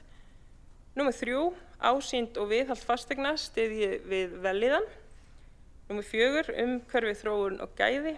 Og númer 5, yfirsýn, gagnsæi og ábyrgur rekstur. Ég svo óvenn því að tala svona lengi. Ég þarf að fá mér smá vatnssopa. En eins og ég hef sagt síðustu ár í þessari fjárhagsumræðu, og ég ætla að gera það núna líka, að þá eru fjölmargir að bíða eftir viðeigandi húsnæði. Við vitum hvernig leigumarkaðurinn ótryggur og hræðilegur fyrir leigjendur, og því uppbygging á vegum hins opinbera og óhagnaðardrifin húsnæðisuppbygging, hún nauðsynleg til að fólk fái gott, viðeigandi og öruggt húsnæði þar sem það getur búið sér til langtíma heimili. Nú erum við mikið að tala fjárhagsleg áhrif þeirra ákvarðana sem eru teknar hér, en við megum ekki gleyma því að með því að verja ekki fjármunum í mikilvæga þjónustu, með því að verja ekki nægum fjármunum í húsnæðisuppbyggingu og stuðning við þau sem að mest þurfa á henni að halda, þá býr það til félagsleg vandamál sem muni enda með að kosta okkur miklu meir í framtíðinni ef ekki brugðist við. Nú eru 540 manns að bíða eftir almennu félagslegu leiguhúsnæði. Þeir að bíða eftir því að komast í öruggt skjól, og þá ekki nefndir aðrir biðlistar eftir húsnæði. En ég vek athygli borgarstjórnar á því að tölfræðivefur Reykjavíkurborgar, hann veitir miklar upplýsingar. Þetta opið fyrir okkur öll til þess að skoða og skoða þær tölur sem þar eru inni á Velstat. En þar sem það margt fólk að bíða eftir húsnæði, og það nauðsynlegt að borgin finni leiðir til að auka uppbyggingu félagslegs leiguhúsnæðis og hvernig megi byggja meira upp með verkalýðshreyfingunni eins og við erum að gera.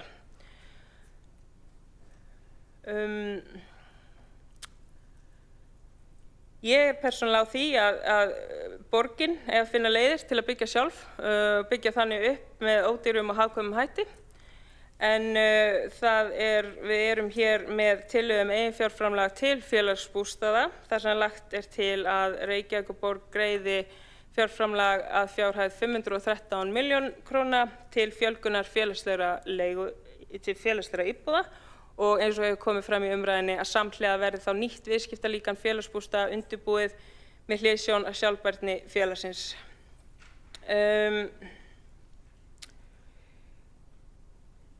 Og eins og hefur verið farið yfir, þá erum við líka með aðgerðir gegn veikindum, og talandi fjárhagslegar og félagslegar afleiðingar þeirra ákvarðana sem við tökum. Það bara mjög mikilvægt að árangur náist í þeim efnum fyrir veljan starfsfólks, sem líka síðan eftir því sem að veljan eykst, þá hefur það síðan jákvæð áhrif á útgjöld borgarinnar.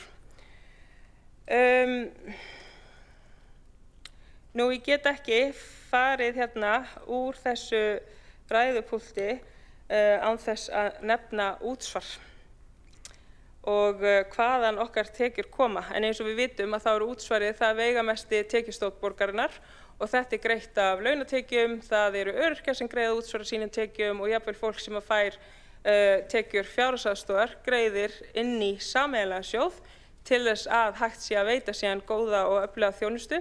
En það eitthvað skakt í þeirri mynd þegar að ríkir fjármagnseigendur greiða ekki af sínum fjármagnstekjum í þennan sameiginlega pott. Auðvitað getum við ekki breytt þessu hér en við getum látið í okkur heyra að vilja til þess og lagt áherslu á að breytingar verði gerðar til þess að skattlagning fari fram með sanngjörnum hætti. En það auðvitað sérkennilegt að búa í samfélagi þar sem að fátækasta fólkið að greiða sameiginlegan sjóð en þau sem að hafa tekjur sínar af fjármagnstekjum eru ekki að greiða þrátt fyrir að þau nýti vegi, söfn, sundlaugar, leikskóla, grunnskóla, sorphirðuþjónustu. Þannig þetta bara mjög skakkmynd og ég get ekki farið hérna án þess að hafa nefnt þetta.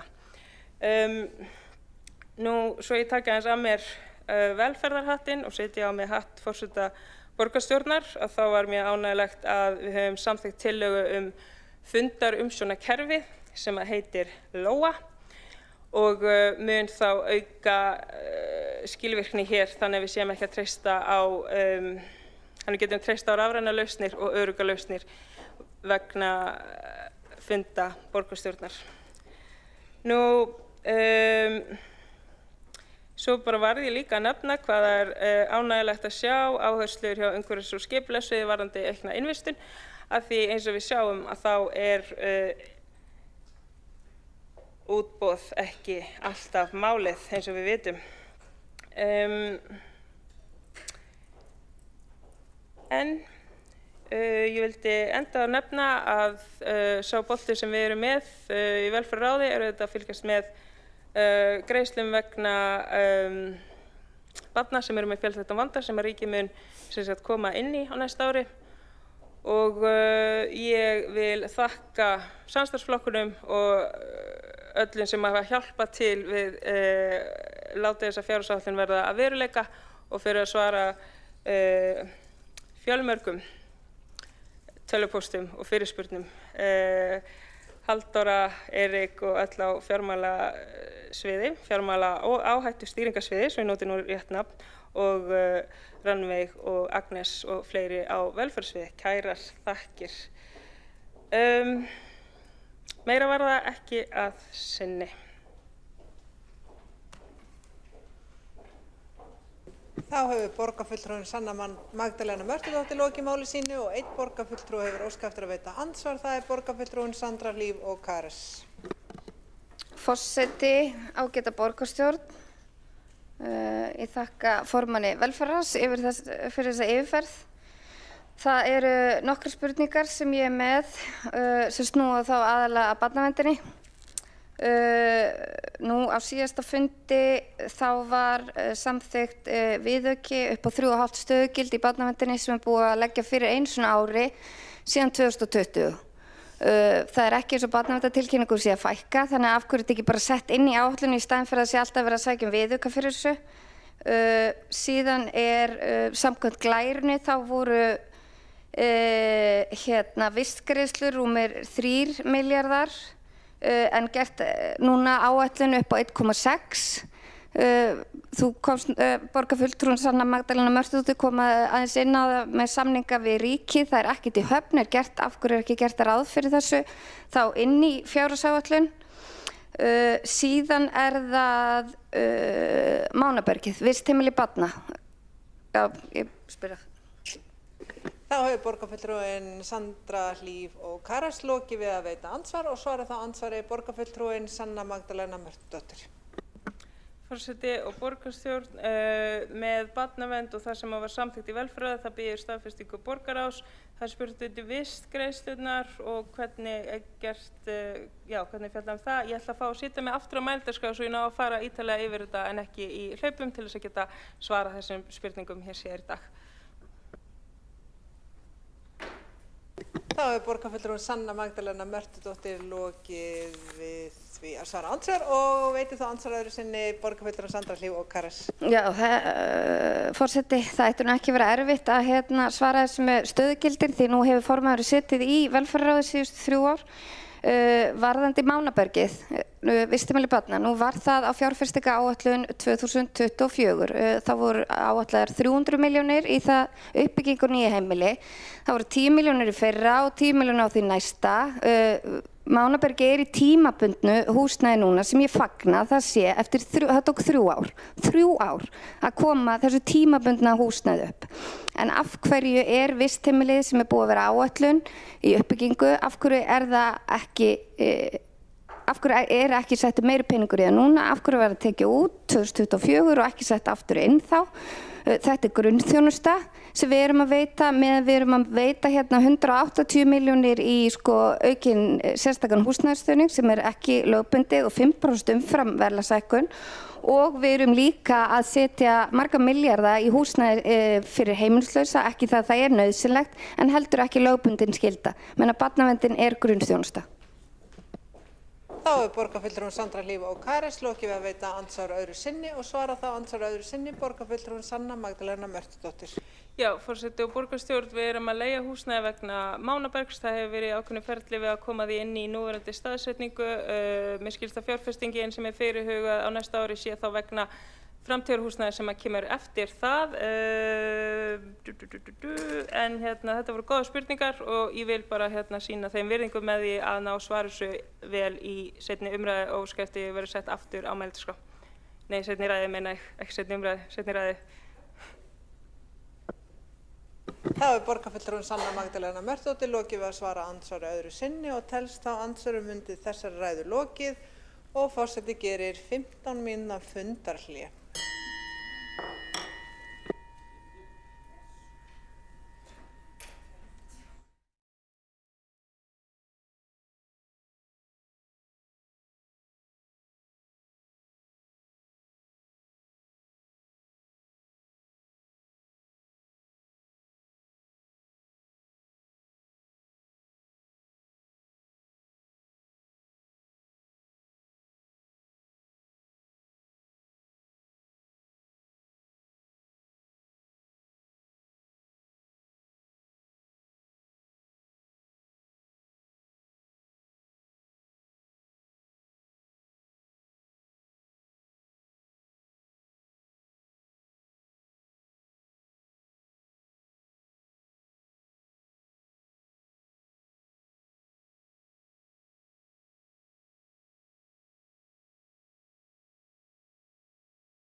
Fundi borgarstjórnar áfram haldið. Næst á mælendaskrá borgarfulltrúin Helga Þórðardóttir.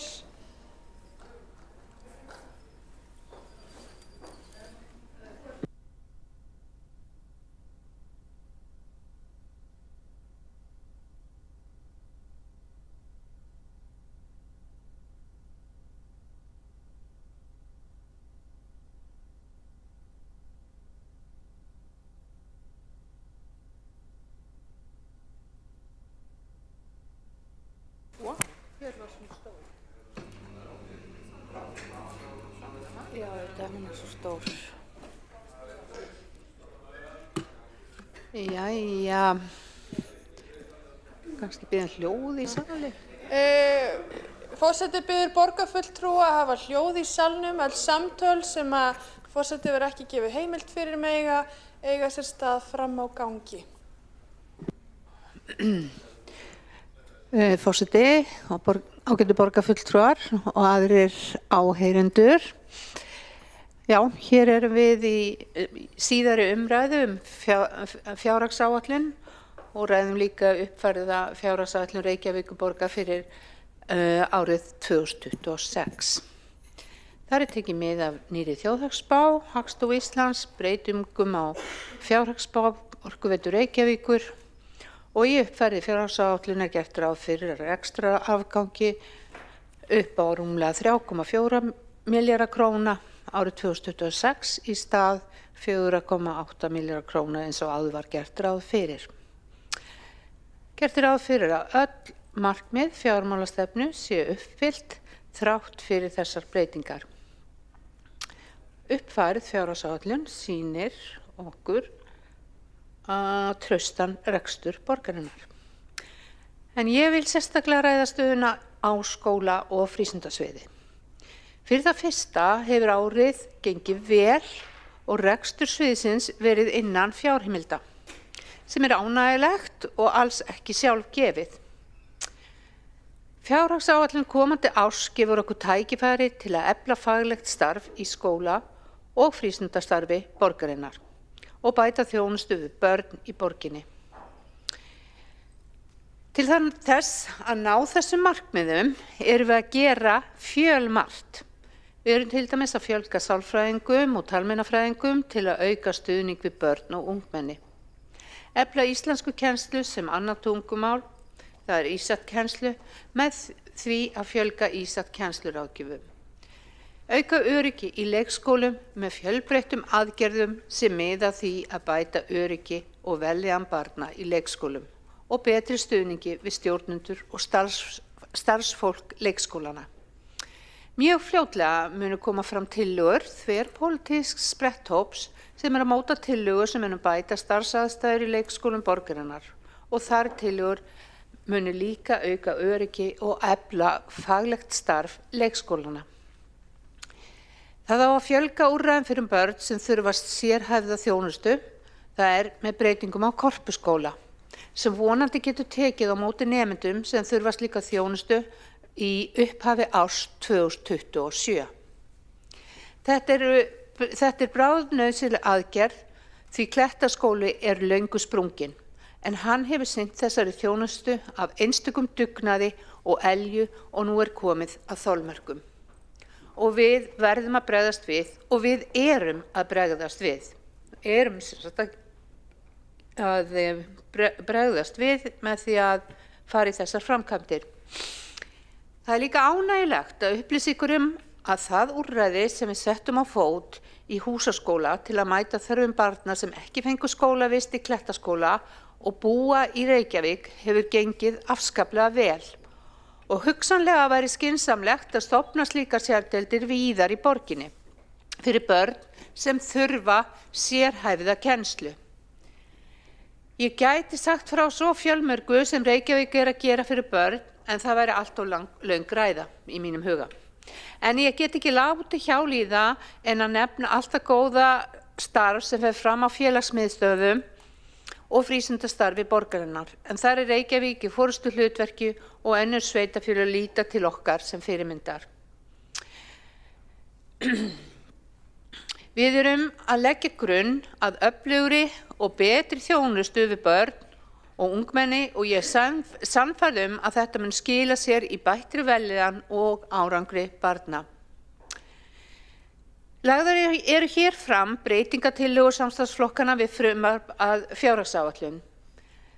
Þetta eru nýjar aðgerðir sem endurspegla lykiláherslur samstarfsflokkana stuðning við börn og barnafjölskyldur. Ég ætla að fara yfir helstu tillögur sem tengjast inn í málaflokk barna og ungmenna.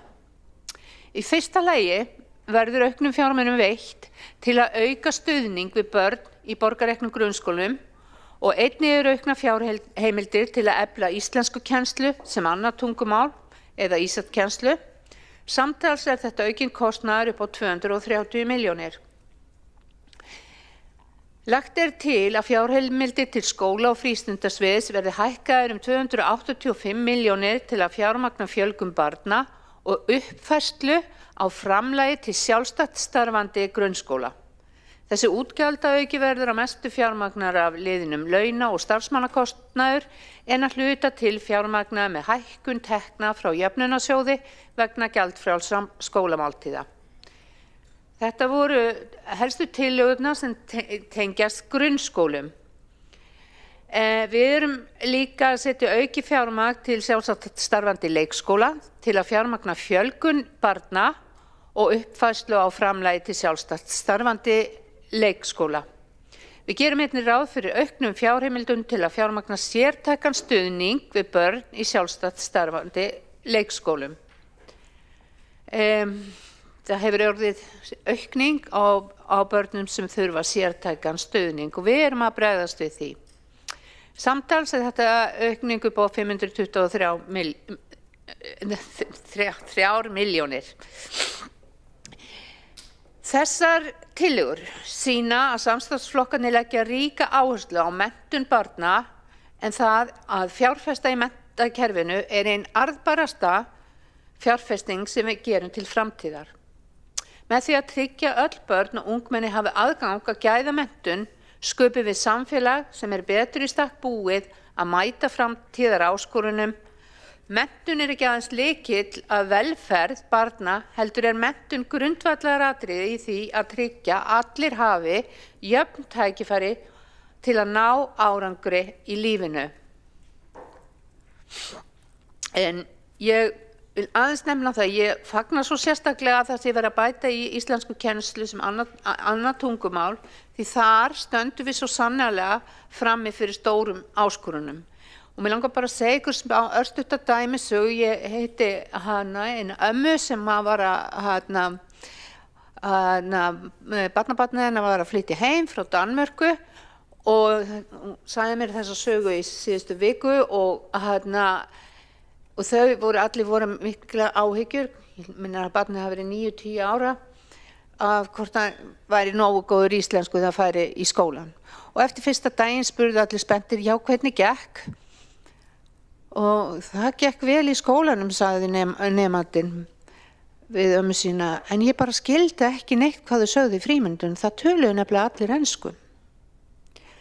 Og því miður þá þetta svolítið raunveruleikinn hjá okkur í dag og þetta kannski ekki eitthvað sem við notum peninga því við erum að ræða hér fjármagn til að breyta. Þarna þarf hugarfarsbreytingu. Við þurfum að tala við börnin okkar, að tala íslensku við í leik og í starfið.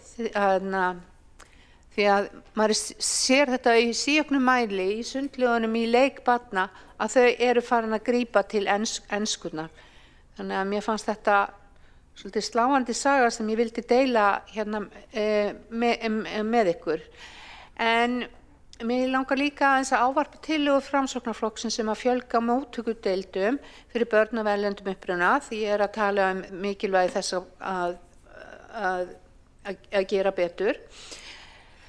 Ég vil segja það að mér finnst tillagan áhugaverð og ég sé að hún sett fram af góðum hug og í mínum huga það mikilvægt við séum stöðugt að skoða hvernig við getum gert betur í þessum málaflokki og við höfum einmitt verið að rýna sömu skýrslu og hlusta eftir gagnrýni sem hefur komið á íslensku verin, þannig að við erum að virkilega vinna í þessu. En mér langar líka að segja að mennta- og barnamálaráðherra líka að skoða svipaða hugmynd og þannig að þetta bara mikilvægur málaflokkur, þessa hugmyndum að fjölga móttökudeildum og við munum sannarlega halda því samtali áfram. Já, þá ég svona mestuleyti búið með skólana og leikskólana, en reyndar ekki alveg því við þurfum að auka öryggi og efla faglegt starf í leikskólum Reykjavíkur og því lagt til að skóla- og frístundasvið ráðstafi fjármagni í úrbætur að lúta auknu innra og ytra eftirliti og aðgerðir til að styrkja starfsumhverfi í leikskólum Reykjavíkur. Lagt til að farið verði auknar forvarnir gegn ofbeldi gagnvart börnum og að gera umbætur á atvikaskráningum.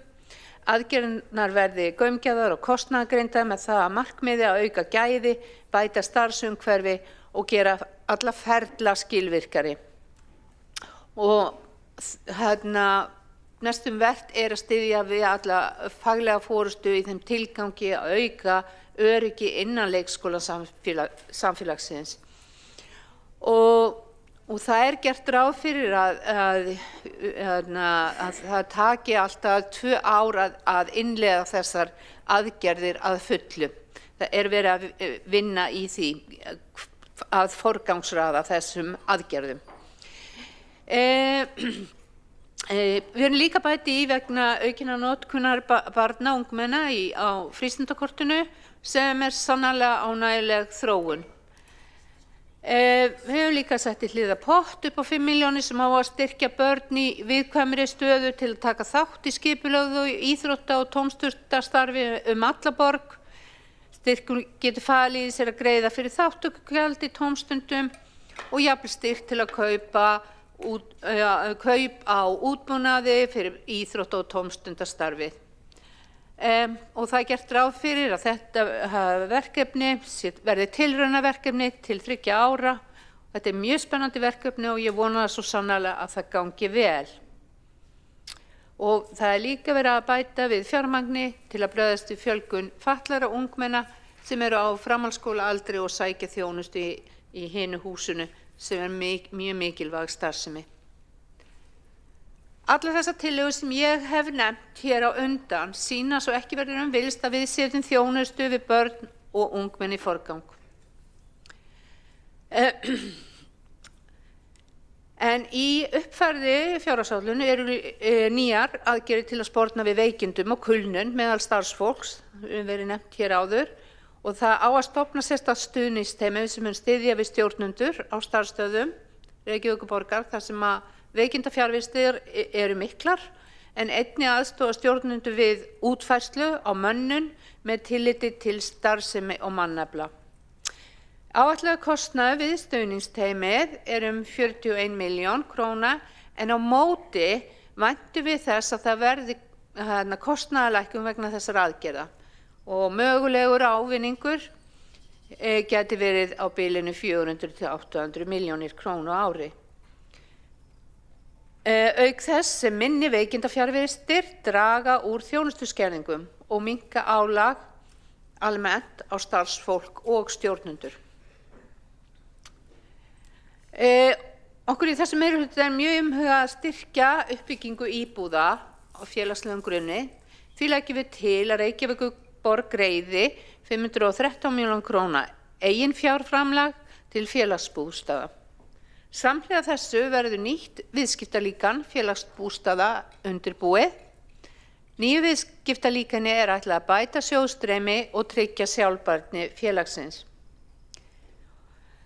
Að lokum vil ég beina sjónum mínum að tillögum okkar sem byggja á einsendum álitum frá almenningi sem fengust í gegnum samráðsgátt Reykjavíkurborgar betri nýting á tíma og fjármunum Reykjavíkurborgar. Forsaga málsins að við ákváðum að leita til borgarbúa eftir hugmyndum og afstöðu þeirra til ýmissa verkefna hjá borginni og það bárust alls 265 álit og eins og kom fram í máli Dóru Bjartar hér áðan, borgarfulltrúan Dóru Bjartar, þá voru þær flokkar eftir sviðum og miðlægri stjórnsýslu. Það lagt til að fjárhagslegum ávinningi verði varið til að styrkja áhættuþol borgarinnar og fjármagna mikilvæg stefnumótandi verkefni í samræmi við forgangsröðun sviða og auðvitað forgangsröðun borgarstjórnar. Það var mikið kallað hér eftir kostnaðarmati á þessum tillögum og vissulega voru nefndar upphæðir en það mjög erfitt því að mig langar aðeins að nefna til dæmis eina tillögu sem að kemur hugmynd sem kom frá hana íbúum. Það var umsjónarmenn fasteigna, sjá þjónustu skóla í stað verktaka. Þetta hefur mikið verið rætt í spretthópnum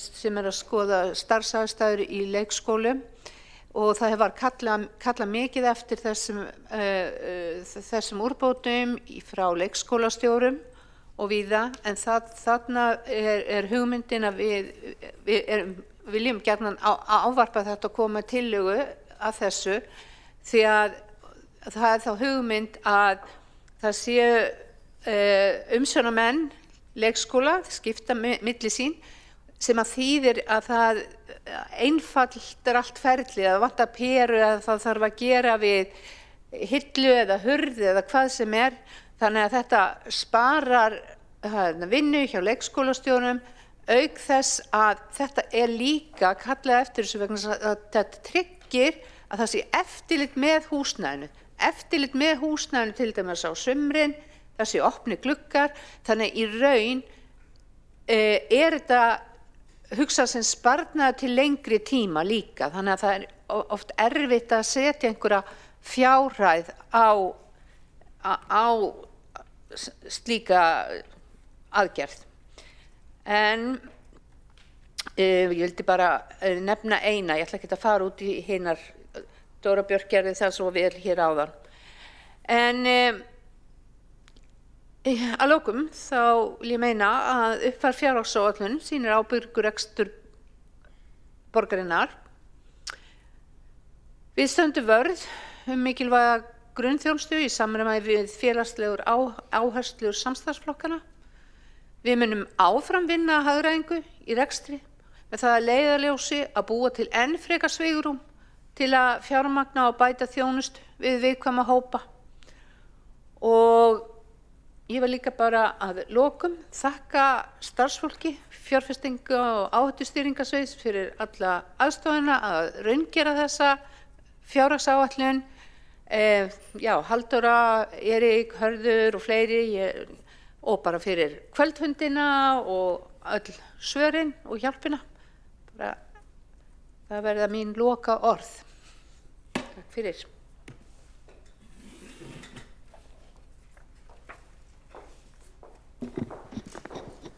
Borgarfulltrúinn hefur lokið við mál sitt, einn hefur óskað eftir því að veita andsvar og það borgarfulltrúinn Einar Þorsteinsson. Forseti, mig langar að þakka borgarfulltrúnum fyrir bara ágæta ræðu og hlý orð okkar tillögu móttökudeildir. Ég nú í ljósi þess að hér verið að gera fjárhagsáætlun upp á 200 milljarða, við erum með tillögu sem kostar 200 milljónir rétt rúmlega á næsta ári, einmitt móttökudeildir sem menntamálaráðherra, ráðherra flokksfólksins hefur sagt að hann styðji eindregið, hann að vinna að því í skólaþjónustufrumvarpi sem hann hyggst leggja fram á vordögum. Hvers vegna styður flokkur fólksins ekki tillögu okkar sem hófsöm, vel útfærð og eins og hún lýsir, sett fram á góðum hug til þess að bregðast við þeirri stöðu sem uppi í skólakerfinu? Borgarfulltrúinn hefur lokið við mál sitt, svarað á andsvari borgarfulltrúinn Helga Þórðardóttir. Forseti, ég held ég hefði verið að segja að mér litist mjög vel á þessa tillögu og var ekkert að hafna henni, vildi skoða hana áfram. Hins vegar veit ég ekki hvort ég bara á að setja, maður geti ákveðið bara að setja það inn í fjárhagsáætlunina hér á þessum fundi. Þannig að ég bara Já, vildi bara hrósa þessari tillögu og við erum að skoða þetta. Þannig er málið, statt. Borgarfulltrúinn hefur lokið við að svara andsvar, er óskað eftir að veita annað andsvar, veitir þú annað andsvar borgarfulltrúinn Einar Þorsteinsson. Forseti, já, ég þykist vita að borgarfulltrúinn styðji tillögu okkar eins og er í anda stefnu flokks fólksins á þingi. Ég bara, þú veist, fjárhagsáætlun er okkar leiðarstef og umgjörð utan þjónustu borgarinnar á næsta ári. Við erum að leggja til að þær verði fjármagnaðar á næsta ári og ég bara hvet flokk fólksins til þess að standa með sjálfum sér í þessu samstarfi. Ég veit að borgarfulltrúi Helga Þórðardóttir vill að þetta verða veruleika. Þannig að ég skil ekki af hverju viðkvæðið er að það eigi að fella þessa tillögu og svo bara skoða málið. Mér finnst það frekar sorgleg örlög flokks fólksins að hverfa svona inn í þessu samstarfi og fá ekki sín mál í gegn hvað þetta snertir. Formaður skóla- og frístundaráðs hér með málin í fanginu og ráðherrann að vinna á sama vettvangi og þannig ég bara spyr til hvers eru þið hér? Borgarfulltrúinn hefur lokið við að veita andsvar að öðru sinni og óskar eftir að svara andsvari öðru sinni og svara þá andsvari borgarfulltrúinn Helga Þórðardóttir að öðru sinni. Forseti, ég get bara svara því, ég veit alveg af hverju ég er hér og ég held að þeir sem eru með mér í skóla- og frístundaráði og eru starfa með mér á skóla- og frístundasviði viti alveg af hverju ég er hér. Ég er virkilega að vinna þessum málum eins og ég kom fram í minni ræðu. Ég er hér á mínum fyrsta fjármálafundi og ég bara veit ekki hvernig fundarsköp er, hvernig málum er vísað fram og tilbaka.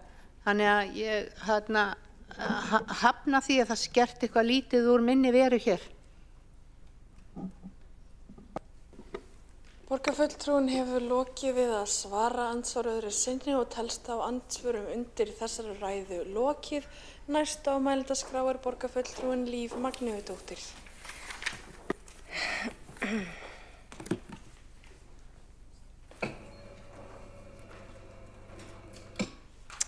Forseti og ágæta borgarstjórn. Ég kem hingað upp í dag í nýju hlutverki sem formaður umhverfis- og skipulagsráðs. En ég vil meina að umhverfis- og skipulagssvið er eitt af skemmtilegustu sviðunum. Þar er allt að gerast eins og maður segir. Og þegar við horfum síðan á þessa fjárhagsáætlun sem við höfum í dag og erum að ræða, að þá verður engin lognmolla í kringu þetta svið á næsta ári. Það eru gríðarlega stór uppbyggingarverkefni og svo erum við auðvitað byrjuð að deiliskipuleggja fyrir borgarlínunni, þeim heillavagni, en það er líka verið að klára aðalskipulagsbreytingar út af Sundabraut eða Sundagöngum eða Sundaleið getum við kallað hana. Þannig að það hafa auðvitað farið fram skipulagsbreytingar á sviðinu til þess að og verið að sameina þá allt á einu sviði varðandi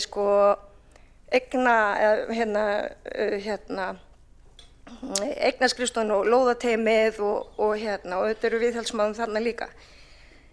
Þannig að þetta er stórt og mikilvægt svið og það þarf að halda vel á spöðunum næsta ári þegar uppbyggingarreitir á Ártúnshöfða, í Höllunum, Keldnalandi og svo. Við erum með þessari fjárhagsáætlun að sýna mjög sterkan og stöðugan rekstur fyrir Reykjavíkurborg. Sem að við fáum jákvæða niðurstöðu tæpa 19 milljarða. Þannig að fyrir utan þessar tölur að þá sem að skiptir máli að vera á grænu, en það líka þýðir það þá að við getum haldið enn áfram að efla græna innviði og bæta loftgæði og leggja hjólastíga og undirbúa borgarlínu og leggja metnað í okkar fínu og fögru borg. Þannig að það sem að ég vildi líka halda til haga hér að það svo mikið fagþekking inn á þessu sviði. Það í alvörunni fólk með 5 háskólagráður sem starfar hjá Reykjavíkurborginni á þessu sviði. Og við eigum að vanda okkur við að halda fast í gott starfsfólk hjá Reykjavíkurborg og gera vel við það. Og ég vil meina að það sé gert þarna. Við ætlum líka á næsta ári að halda áfram að fjölga grenndarstöðum og bæta aðgengi á biðstöðum. Við höldum auðvitað áfram að malbika, smá steypa og svo ætlum við að klára Hlemsvæði svona það klárast ekki alveg á næsta ári en verður farið langt. Þannig að hér hef ég svona farið yfir þetta helsta, stóra sem við berum ábyrgð á, ráðið, það sem að ég fer með formennsku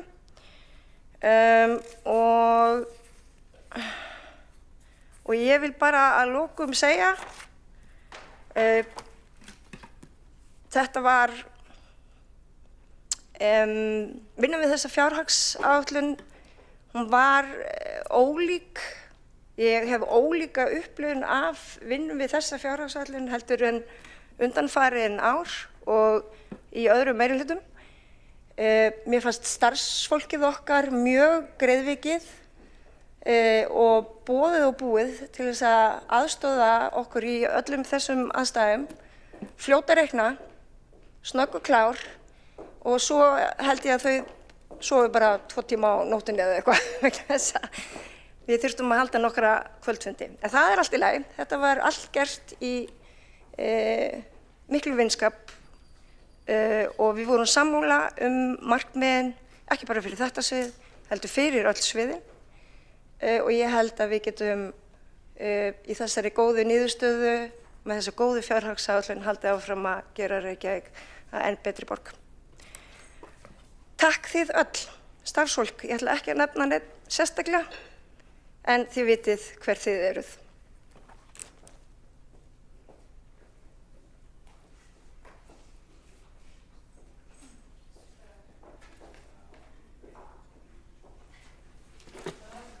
Borgarfulltrúinn hefur lokið við mál sitt. Næst á mælendaskrá borgarfulltrúinn Ragnhildur Alda María Vilhjálmsdóttir.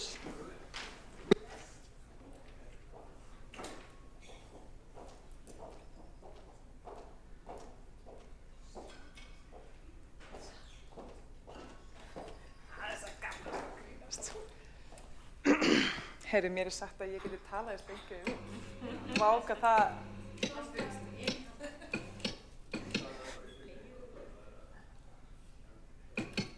Greyin, alltaf kem ég smiltu skemmtilegri utan já, þetta líka byrjað, en það allt í lagi vegna þess að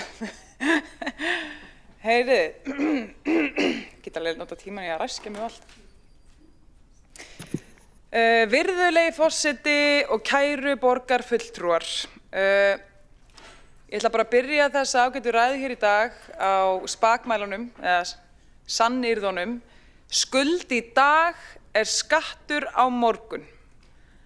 Þetta var haft eftir fjárfestinum Heiðari Guðjónsinni í nýlegu viðtali og mér fannst það bara eiga einstaklega vel við hér fjárhagsáætlun borgarinnar. Við erum að slá tekjumet hvert ár og bara á þessu ári jukust skatttekjur tæpa 9 milljarða króna. Ég veit að fólk þolir ekki að heyra tölur, en þetta bara slatti af peningi. Svo menn hérna að syrgja svona mjög óvænta lækkun á arðgreiðslunum frá Orkuveitunni, en bara upp á samhengi þá þessi bara aukningin í þessum skatttekjum þessu ári ein og sér helmingi hærri en upphæðin sem átti að berast frá Orkuveitunni. Og þá ég ekki að taka með í reikningin alla peningana sem að koma frá jöfnunarsjóði eða aðrar tekjur. Það allan óhætt að segja að borgin hún að þéna, en vandinn bara að skuldirnar vaxa hraðar en tekjurnar.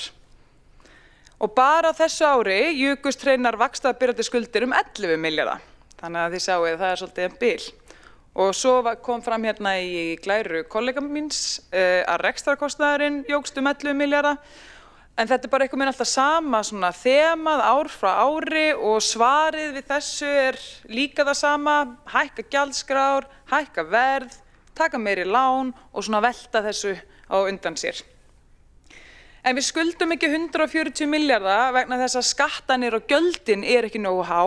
Við skuldum 140 milljarða vegna þess að við erum að eyða of miklu. Það bara þannig. Og svo spyr maður í hvað? Vegna þess að hér eru gangstéttir víða brotnar. Annarhver skóli finnst manni liggja undir skemmdum eða myglandi. Það eru biðlistar hérna í flestallar þjónustu. Einhvern veginn virðast engar uppbyggingar áætlanir standast og jafnvel svo þegar að borgin leggur á innviðagjald í nafni þess að fjármagna nýja skólabyggingu og allt þetta í Vogahverfi að þá virðast þeir peningar bara horfnir núna þegar tíminn kominn til þess að byggja blessaðan skólan. Og maður stendur alltaf eftir og spyr bara í hvað fóru peningarnir? Í hvað eru peningarnir að fara? En það bara 100 hagfræði að þegar hið opinbera eyðir meira en það þénar, líkt og reyndin hefur verið hér, fleiri ár en færri, að þá leiðir af sér tap og það tap þarf að fjármagna og endurtekinn takbrestur leiðir bara af sér síaukna og endurtekna skuldasöfnun. Þetta bara gömul saga og ný. Og við erum ekki að fara að auka velsæld hér í borginni, við erum ekki að fara að auka velmegun hér í borginni með því að taka lán og eyða. Það ekki þannig sem það virkar. Og það líka gömul saga og ný að þegar að það eru alltaf íbúar sem bera byrðina þegar að borgin að safna háum skuldum, þá ýmist í formi hærri skatta og gjalda eða hærri verðbólgu. Og ég að því oft spyr fólk hvernig myndir þú nú vilja reka borgina og fólk svona vill velti fyrir sig hver eiginlega munurinn, að þetta eitthvað með rennur allt bara svona saman í graut oft þegar stjórnmálamenn tala. Ég skil það bara mjög vel. Og ég satt og hugsaði þetta aðeins og mér var svona rifjað, ég hugsaði til háskólaárna bara, ég var að hugsa náttúrulega bara sjálf mig í þessu samhengi. Og ég fór að rifjað upp þegar ég var bara fátækur námsmaður í HÍ, Háskóli Íslands, sem reyndar ekki fyrir svo löngu. Og það var nú ekki mikil innkoman, en samt náði maður eitthvað að gera alveg ótrúlega mikið. Þú veist, maður bara æfðist vel í útsjónarsemi. Ég vil meina að ég hafi nú verið útsölu drottningin. Fann oft frábæra hluti á kostakjörum sem eru bara eins og nýir enn þann dag í dag. Keypti þessa skó hérna fyrir 12 árum, hef jammað mikið í þeim og það sér ekki vottur á þeim. Þetta eru kostakjör. Ég held ég man ekki hvað ég keypti það á svona 3.000 kall eða eitthvað. Bara útsölu drottningin. Og ég man líka að þegar ég á þessum tíma, þegar maður var þarna að passa upp á hverja krónu og reyna að eyða þeim skynsamlega og svo bara örfásinnum óskynsamlega, að þá man ég var að hugsa til þess hvað ég ætlaði að gera þegar ég myndi nú loksins komast í fasta vinnu og vera með einhverja stöðuga tekjur og ekki vera alltaf fátækur námsmaður. Og ég man bara, ég ákvað að ég myndi þá byrja á því að byrja að spara fyrir hlutunum, frekar en að vera að taka lán fyrir þeim. Og það það sem ég ger í dag. Ég reyni að spara frekar en að taka lán og ég passa mig á að eiga neyðarsjóð og ég passa mig líka á því að velja það frekar að búa í 100 fermetrum með börnin og hundinn og vera þá bara með lægri húsnæðisafborganir, lægri rekstrarkostnaðar á heimilinu og kannski einna helst þarf ég ekki að eyða miklum tíma í að þrífa og ég hefði annars gert, sem skilur eftir meiri tíma og pening til þess að leysa þessi verkefni hins daglega lífs. Og svo passaði mig líka á því að ég giftast manni sem enn betri en ég að finna besta dílinn. En það svona sem ég myndi vilja reka borgina. Þú veist, þetta bara kjarninn í sýn okkar sjálfstæðismanna á það hvernig á að reka sveitarfélag.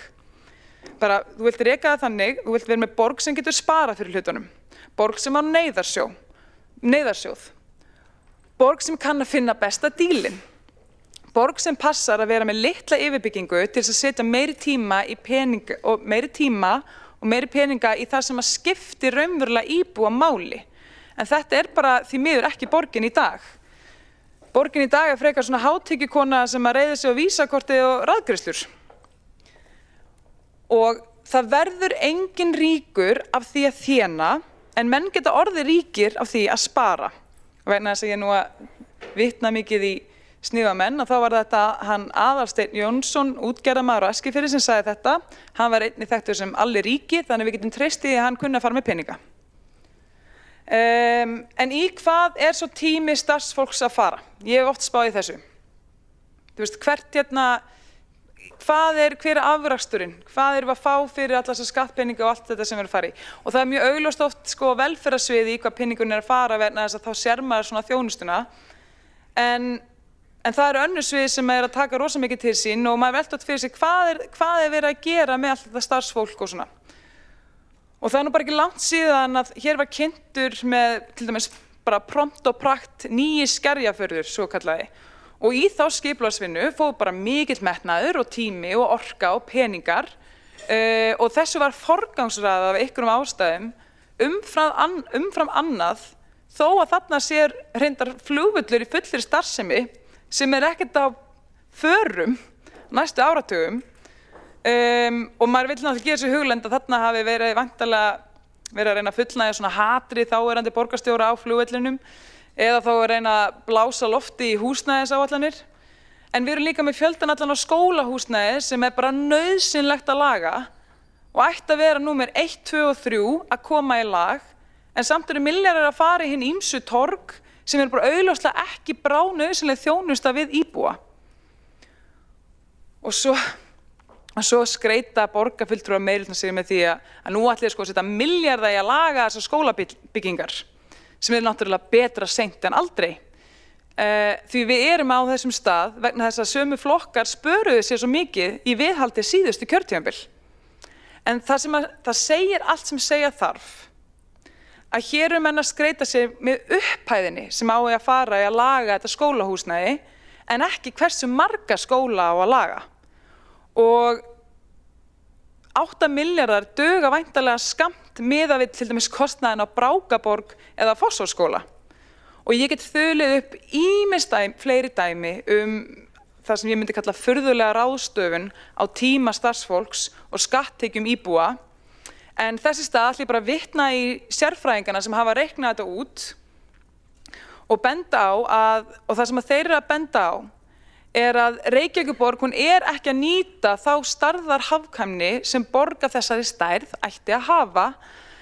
Kostnaður við stjórnsýslu borgarinnar 10.000 krónur hærri á hvern íbúa en landsmeðaltal sveitarfélaga og 26.000 krónum hærri á hvern íbúa en til dæmis á Akureyri. Og við erum ekki að tala kostnaðinn við beina þjónustu hérna, við erum að tala kostnaðinn við stjórnsýsluna.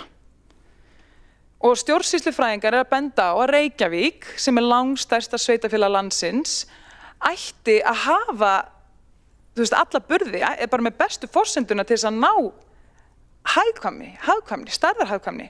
En í stað þess þá bara stjórnsýslan orðin svo þung að hún að missa fókus og hún verður bara óskilvirk.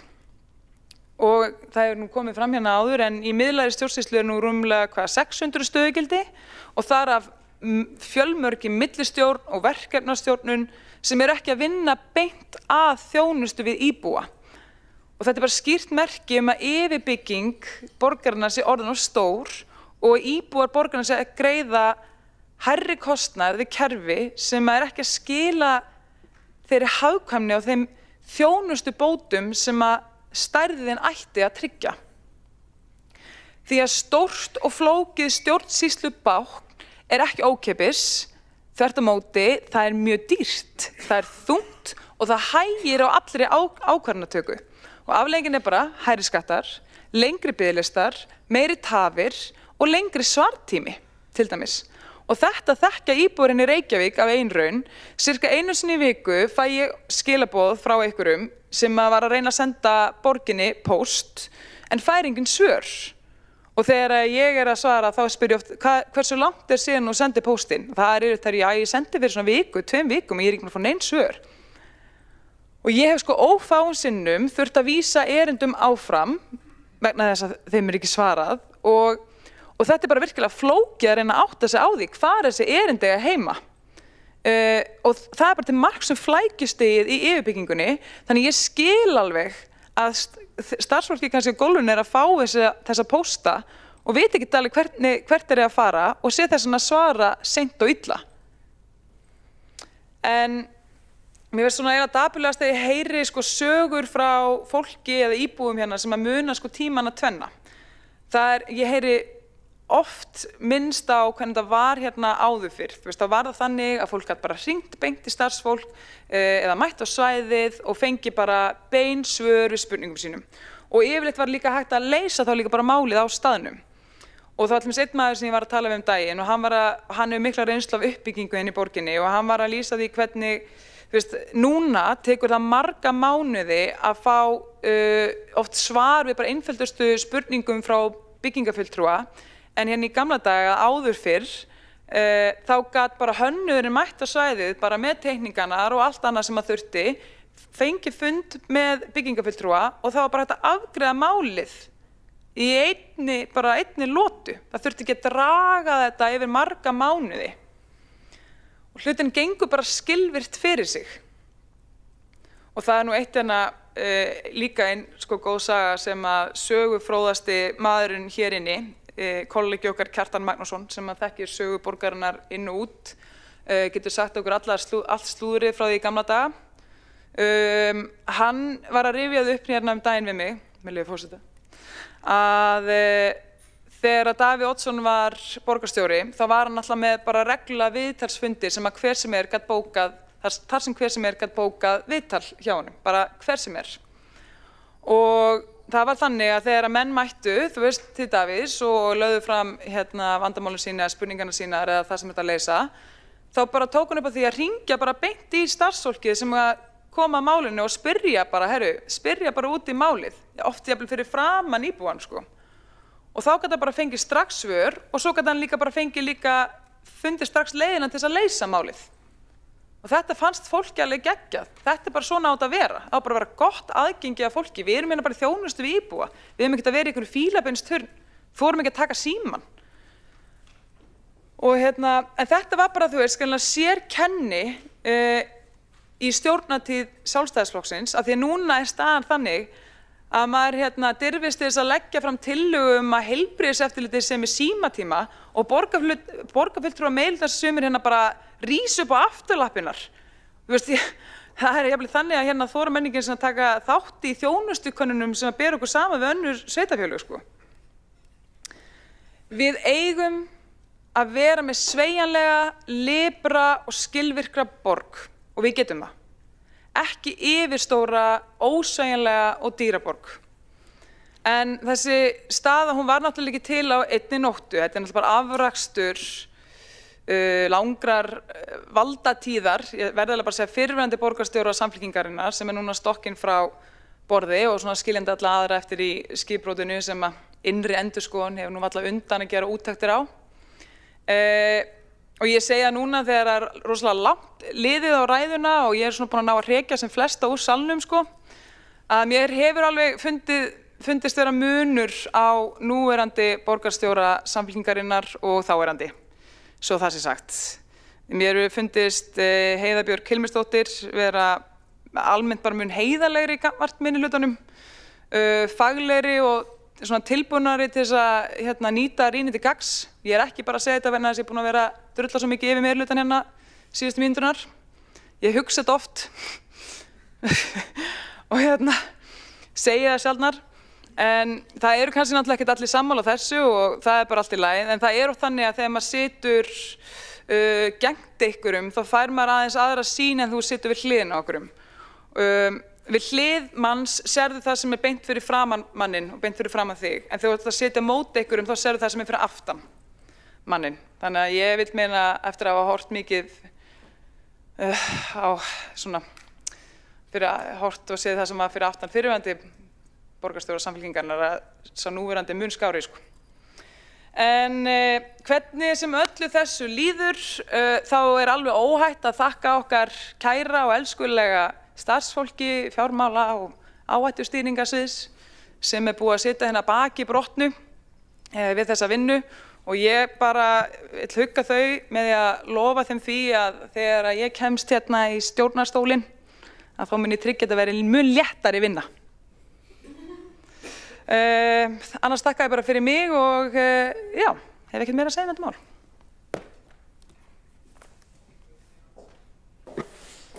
Borgarfulltrúinn hefur lokið við mál sitt. Næstur á mælendaskrá er borgarfulltrúinn Skúli Helgason.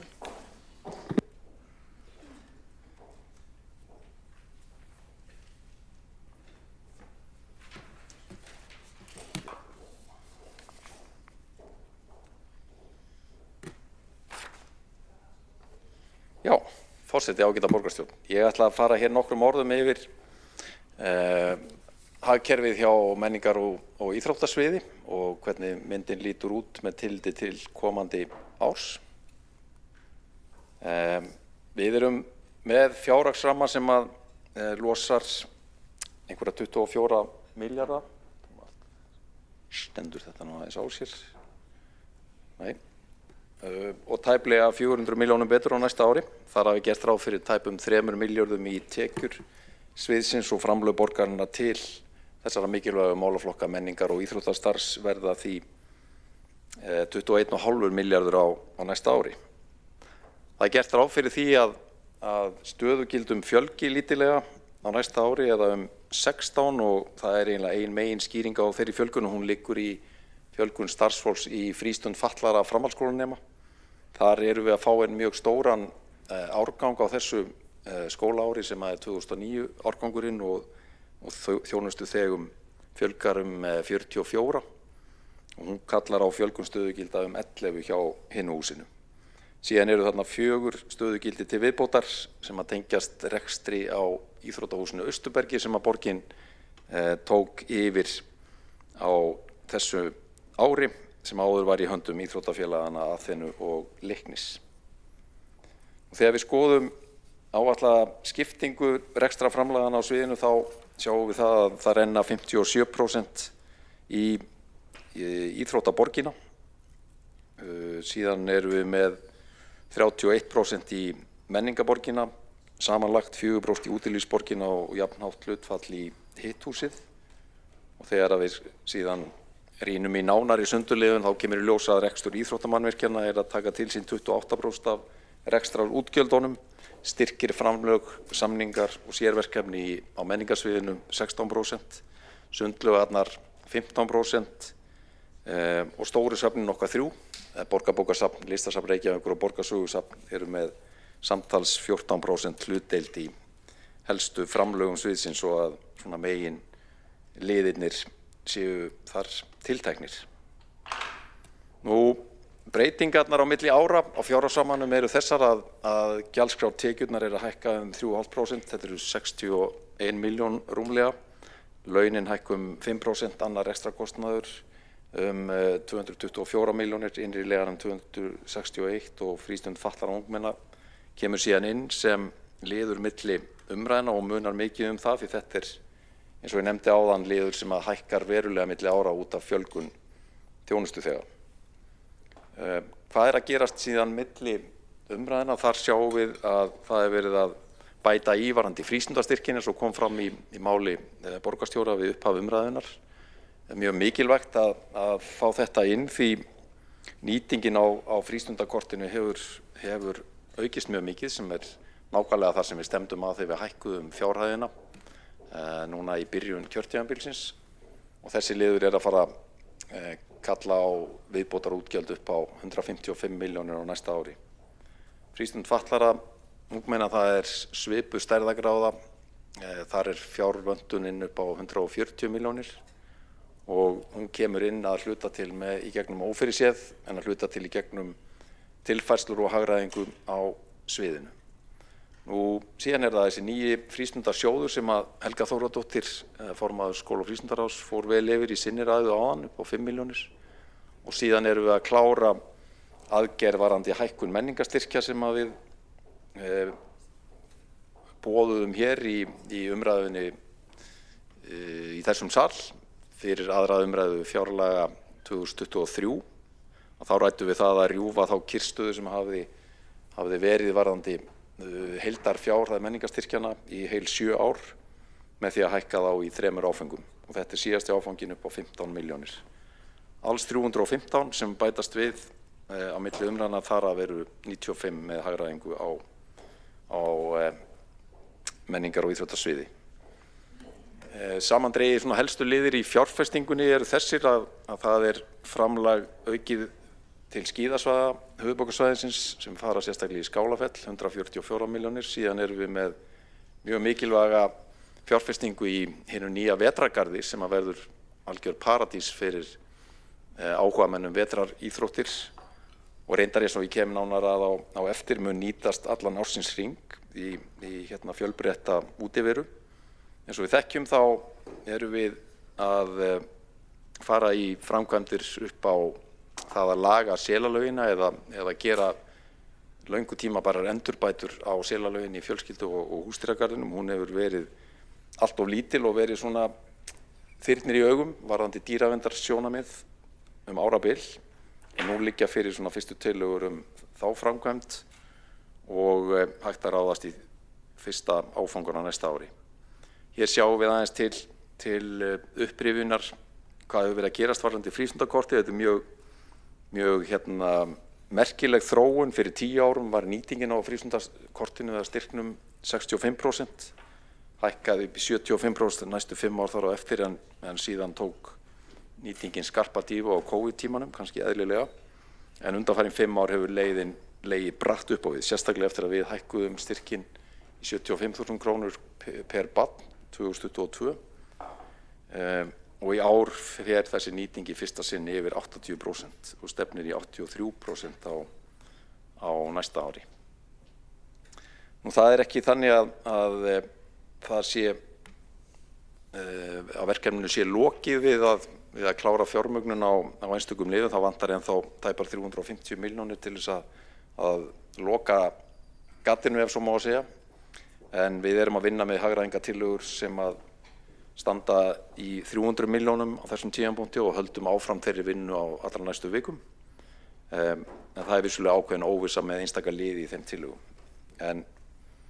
En markmiðið mjög skýrt að ná núllinu í rekstrinum á þessu sviði. Nú það er verið að vinna að endurskoðun á gjaldskrám og vonandi komum við inn fljótlega með niðurstöður stýrihóps sem hefur unnið lengi að því að fara vel yfir og koma með tillögur til úrbóta á uppbyggingu þeirra. Og síðan er það þetta stóra verkefni, vetrargarðurinn, sem er auðvitað í eðli sínu risastórt lýðheilsuverkefni. Við höfum verið að reka 3 skíðasvæði innan borgarmarkana í Breiðholti, Grafarvogi og Ártúnsbrekkunni og Breiðholtsbrekkan hefur verið lokuð núna undanfarin misseri af því að það er verið að taka hann í gegn frá grunni, stækka hana og bæta þjónustuna til mikilla muna og með því fjármagni sem kemur núna inn í fjárfestingaáætlun milli umræðna er hægt að taka myndalegt skref á næsta ári. Við þekkjum það að það hefur verið haldið úti mjög vinsælu og bara þakklátu verkefni sem heitir skíða- og skólatíma þar sem að öllum nemendum í öðrum bekk grunnskólana hefur verið boðið að koma endurgjaldslaust og án þess að þurfa að eiga útbúnað, skíði eða annan búnað sem þarf og þarna hafa verið frábærar stundir árabil þar sem hægt hefur verið að bjóða þessum 7 ára gömlu krökkum í grunnskólinn borgarinnar að skíða í brekkunum og það verður sannarlega gert enn meira af þessu þegar að vetrargarðurinn er tilbúinn innan fárra missera. Þannig að sjáum við svona aðeins mynd af því hvernig þetta mun líta út í framtíðinni og þarna verður hægt að vera með aðskilda sleðabrekku frá skíðabrekkunum, æfingabrekku, byrjendasvæði og svo framvegis. Og það sem er líka gaman að það eru áform það að vera með möguleika fyrir þurrskíðamennsku á sumrin og á vorin sem að þýðir að það er að nýta þetta frábæra svæði með eitthvað besta útsýni sem að völ er á í borginni allt árið kring. Og hér má sjá yfirlit yfir það hvernig menn sjá fyrir sér áfangana. Það sem við getum þá gert á næsta ári er að fjárfesta í töfrateppi, hefja framkvæmdin varðandi lýsinguna, auka gróðursetningu á svæðinu og setja upp bráðabirgða húsnæði í gámum og vonandi opna svæðið á næsta vetri, væntanlega á fyrstu mánuðum ársins 27. Og síðan kemur annar áfengi í lýsingu, girðingar, tækjakaup og skemma og 28 er þá komin grundvöllur fyrir snjóframleiðslu, þurrskíðun og yfirbyggingu á töfrateppinu og síðan eru áformum að framkvæmdum ljúki með þjónustubyggingu sem eru þá framtíðar húsnæði. Og selalögin, hér eru svona fyrstu hugmyndir af þeirri framkvæmd. Þetta eru hönnunar hugmyndir sem ganga út á að það verði fundin ný staðsetning fyrir selalögina. Núverandi staðsetning þykir ekki vænleg til framtíðar. Það er mikið grunnvatn þarna undir og ljóst að það er örugglega dýrara að reyna að stækka það svæði heldur en að finna nýja staðsetningu. En það hafa ýmsir nefnt góðar hugmyndir eins og Lundabyggð og svona nýjustu áform er einmitt það að nýta núverandi staðsetningu selalaugarinnar fyrir til dæmis Lundabyggðina. En að nýja selalögin yrði bæði stærri, miklu betri fyrir dýrin og örugglega enn sterkara aðdráttarafl fyrir börnin heldur en núverandi selalög hefur verið. Og er hún þó eitt af vinsælasta sem boðið upp á í garðinum öllum. Nú það er fleira á teikniborðinu, komið að því að fara í ákveðna andlitslyftingu varðandi Ylströndina. Hún fagnar 25 ára afmæli þessa mundir og þar er þörf á því að taka við til hendinni. Það er mikil eftirspurn og stóraukin áhugi fólks á gufu og gufumenningu. Það er líka fyrir teikningar á öðrum heitum potti. En sá sem það er fyrir þéttsetin yfir sumartíman. Það er þörf á bættri aðstöðu fyrir hópa, útiklefa, bættu aðgengi að sjó fyrir sjósundsgesti og fleiri göngurampa. Og síðan þarf að gera úrbætur varðandi salernisaðstöðu og grillaðstöðu og fleira. Nú síðan vil ég vekja athygli á því að við höfum nýlega sett af stað vinnu við að móta stefnu varðandi uppbyggingu á Austurheiðum og við vötnin 3, Rauðavatn, Reynisvatn og þann hluta Langavatn sem er innan borgarmarkanna. Þar eru að vaksa upp frábærir útivistarmöguleikar. Það er mikil ásókn og þetta er gríðarlega þakklátt svæði meðal fjölmargra þúsunda borgarbúa og nærsveitungar sem er að nýta þessi svæði til að fara á gönguskíði, til að fara út með hunda eða hesta, á skauta, ganga eða hjóla og þarna er mjög spennandi að setja í gang vinnu við að móta yfirlit yfir aðgerðir sem við getum farið í á komandi árum og misserum. Hér er svona aðeins yfirlit yfir þessa stöðu. En samandregið, það er heilmikið framundan. Við erum mjög einbeitt í því að auka áfram stuðning við börn í frístundastarfi. Við kláruðum á árinu tillögugerð varðandi Kjalarnesið. Þar var þörf á innspýtingu og sérstaklega því að auka frambúð á frístundatilboðum, sérstaklega fyrir stúlkur þar sem að þær hafa samkvæmt mælingum verið mun síður að nýta frístundastyrkin heldur en strákar og þörf á því að koma upp með ný úrræði í þeim efnum og við gerðum það í þessari vinnu. Þar er verið að bjóða upp á núna aukið frambúð á dansi, það eru áform kórastarf, það eru líka áform það að setja upp námskeið í björgunarsveitastarfi til þess að kynna ungmenni á Kjalarnesi fyrir þeim frábæra möguleika og við erum í nýju Breiðholtsverkefni, áfram Breiðholt, þar sem við erum að vinna með IBR og mennta- og barnamálaráðuneytinu, Suðurmiðstöð á því að kortleggja hvernig hægt sé að auka enn frekar þátttöku barna í því góða hverfi í bæði íþróttum, listnámi og öðrum frístundum. Nú, Ylströndin og Austurheiðar var ég búinn að nefna. Við erum líka með í höndunum nýja skýrslu mjög áhugaverða bætta aðstöðu fyrir sviðslistir í borginni. Þetta er samstarfsverkefni okkar með menningarráðuneytinu og þar eru mjög spennandi hugmyndir sem að tengjast einmitt Iðnó sem var nú hérna í umræðinu áðan og Tjarnarbíói og öðrum möguleikum á því að mæta enn frekar þörfum sviðslistarna í borginni, bæði leiklist, danslist, tónlist og svo framvegis. Við vorum á síðasta fundi í menningar- og íþróttaráði bara á föstudaginn að leggja fram tillögu spretthópsvinnu varðandi tónleikastaði. Það hefur kvarnast mjög hressilega úr röðum tónleikastaða í borginni á undanförnum árum og bara einir 4 lagt upp laupana á síðustu 2 árum. Og við viljum endilega snúa þar vörn í sókn og höfum óskað eftir því að það fari harðskettur hópur í það að móta tillögur aðgerðir á næstu vikum og við fáum fyrstu aðgerðir í hendurnar vantarlega miðjan janúar og síðan lokaskil í febrúar.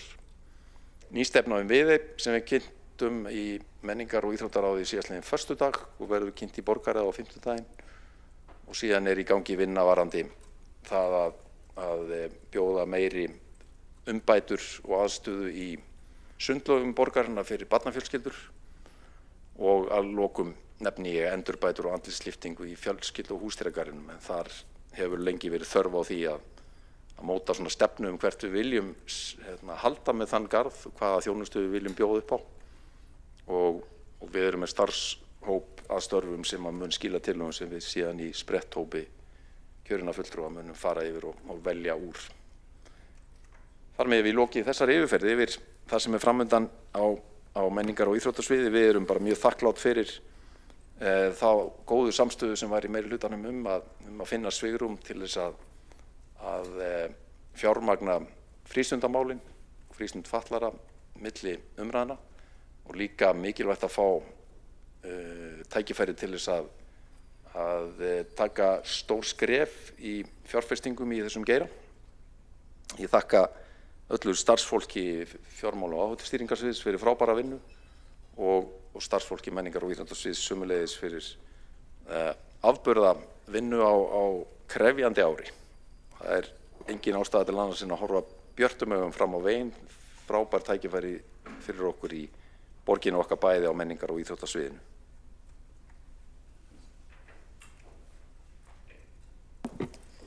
Borgarfulltrúin hefur lokið við mál sitt. Næstur á mælendaskrá borgarfulltrúin Sabine Leskov.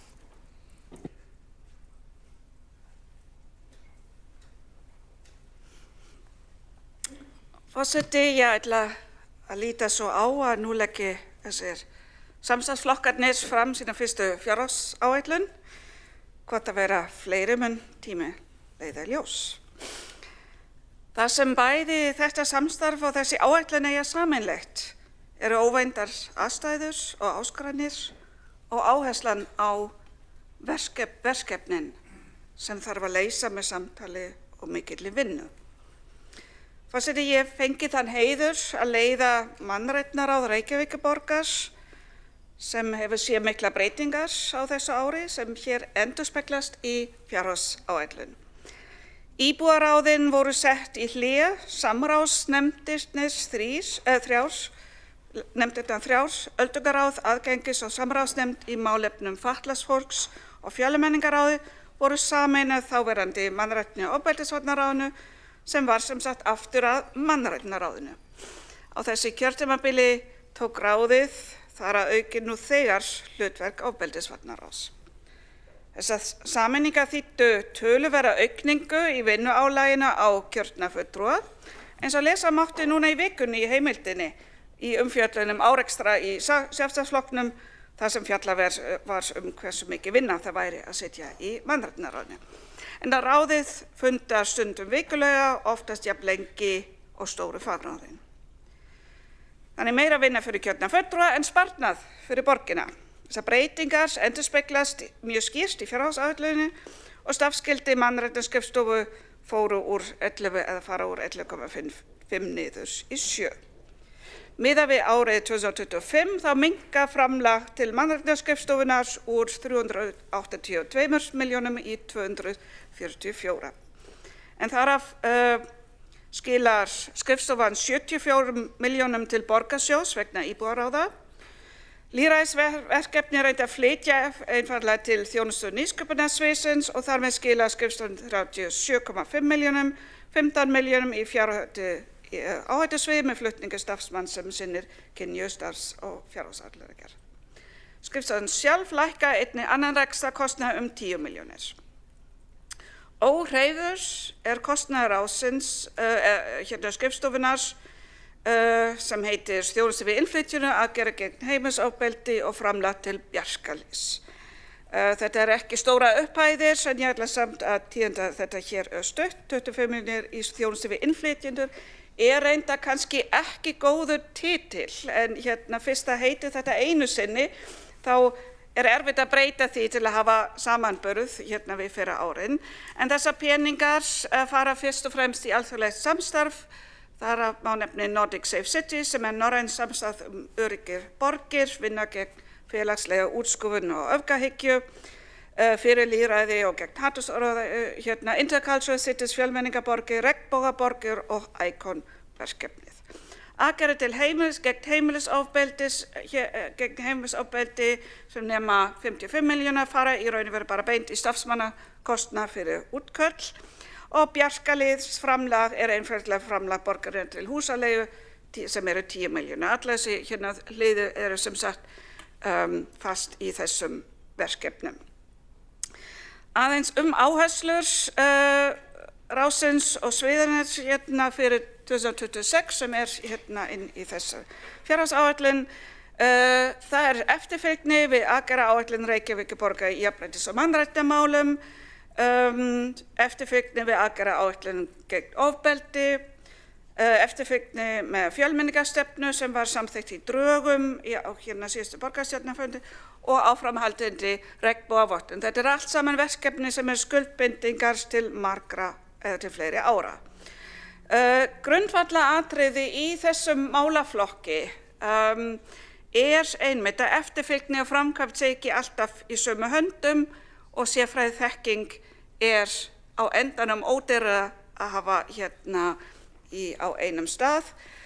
Við erum með fjölmörg önnur verkefni, ég ætla bara að nefna eitt sem dæmi sem ég þykir sérstaklega vænt við samþykktum nýlega að tryggja samstarf milli aðgengisfulltrúa og viljum þar fá minjastofnun á borð og forstöðu og borgarsögusafn til að tryggja að aðgengi fyrir fatlað fólk sé ávallt haft til hliðsjónar þegar við erum að endurbyggja húsnæði í eigu borgarinnar. En forseti, aðalvinnan í þessu þessi plattform fyrir málsvarahlutverk samráðshópanna. Við erum með öldungaráð sem lögbundið hlutverk. Við erum með aðgengis- og samráðsnefnd í málefnum fatlaðs fólks sem líka lögbundið. Við erum með fjölmenningaráð og við erum með fulltrúa ofbeldisvarnar. Það kvennaathvarf til dæmis. Og mjög skemmtilegt var skemmtilegt og ekki skemmtilegt í fréttum einmitt núna í vikunni út frá fundi mannréttindaráðsins og fjölmenningarfulltrúar ofbeldi í garð kvenna af erlendum uppruna. Þetta einkennandi fyrir starfið okkar og skiptir mjög miklu máli að skoða mjög vel hvernig þessar jaðarsetningar þessara hópar skarast á. Þess vegna erum við til dæmis í febrúar með þemafundur hinsegin málefni fyrir alla þessi hópa sem sett í hópi eldra fólks, fatlaðs fólks og svo framvegis. Forseti, ég ætla aðeins koma inn á nokkrar tillögur minnihlutans. Fyrst eru þarna tillögur Framsóknarflokks sem snúa að mörgu leyti að málefnum fyrst og fremst barna af erlendum uppruna. Forseti, það eru kosningar framundan og ég fagna öllum flokkum sem ætla sér frekar í þessa átt en í aðra. Sem horfa á hvernig okkar samfélag í dag og hvernig við séum í stakk búin að vinna hér fyrir alla borgarbúa, ekki bara þau sem við speglum okkur við.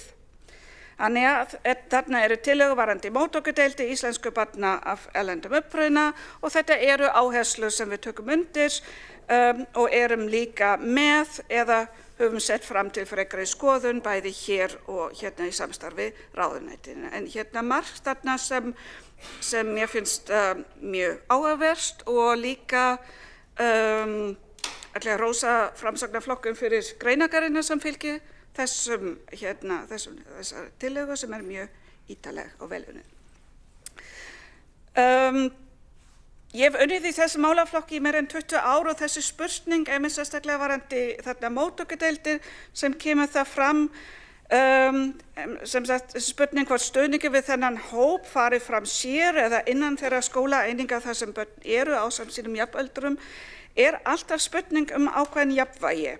Hversu mikið þekking til staðar, hvaða mannauð erum við með, hvernig dreifing í búsetu þessara barna, fjöldi þeirra sem koma inn í og úr hvaða aðstæðum og svo framvegis. Þannig að þetta er ekki til algilt svars og ég fagna líka að ráðuneytið sé núna að skoða þetta eins og við hjá borginum höfum lengi verið að gera. Þannig að það er alltaf einhver gerjun í þessu hvað er rétt á hverjum tímapunkti.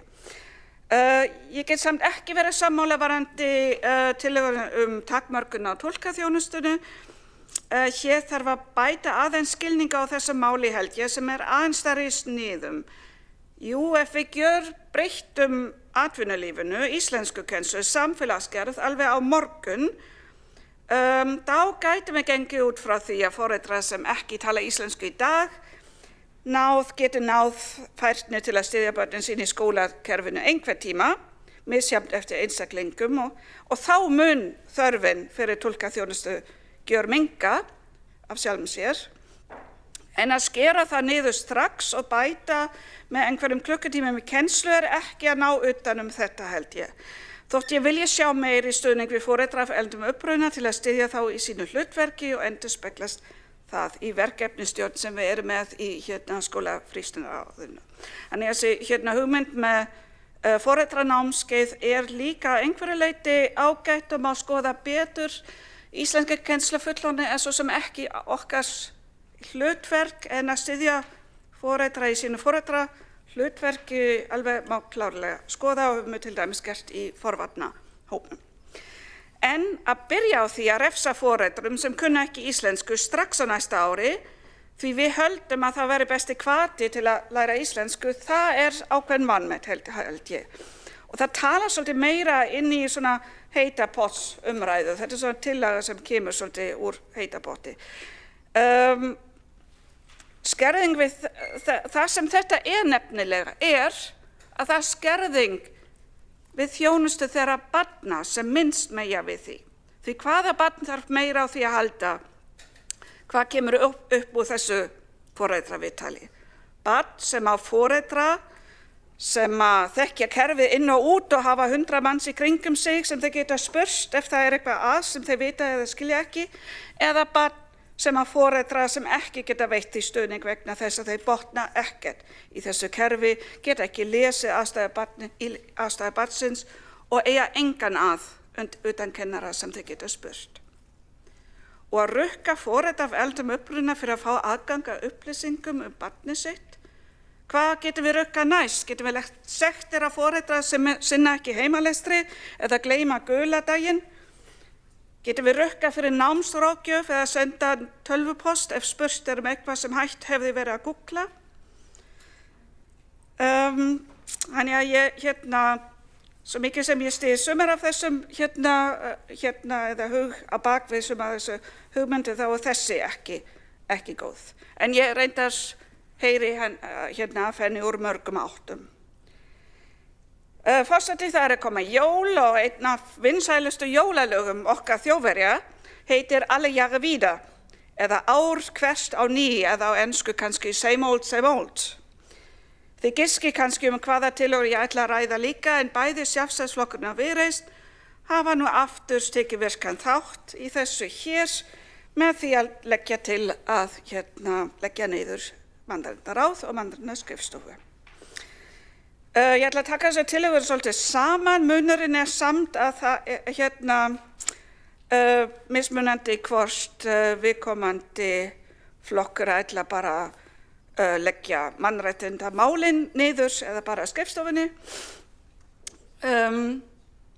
Við höfum heyrt tillögunni, ég held mannrétt frá Viðreisn að áður fyrr þá var bent á að ríkið væri nú að taka yfir þennan málaflokk með stofnun mannréttindastofnunar. Það svona eins og við getum lagt niður uskið vegna þess að það sé til samgönguráðuneyti. en við höfum reyndar fengið kynninga á mannréttindastofnun sem ríkið með og ég get bara fullyrst að þetta sé mjög takmarku þjónusta, bara flott fólk sem vinnur þarna í heilum 2,5 stöðugildi og fyrst og fremst þetta smiðað í sem utanumhald lögbundnu þjónustu í kringum réttindagæslu fatlaðs fólks, þannig að þetta svo sannarlega ekki að taka yfir mannréttindamálum hjá borginni. Í dag hvatti borgarfulltrúinn Þórdís Lóa Þórhallsdóttir okkur til dáða, sem sagt að hvetja ríkisstjórn standa sig og taka yfir þetta, sem sagt í staðinn fyrir að við sinnum verkefnum eins og regnbogavottun, ofbeldisvörnum eða samráði milli hagsmunaaðila, jaðarsettra hópar og allra sviða borgarinnar. Ég get glatt hana með því að við gerum þetta svo sannarlega, sem sagt að hvetja ríkisstjórn til dáða í þessu málaflokki, en að ósk fulltrúa samtaka kvenna eldumuppruna var einmitt í síðustu viku umræða frumvarp dómsmálaráðherrans að byggja hér fangabúðir fyrir flóttafólk og var það mótmælt að frelsissvipta það fjölskyldu, börn og konur sem hafa orðið fyrir gífurlegum áföllum undir kringumstæðum sem erfitt að samræma mannréttindasjónarmiðum. En það sem mér finnst alltaf svo mikið vanvirðing við þennan málaflokk einmitt þetta, sem endurspeglast líka reyndar í tillögu Sjálfstæðisflokksins sem vill færa allt undir velferðarsvið, sem að sjálfsögðu af og frá.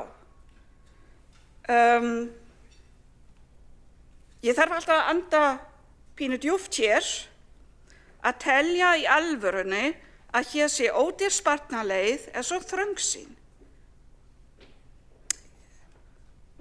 Að mannréttindamál séu bara velferðarmál. Nei.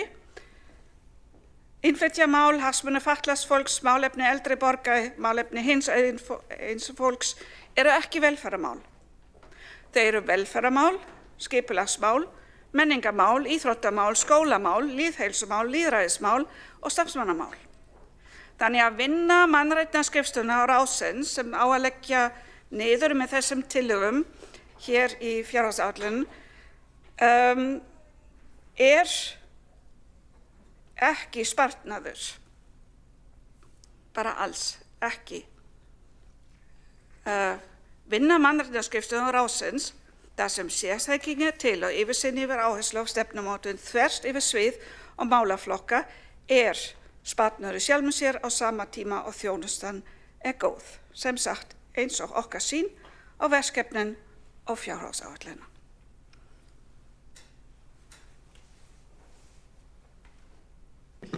Borgarfulltrúinn hefur lokið við mál sitt. Einn borgarfulltrúi hefur óskað eftir því að veita andsvar og það borgarfulltrúinn Einar Þorsteinsson. Forseti, mig langar að þakka borgarfulltrúnum Sabínu Leskó fyrir ágæta ræðu og hlý orð varðandi tillögur okkar móttökudeildir og það allt saman. Það misskilningur varðandi tillögur okkur túlkaþjónustu að það felist í tillögunni að það verði byrjað að rukka strax á næsta ári. Hún ekki afturvirk. Við gerum ráð fyrir því að einmitt að bjóða upp á íslensku námskeið og svo eftir 3 ár frá næsta skólaári að þá verði afnumin gjaldfrelsi af túlkaþjónustunni. Og það bara til þess að hvetja fólk til þess að sækja sér íslensku nám og að því að fólk af erlendum uppruna hefur nefnt það við okkur að það sé einmitt hindrunin í því að taka þátt í skólastarfi barna sinna. Þetta svona mildur ráðstöfun. Við lítum ekki svo á að þetta sé fortakslaust eins og ég nefndi í ræðinu minni. Ef upp eru að ræða mikilvægir hagsmunir barns, veikindi eða réttindi og skyldur þess og fleira þá metum við það að sjálfsögðu. En þetta því svona almenna reglan.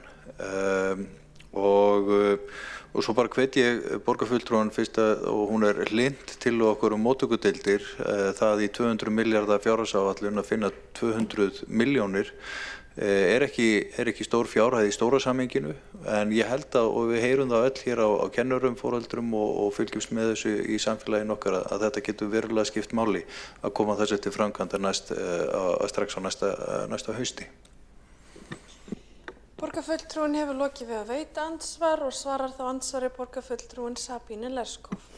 Já, þakka fyrir þessar ábendingar, forseti.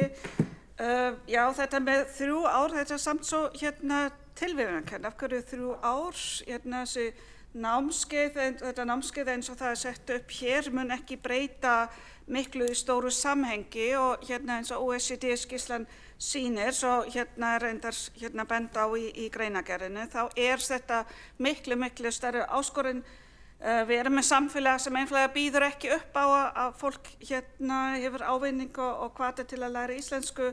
Þannig að þetta samhengi bara, já, eins og segi, þetta bara gengur ekki upp og að velja bara þennan tímaramma með 3 ár.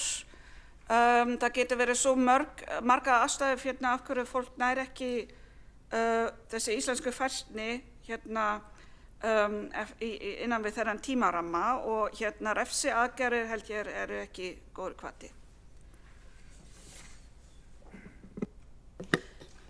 Borgarfulltrúinn hefur lokið við að svara andsvari og veitir þá andsvar öðru sinni borgarfulltrúinn Einar Þorsteinsson.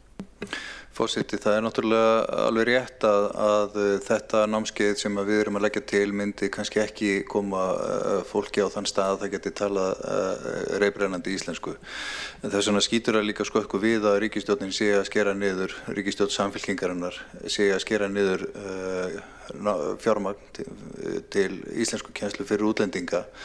Mjög svona fjandsamleg útlendingum þessi ríkisstjórn og þannig að þetta er frekar hugsað sem stökkpallur inn í námi í íslensku og svo er það mín skoðun hér þó það sé kannski ekki efni þessara tillögu að stjórnvöld á Alþingi hinum með við göttuna ættu að styðja frekar við íslensku nám þessara íbúa á Íslandi. Ég er þeirra skoðunar samt að það sé okkar hlutverk að hlúa að bæði börnum og foreldrum sem við erum að þjónusta í skólakerfinu.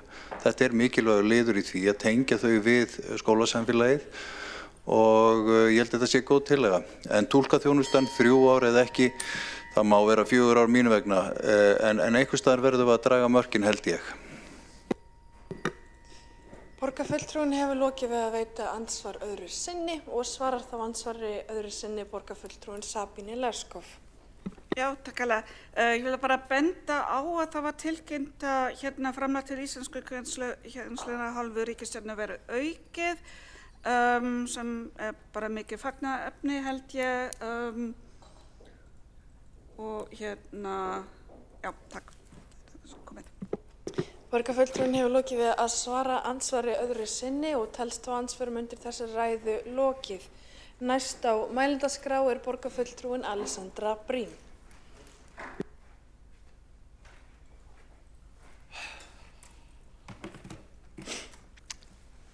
Forseti og borgarstjórn, aðrir áheyrendur. Þessi fjárhagsáætlun er góð. Hún er bara verulega góð. Við erum að ná öllum stóru viðmiðunum sem við eigum að ná, sem er bara frábært og næst einhver spyr okkur hvort við séum ekki með kennitölu, þá getum við sagt að við höfum náð þeim öllum.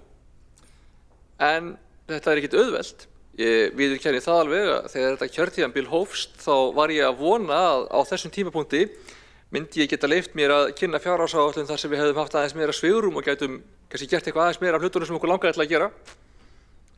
En við erum samt á góðum stað. Og sérstaklega með við það að upphafi kjörtímabils þá vorum við rétt að skríða út úr COVID með töluverðan uppsafnaðan halla og það er náttúrulega bara eins og við vitum fyrst og fremst vegna þess að við höfðum í sameiningu tekið ákveðna ákvörðun það að í COVID ætlaði borgin að halda dampi. Við ætluðum að veita þjónustu áfram á tíma þar sem að þjónustunar var kannski meiri þörf heldur en oft áður. Við ætluðum að halda áfram að fjárfesta til að bara halda hagkerfinu gangandi, auka ekki á atvinnuleysið með því að fara í uppsagnir eða með því að draga saman fjárfestingu og þetta er það sem að bæði ríkið og Seðlabankinn höfðu hvött okkur til að gera og þetta var skynsamlegt. En af þessu leyti þetta töluverður halli uppsafnaður. Þarna vorum við líka í upphafi kjörtímabils með annan meirihluta, öðruvísi samstarf sem að þó var stórhuga og einhenti sér í það að vinna úr þessu verkefni. En þetta var erfitt verkefni þá og það er það ennþá.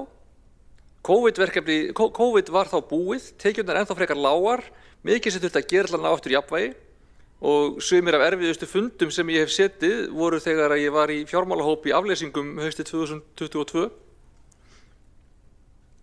En þetta hefur gengið, ekki áfallalaust en gengið. Planið sem að við lögðum upp með á síðasta kjörtímabili var að halda dampi í COVID og reyna svo að þegar það væri liðið hjá, draga saman seglin og vaxa út úr vandanum. Og í stórum dráttum hefur það gengið eftir og við erum núna að sjá fyrstu fjárhagsáætlunina sem að sýnir allar kennitölur á grænu, ef ekkert hræðilegt óvænt gerist.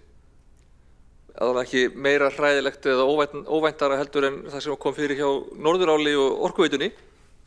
Við siglum í gegnum það og höldum sjó, sýnist mér. Þetta er ekkert þægilegt þegar svona fréttir berast á loka metrunum, bara á milli fyrri og síðari umræðu. Eins og það að Norðurál ætli að brjóta samninginn við Orkuveituna og búa bæði til erfiða stöðu hjá Orkuveitunni og sem afleiðingu af því lækka áætlaðar tekjur borgarsjóðs. En já, höldum sjó, siglum áfram. Ég er ekki mikið fyrir svona sjómennsku líkingar í hagstjórn en stundum verður maður aðeins að gefa sig, þetta er hefð á Íslandi. Rekstrarniðurstaðan er ennþá yfir núlli. Hlutfall launakostnaðar er undir 80%, veltufé frá rekstri er yfir 7,5% sem hlutfall af tekjum og yfir 1% sem hlutfall af afborgunum lána. Lántaka er vel undir 70% sem hlutfall af fjárfestingum og skuldaviðmið sem er 77%, það er langt undir 100%. Handbært fé í árslok verður 17 sem er mun meira en 8 milljarðar, svo þessi viðmið er á grænu. En þetta er samt klárlega áætlun þar sem við erum að halda á okkur höndum, þar sem við erum að draga saman og hagræða því sem við getum, þar sem við erum að geyma stórhuga hugmyndir, jafnvel í einhverjum tilfellum nauðsynlegar aðgerðir og nauðsynlegar hugmyndir. Og auðvitað er það ekki það sem maður óskar sér þegar maður er í stjórnmálum af hugsjón. Maður vill gera hlutina sem maður langar að gera. Maður vill fara í það sem maður brennur fyrir. En hluta því sem ég brenn fyrir er líka að skila ábyrgum rekstri. Sýna það að við tökum þetta af alvöru og festu, fara vel með fé almennings og í því felst auðvitað ekki bara aðhald. Okkar hlutverk er líka að veita góða þjónustu. Við höfum til dæmis núna innleitt rekstrarlíkön fyrir bæði grunnskóla og leikskóla sem hafa bætt rekstrarskilyrði þeirra til muna. Nú er í vinnslu rekstrarlíkan fyrir frístund. Við höfum verið stórhuga í að skipuleggja lóðir fyrir húsnæðisuppbyggingu, bæði á þéttingarreitum og á nýjum svæðum. Í Keldnahverfi og nú síðast á fundi borgarráðs var kynnt vinna þar sem undirbúningur á stofnun innviðafélags sem vinna að stórtækri uppbyggingu í Hömrum í Úlfarsárdal var kynntur. Gaman frá því að segja að þegar ég var unglingur sumurinn 99 og 2000 þá vann ég sumarvinnu fyrir Vinnuskóla Landsvirkjunar í verkefni sem þá var kallað Skil 21. Þar sem við vorum að fara og gera alls konar landgræðslu og skógræktarverkefni og eitt af því sem við vorum fengin til að gera var að gróðursetja gróður í Úlfarsárdal, þar sem nú er hamrarnir að fara að rísa. En þá var búið að plana íbúðahverfi þar og við vorum að undirbúa fyrir það. Við vorum að planta trjánum í ákveðnum lengjum og svona meðfram einhverjum götum sem var búið að skipuleggja. Svo var hætt við þetta allt saman og mér er svona pínu gaman að þetta sé að gerast svona núna meðan að ég er í borgarstjórn 25 árum síðar. Pínu áhugavert, en vonandi bara gengur þetta vel. Við erum líka að auka framlög til félagsbústaða 500 milljónir til að fjölga félagslegum leiguíbúðum og ég vil meina að við séum alveg stórhuga áfram, en það sem það krefst af okkur er að við forgangsröðum alveg afskaplega skýrt. Áður en ég vind mér í það að setja upp hatt formann stafrænsráðs og fjalla þjónustu og nýsköpunarsvið. Þá ætla ég að setja upp hinn hattinn minn sem er formaður stjórnarformann Strætó, hattur stjórnarformann Strætó BS. Eins og við vitum, þá er margt að breytast hjá Strætó á þessum misserum og þið væntanlega vitið sem hér eruð inni að Strætó BS er byggðasamlag sem að hegðar sér bæði eins og það sem að kallast á ensku PTA eða Public Transport Authority með leyfi forseta. Það er eitthvað sem að sér stefnumótun, samgöngu skipulag og samningagerð við rekstraraðila, auk fjármögnunar, eftirfylgni og langtímaáætlana. Þetta mætti kalla samgöngu stjórnvald og svo hins vegar hefur Strætó BS líka verið það sem að kallast PTO sem er Public Transport Operator með leyfi forseta. Það eitthvað sem annast daglegan rekstur og akstur vagnanna og þar með akstur, viðhald, aðra þjónustu sem tengist beinlínis því að framkvæma það að vera almenningssamgöngur. Þetta mætti kalla akstursfyrirtæki og það til að gera óalgengt svona í heiminum að sami aðili fari með þessi tvö hlutverk. En niðurstaðan úr endurskoðun samgöngusáttmálans fjármögnun rekstrar bæði strætó og borgarlínu var á þá leið að stofnað yrði nýtt fyrirtæki og það fyrirtæki hefur fengið nafnið Almenningssamgöngur höfuðborgarsvæðisins sem brjálæðislega þjált og skemmtilegt og það í rekstrarfyrirkomulaginu OHF. Nýja félagið tekur við þeim hluta verkefnum sem Strætó BS með í dag en sá hluti sem að nýja félagið tekur við eru þessi samgöngustjórnvalds eða PTA hlutverk. Þau munu sem sagt vera með skrifstofuna, stjórnstöðuna, afgreiðsluna og fleira slíkt. Það sem fer fram á skrifstofu Strætó BS í dag mun meira og minna fara yfir þetta nýja félag. Aksturinn verður sinn áfram í Strætó BS og það starfsfólk sem þar aðalega vagnstjórar en líka fólk sem sinnir stoðþjónustu, svo sem verkstæði og þrifum á vögnum ásamt nokkrum stjórnendum munu áfram vera í Strætó BS og félagið mun sinna áfram þeim akstri sem Strætó BS hefur verið með. Það einungis þó á meðan verið að útbúa framtíðar fyrirkomulag og útboð á akstrinum en það bæði niðurstaða samkomulagsgerðarinnar í samgöngusáttmálanum og í raun það óumflýjanlegt vegna samkeppnisumhverfisins á Íslandi og í Evrópu, en það erfitt að réttlæta það bæði gagnvart íslenskum lögum og Evrópulöggjöf að sveitarfélög skuli standa beinlínis í atvinnurekstri sem gerir þá ekkert annað en að stunda akstur í samkeppni við aðila á markaði. Við getum réttlætt til skemmri tíma á meðan við að vinda þetta niður, á meðan við undirbúa útboð og slíkt, en við gætum ekki haldið þeim rekstri svoleiðis bara löglega séð lengur heldur en það. Vegna óvissu lagalegt fyrirkomulag hefur gengið hægar að stofna þetta nýja félag en stefnt var að. Og það hefur vissulega verið svolítið erfitt fyrir stjórn Strætó BS að hafa ekki gagnaðila til þess að tala við í nýja félaginu. Þá bara til þess að ræða hvernig framtíðar áformin eigi að vera, stilla upp tímalínu og bara hvernig þau sjá fyrir sér að ákveði verkefni verið flutt yfir og á hvaða tíma og í hvaða röð. En við höfum bara gert það með eins vel og við getum innan hús í Strætó og bara tökum við það verkefni, höfum bara verið svolítið með það verkefni í vissu samtali en í rauninni eftir því sem meðan óvissan hefur verið mikil þá hefur nýja félag ekki getað verið með í því samtali. Nýlega náðist þó að botna þessar lagalegu spurningar og nú skilst mér að ný stjórn sé tekin að hittast og stefnt að því að vinna mjög hratt í því núna að klára að útfæra flutning verkefna og setja þetta í gang. Það nákvæmlega hvenær þetta flyst yfir ekki alveg á hreinu en ég gerir ráð fyrir því að skrifstofustarfsemin færist yfir í nýtt félag bara fljótlega á næsta ári. Planið að það gerist áramótin, maður veit ekki hvort það gengur nákvæmlega áramótunum, en það alltaf vonandi ekki mjög langt að bíða. Aksturinn verður meðan að við erum í undirbúningi og útboði. Það mun sennilega taka lágmarki ár en ósennilegt að það ferli muni vera lengur en kannski í mesta lagi 2,5 ár eftir því hvernig lögfræðin vindur upp á sig. En þá í lok þess tímabils verður Strætó BS þá formlega lagt niður. Þetta ekki endilega óska niðurstaða allra sem að málinu koma en ég hef mikinn skilning á því að til dæmis fyrir starfsfólk þetta erfið umskipti og við erum í dag að skoða með hvaða hætti best hægt að útfæra starfslok eða flutning starfsfólks til þeirra fyrirtækja sem taka við akstrinum. En við munum að sjálfsögðu tryggja það að Strætó BS hegði sér í samræmi við bara lög og gerða kjara og starfssamninga. Gerum þetta bara eins vel og við getum. Til lengri tíma skulum við þó muna að störfin í geiranum verða áfram til staðar og með tilkomi borgarlínu og með tilkomi aukinnar tíðni mun þeim störfum fjölga ef eitthvað Ég skulum líka hafa það í huga að byggðasamlag af ýmsum orsökum óskaplega óheppilegt fyrirkomulag til þess að reka almenningssamgöngur og því hefði alltaf þurft að breyta þessu fyrirkomulagi fyrr eða síðar. Ég ætla ekki að fara út í það hér, ég hef gert það áður og ég held að það sé ekki góð nýting á tíma okkar en það eru góðar ástæður fyrir því að við skulum ekki verið með þetta í BS lengur. Með þessu erum við að fá ríkið að borðinu og við erum að fá töluvert aukið fjármagn, við erum að tryggja rekstur borgarlínu, við erum að tryggja aukna tíðni í akstrinum, við erum að fá inn nýtt leiðakerfi, við erum að gera almenningssamgöngum hærra undir höfði og mér finnst það mikilvægt. Mér finnst það lykil niðurstaðan, þó svo hafi ekki allir fengið allt sem þau vildu í hvernig þetta útfært, þá þetta í heildina bara brjálæðislega góð niðurstaða. Ég held að við getum verið stolt af henni.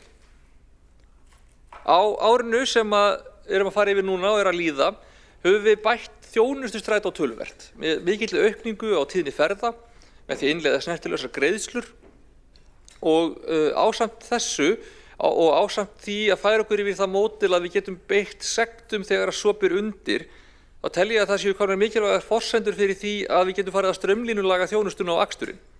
Við hljótum að vilja færa okkur að því fyrirkomulagi sem víða erlendis að notendur þurfi ekki að standa í röðinni í vagnin til að borga sig inn eða sína miða eða standa í einhverju raufrildi við vagnstjórann ef eitthvað ekki að ganga eða eitthvað svoleiðis.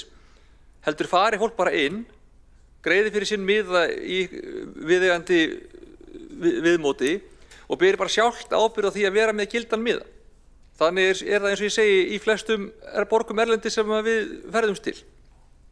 Og þetta fyrirkomulag gerir tímaáætlanir töluvert fyrirsjáanlegri og gerir töluvert auðveldara að skipuleggja ferðir. Þar sem að vagnstjórinn er ekki að bíða stopp á stöðum meðan að fólk er að borga sig inn eða, eins og ég segi, eftir atvikum eiga einhverjum rökræðum það. Og það á endanum verður þægilegra fyrir notendur líka.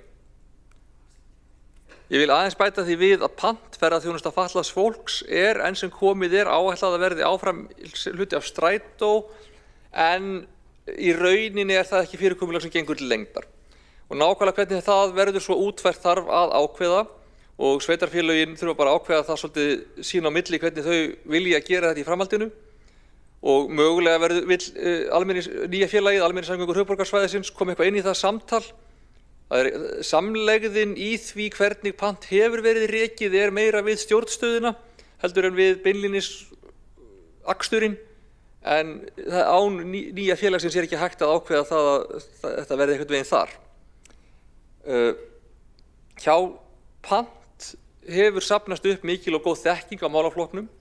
Síðan farið væri skipulagsbreytingar á þessari þjónustu á síðasta kjörtímabili hefur hún verið mjög vel heppnuð og ég tel að það liggi svolítið á að við í sveitarfélögunum sem að vinnum að pant saman drífum okkur í því ákveða hvernig við viljum gera þetta og pössum okkur að þetta verði í lagi því að strætó mun loka á næsta kjörtímabili, nákvæmlega hvenær sem það verður ekki alveg á hreinu þannig að það verður að finnast annað fyrirkomulag. Svo ég vindi mér aðeins að fjármálum strætó beinlínis. Kennitölur fyrir árin 2024 og áætlun 2025 endurspegla heildarrekstur bæði strætó BS sem PTO og þá þætti sem færast til nýja félagsins. Í áætlun 2026 hins vegar einungis miðað við rekstur PTO hlutans, það segja aksturs hlutans og pant akstursþjónustunnar. Á árinu 2024 var eigið fé neikvætt 161 milljón króna. Lausafjárhlutfall var 0,7 og sýnir að félagið átti í erfiðleikum með að standa undir skammtímaskuldbindingum þrátt fyrir að handbært fé hafi verið 367 milljónir króna. Áætlanir fyrir 2025 og 2026 gera ráð fyrir áfram neikvæðu eigin fé en þróunin bendir til að staðan batni smám saman með lækkandi skuldum og hærra lausafjárhlutfalli sem fer úr 0,5 í 1 á tímabilinu. EBITDA lækkar hins vegar milli ára er áætluð 332 milljónir króna árið 2026 sem sýnir aðeins þrengra rekstrarsvigrúm. Skuldir lækka úr 3,2 milljörðum króna árið 2024 í 2,7 milljarða árið 2026 en hlutfall skulda af tekjum hækkar í 39% árið 2026 en það vegna breytinga á tekjufyrirkomulaginu. En þess að fargjaldatekjurnar fara inn í nýja félagið sem að greiðir svo strætó fyrir aksturinn ef ég að skilja það rétt en ég segi það án ábyrgðar af því að það þurfum við að yfirfara mjög vel löglega hvernig best að gera.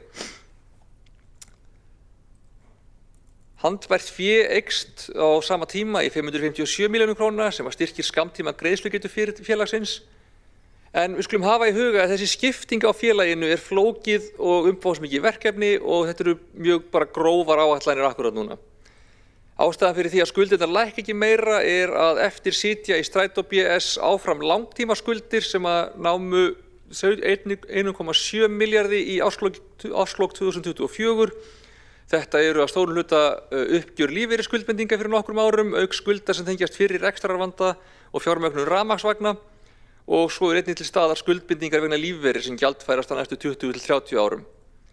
Það stórt verkefni næstu vikna og mánaða að skilgreina vel verð á þeim eignum Strætó BS, bæði efnislegum og óefnislegum sem að flytjast yfir til nýja félagsins til þess að gæta vel að því að það sé bókfært rétt og að við endum ekki í því að vera að veita nýja félaginu óeðlilegan ríkisstuðning. En já, fjárhagsstaða Strætó hefur batnað á síðustu misserum, áfram er hún viðkvæm, háð óvissu framtíðarfyrirkomulagið.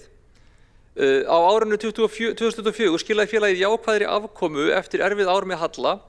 Eins og ég segi, eigið fé ennþá neikvætt, lausafjárstaðan hefur batnað og rekstrargrundvöllurinn styrkari til skemmri tíma heldur en hefur verið. Akkurat núna Strætó í mjög óþægilegri vagnastöðu. Það ljóst að hún bara einfaldlega mjög slæm og þarfnast endurnýjunar, en meðan framtíðarfyrirkomulagið hefur ekki verið útfært og meðan að fjárhagsstaðan ennþá viðkvæm, þá ómögulegt fyrir Strætó að stefna að nýjum fjárfestingum í vagnakaupum. Enda engin slík kaup áætluð árið 2026 vegna óvissu framtíðarfyrirkomulag rekstrarins afsakið.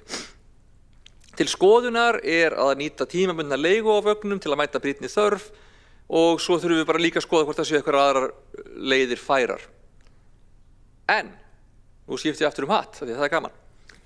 Það sem snýr að stafræna ráðinu og þjónustu- og nýsköpunarsviði sérstaklega er að bæta þjónustuna, bæta tæknilega innviði, innleiða nýja tækni sem dregur úr kostnað og sparar vinnu og tíma starfsfólks og íbúa.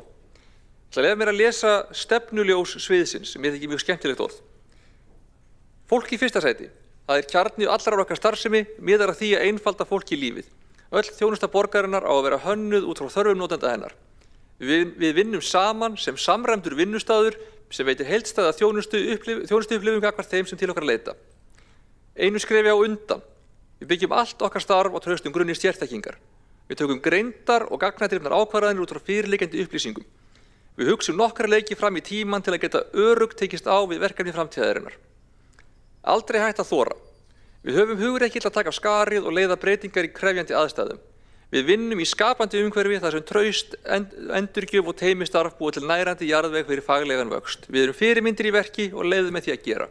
Ég skrifaði þetta ekki, en ég hefði getað gert það. Þetta talar inn í mitt hjarta. Ég held að þetta kjarni mjög vel það sem við erum að gera þarna. Í fjárhagsáætlun þjónustu- og nýsköpunarsviðs fyrir árið 2026 er gert ráð fyrir óbreyttum fjárhagsramma að undanskildum viðaukum vegna kjarasamninga og samningsbundinna skuldbindinga við þriðju aðila. Gert ráð fyrir að rekstrartekjur vaxi milli ára, skýrist einkum af gjaldskrárhækkun skrifstofu upplýsingatækniþjónustu sem tekur mið af sömu breytingum og megin línur rammaúthlutunar, það launahækkunum og verðbótum og samningsbundnar skuldbindingar við þessa þriðju aðila og breyting á rekstrargjöldum milli ára skýrist meðal annars af kjarasamningsbundum hækkunum og þessa samninga sem við þriðju aðila taka við af vísitölubbreytingum eða gengi krónunar og svo þetta lækkun á innri leigu. Eitt af því sem hefur breyst á sviðinu á árinu er að ráðgjöf borgarbúa fluttist frá innri endurskoðun yfir á þjónustu- og nýsköpunarsvið auk þess sem að lýðræðisverkefnin voru flutt frá mannréttindaskrifstofu og þá einnig á þjónustu- og nýsköpunarsvið. Planið er að ná ákveðinni samþættingu þar á milli en þessi verkefni geta bæði rímað vel hvort við annað en líka við önnur viðfangsefni sviðsins og þá sérstaklega bætta þjónustu við íbúa. Ein af þeim áskorunum sem við stöndum frammi fyrir er hvernig best sé að fjármagna og reka upplýsingatækni innviði borgarinnar. En ég tel að til þess að tryggja okkar innviða öryggi til að mæta þörfum framtíðarinnar í borg sem að vex hratt þá þurfum við að taka það fyrirkomulag til ákveðinnar endurskoðunar og tryggja að það sé bara einfaldlega viðeigandi fjármagn í rekstri upplýsingatækni innviðan okkar sem að eru vaxandi. Annað sem við þurfum að taka mjög alvarlega eru upplýsinga- og gagnaöryggismál. En nú er stýrihópur það mál að ljúka störfum og við munum fara vel yfir þær tillögur sem koma út úr því starfi. Á núverandi óvissutímum í heimsmálum, bæði í pólitíkinni en líka þar sem að þróun í upplýsingatækni er eins hröð og raun getur, þá einfaldlega verðum við að passa vel upp á þessa stöðu. En svo vil ég líka ræða aðeins þessa síendurteknu kröfu að leggja niður stafrænt ráð. Mér finnst það svo ofboðslega óeðlileg og skrítin krafa sérstaklega á þessum tímum sem við nú lifum. Mér finnst það skipta svo máli, mér finnst það svo augljóst að hluti pólitíkurinnar, einhver partur af borgarstjórn, þurfi að hafa það verkefni að vera vel inn í þessu. Þekkja þetta. Þekkja til stafrænnar þjónustu og innviða. Vita af hverju sá málaflokkur skiptir máli. Hvaða pólitísku álitamál séu til staðar í geiranum, hver þróunin sé, hvar skóginn kreppir. Ég veit ekki hver væri hér að ræða sett fyrirkomulagið á rekstri upplýsingatækni innviða ef ekki væri fyrir stafrænt ráð. Við vitum það öll sem erum hérna inni að borgarráð hefur nóg á sinni könnu. Það hefur ekki spönnina til þess að taka öll sérhæfð mál á dýptina. Gætu alveg vissulega gert það undir réttum formanni og ég myndi til dæmis alveg treysta núverandi formanni til þess, en það ekki gott fyrirkomulag til lengdar að hafa ekki stafrænt ráð. Við höfum líka nýverið endurskoðað fyrirkomulagið við forgangsröðun stafrænna verkefna, en í ljósi þess að miðað við tillögur Hildar Björnsdóttur, borgarfulltrúa og oddvita Sjálfstæðisflokksins hér áðan, þá heyrist mér að enn sé ekki alveg komið til skila hvernig það fyrirkomulag er. Þannig að sviðin og skrifstofurnar hafa frumkvæði að því að stilla upp þeim stafrænu umbreytingaverkefnum sem þeim hugnast með sínum stafræna leiðtoga, sem vinnur það með þeim og með viðeigandi sérfræðingum og þjónustu- og nýsköpunarsviði, persónuverndarfulltrúa eftir atvikum og bara þeim sem þurfa að koma að málunum á fyrstu stigum. Og verkefnið, þegar það hefur verið útfært og undirbúið, fer svo á endanum fyrir verkefnahóp á þjónustu- og nýsköpunarsviði sem gefur þessum verkefnum einkunn eftir því í fyrsta lagi hversu mikill áætlaður ábati sé, hversu vel verkefni styðji við grunnrekstur upplýsingatækni innviði og gagnahögun, hversu stóran notendahóp það hefur áhrif á og svo hvort það sé lagaleg skylda eða ekki. Stafræna ráðið fær svo þessi verkefni til sín með þessum einkunnum, með áætluðum ábata, með kostnaði, með tímalínum, með væntum áskorunum og fleira. Og ráðið forgangsraðar svo verkefnum út frá þessum stærðum ásamt auðvitað sinni yfir sín á pólitískar áherslur og hvað liggi mest á að gera hverju sinni. Svo það skemmst frá því að segja að ábatamat liggur fyrir í öllum stafrænum umbreytingaverkefnum nú þegar og gerði það áður en þessi breyting var tekin til. Þetta veit ég að Sjálfstæðisflokkurinn veit vel, enda með 2 ágæta fulltrúa í stafrænaráðinu sem ég veit að vita þetta vel og við höfum unnið bara nokkuð vel saman þar. Ég bæti því svo við að töluverður hluti af búnaðarkaupum snýr að endurnýjun búnaðar og ég tel að við séum alveg komin að þolmörkum þess að fresta slíkri endurnýjun. Ég myndi ekki ráðleggja neinum að ímynda sér að þarna sé mikinn sparnað að finna og ég lofa ykkur því og bara ópólitískt, bara sem manneskja sem varðar gagnainnviði og öryggi borgarinnar, ekki gera það. Það myndi kosta okkur til lengri tíma. Ekkert síður en það kostaði innviðaskuld og myglu að fresta viðhaldi á skólabyggingum eftir hrunið. Vinsamlegast, please, ekki gera það. Við erum nú þegar að spara þetta við okkur eins mikið og við mögulega þorum og eiginlega finnst mér við nú þegar ganga aðeins og langt í því. Við megum ekki við meiru. Ekki fara í búnaðarkaupin meira en gert hefur verið. Stafræna umbreytingin hins vegar hefur gengið gífurlega vel. Við höfum náð fram töluverðu hagræði í vinnusparnaði, í kolefnisspori, í lægri kostnaði.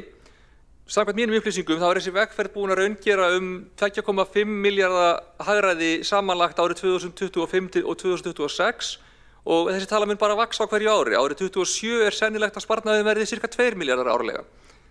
Sem dæmi má nefna 100 milljóna kostnaðarlækkun vegna verkefnis tölfræði gagnalandslag velferðarsviðs, 200 milljóna kostnaðarlækkun vegna breytts utanumhalds hugbúnaðarleyfa, 90 milljónir í sparnað vegna innleiðingu á Teams-símaverkefni, 86,4 milljónir sem sparast með því að sameina netsvæði, þar að segja domains.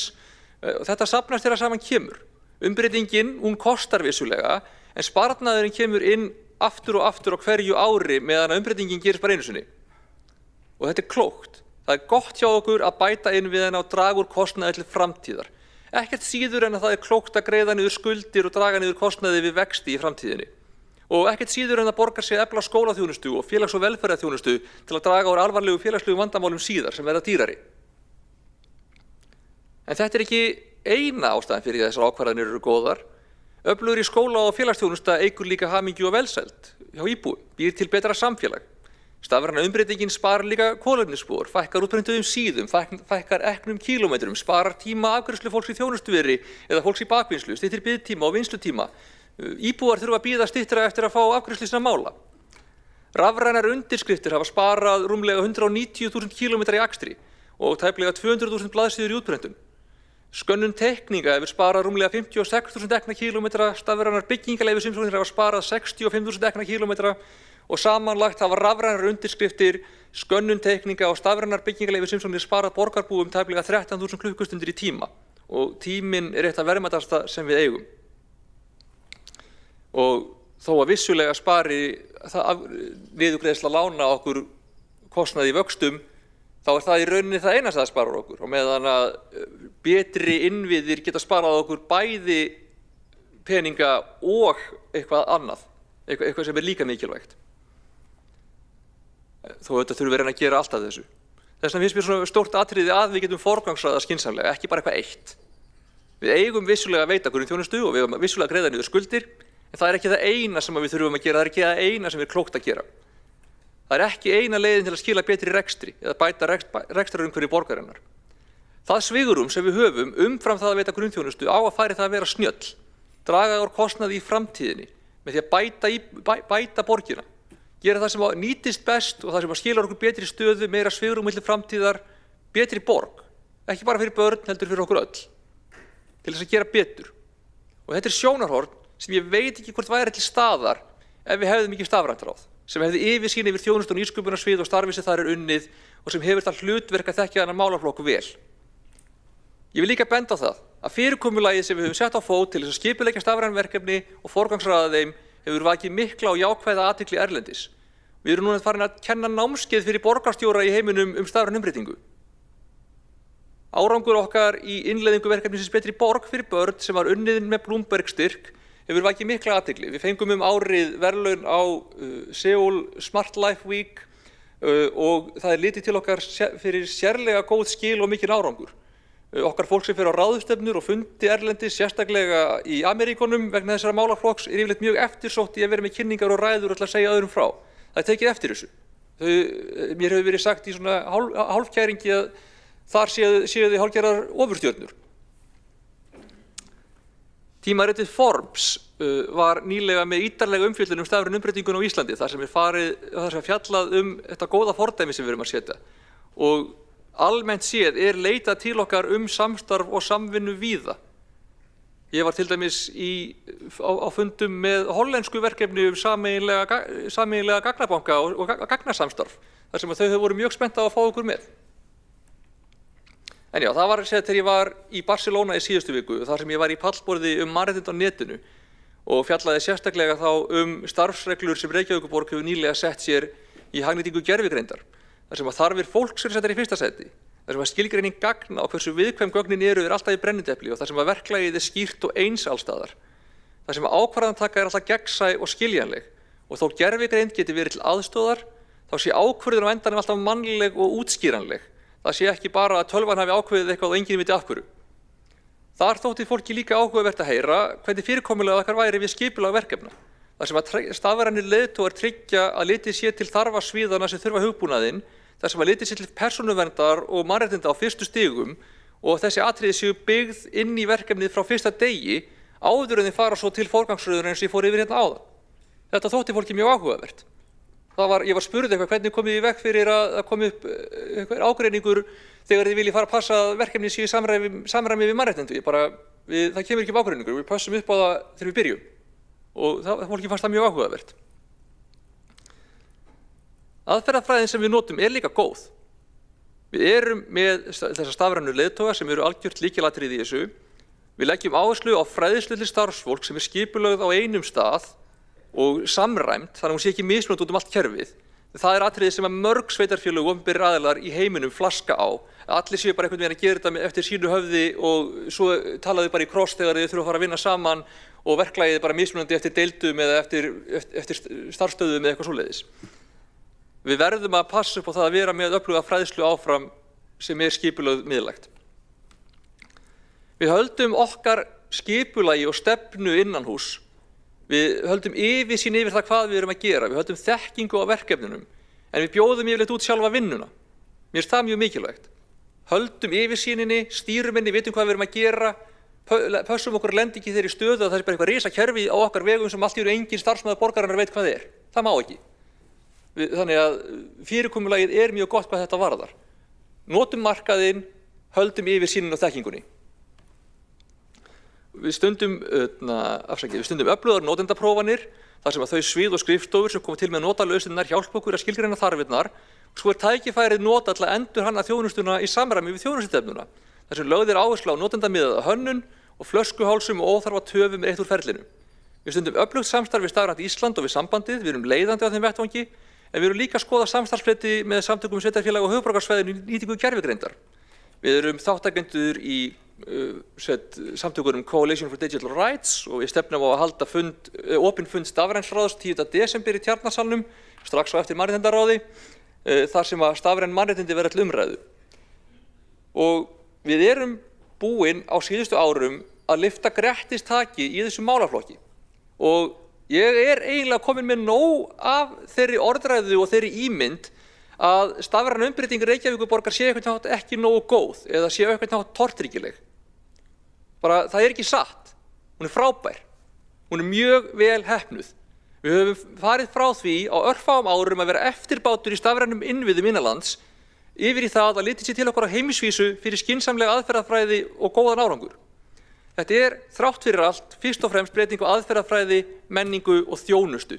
Tæknin er bara ákveðið tól til þess, hvort sem að það er vefsíða, viðmót eða gervigreind. Og við höfum verið að gera þetta vel. Okkar fólk hefur verið að standa sig ótrúlega vel. Það er eiginlega óskiljanlegt hvað þögnin þennan mikla árangur hefur verið ærandi hér innanlands. Hversu lengi ranghugmyndum og misvísandi upplýsingum hefur verið leyft að geysa hversu vel þetta hefur gengið. Ég hvet okkur sem erum hér inni til að halda á lofti þessu góða árangri. Hann hefur verið ótrúlega mikill. Starfsfólkið okkar er frábært, sviðsstjórinn frábær, verkefnin sem þau eru að skila vekja athygli á heimsvísu, bæði fyrir gæði verkefnina, en það hefur líka verið haft orð á því við mig, til dæmis bara á Smart Life Week ráðstefnunni í Seúl, þar sem betri borg fyrir börn vann til verðlauna, hvað okkar starfsfólk sem stóð í skilum gagnvart þeim hefði staðið sér sérstaklega vel í svörum og upplýsingagjöf, hvað þau hefðu skarað fram úr í fagmennsku. Mér finnst það mikilvægt að við áttum okkur á því, í alvöru, að við erum með eitthvað öflugt hérna, við erum með eitthvað gott, eitthvað sem við megum ekki glutra frá okkur, heldur eigum að halda áfram að styrkja og efla. Og þetta snýst ekki eitthvað kredit fyrir meirhlutan eða rós í hnappagatið fyrir Pírata eða Alexandra Brím geti farið í fín boðið eitthvað. Gleymum því. Það snýst að bera kennslu á það sem vel er gert. Það snýst það sem að Reykjavíkurborg er að gera vel og það sem við getum verið öll stolt af. Það snýst að þakka fyrir góð störf og leyfa því sem skarar fram úr í alvörunni að njóta sannmælis. Ég vil þakka starfsfólki og sviðsstjóra þjónustu- og nýsköpunarsviðs ásamt öllu því góða fólki sem unnið hefur að þessum verkefnum á hinum ýmsu sviðum og skrifstofum borgarinnar, og kannski nefni ég sérstaklega skrifstofu borgarstjóra og borgarritara og skóla- og frístundasvið og velferðarsvið, en í rauninni ef ég fer að nefna þetta þá þetta er út um allt. Þetta er frábært. Þau eru að standa sig mjög vel. Ég vil þakka þeim öllum fyrir hvað þau hafa skilað frábærum árangri oft í alveg rosalegu mótlæti og fyrir hvað þau hafa náð mikilli umbreytingu fyrir borgina. Ég vil líka þakka starfsfólki fjármála- og átursstýringarsviðs og sviðsstjóra þar fyrir mjög góða vinnu við fjárhagsáætlanagerðina, ásamt ykkur öllum hér í borgarstjórn fyrir gott samstarf á kjörtímabilinu. Árangurinn af stafrænni umbreytingu er áþreifanlegur. Hann er farin að skila sér. Það er mikilvægt að við höldum áfram, að við missum þetta ekki niður, að við missum ekki niður þekkinguna og reynsluna sem við höfum byggt upp, að við missum ekki frá okkur innviðana sem við eigum núna með því að viðhalda þeim ekki, með því að neita að kaupa búnað sem er farin að ganga úr sér. Það skiptir máli að hluti af pólitíkinni sé ábyrgur fyrir því að þekkja þetta og skilja þetta og svara fyrir það og veita því þjónustu, veita því fórustu. Og ef eitthvað er, þá þurfum við að ganga lengra. Ef að ég væri í þingframboði, þá myndi ég vilja skilgreina stafræna innviða á landsvísu sem viðfang eins ráðuneytis, kannski innviðaráðuneytisins eða forsætisráðuneytisins eða fjármálaráðuneytisins. Að minnsta kosti myndi ég vilja taka það og setja það á ákveðinn stað og hafa einn ákveðinn ráðherra sem bæri algjöra ábyrgð á því að gera þetta vel og samræma þetta á landsvísu, efla stafrænu innviðina á landsvísu, því að þar er ótrúlega mikið verkefni ennþá að vinna. Við sjáum það betur og betur. Reyndar er Stafrænt Ísland að standa sig mjög vel, en þau eru bara tiltölulega langt niður í skipuritinu svona miðað við hvað þau vinna mikilvægt starf. Ég held að það sé til mikils að vinna að gera þetta betur og ég held að við séum að setja gott fordæmi. Ég held að við megum vera stolt af því sem við erum að gera. Á endanum þá snýst þetta það að bæta Reykjavíkurborg til framtíðar, búa til betri borg fyrir okkur öll. Það bæði hagkvæmt og það góð hugmynd. Takk. Borgarfulltrúinn hefur lokið við mál sitt og næsta á mælendaskrá borgarfulltrúinn Andrea Helgadóttir.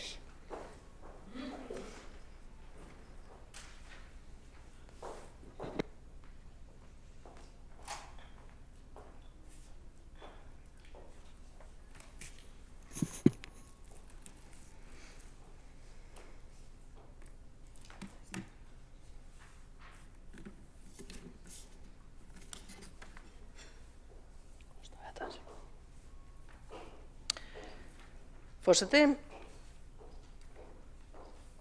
á aðrir áheyrendur. Hér fyrir í dag var talað í mjög penu máli vissulega það að reka stóran hluta þeirra verkamanna sem starfa beint fyrir borgina á ágætislaunum til þess að geta dömpað kjörum sorpbirgðu fólks í hagræðingarskyni. Það að hagræða upp úr veski verkafólks auðvitað ekki eitthvað sem að samstarfsflokkarnir hafa á sinni stefnuskrá svo það sé nú bara sagt beint út. Það mega hægri menn eiga alveg út af fyrir sig. Hvaðan koma útsvarstekjur borgarinnar? Þær koma af launum fólks. Það hins vegar eitthvað lítið að sækja í borgarsjóð frá hagnaði verktakafyrirtæki.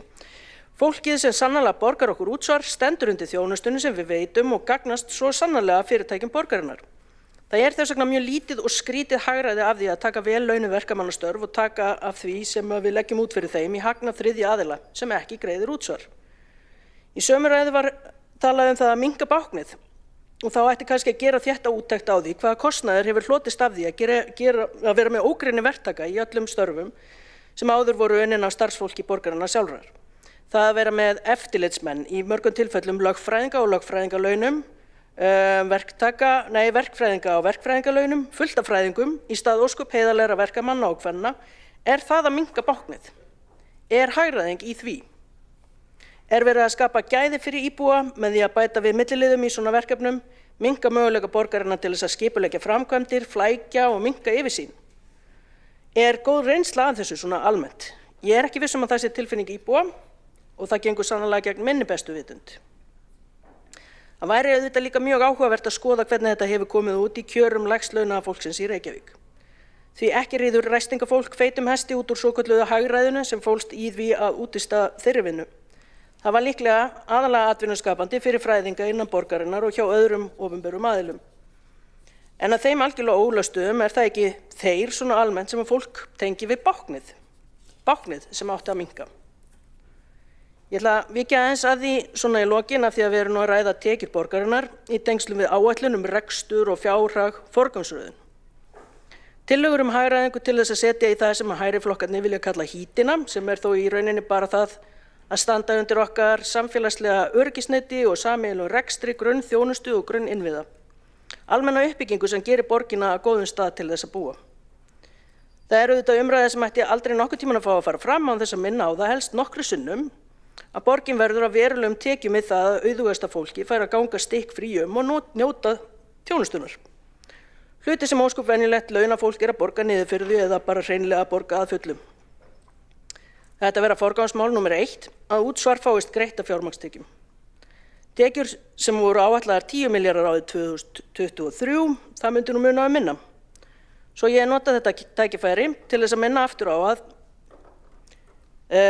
við hér í þessum sal höfum skorað á löggjafanum að koma þessu til leiðar og það löngu tímabært að við fáum efndir á því. Og það nú allt og sumt sem ég ætla að bæta við í þessu umræðu. Takk fyrir.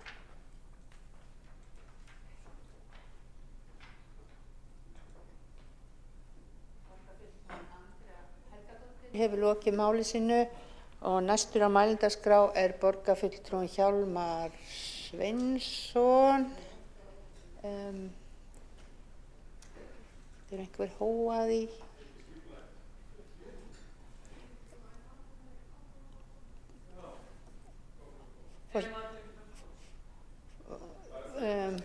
Forseti frétti að kokkurinn var ekki kominn í hús eða ég nýkomin í hús.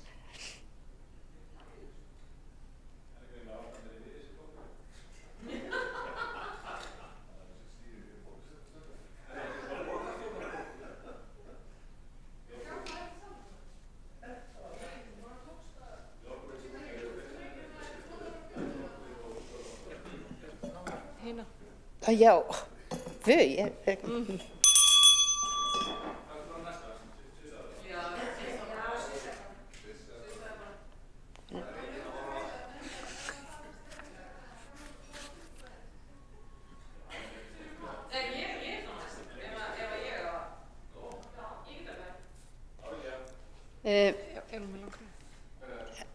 Ef það er ekki mjög löng ræða. Já, næstur á mælendaskrá er borgarfulltrúinn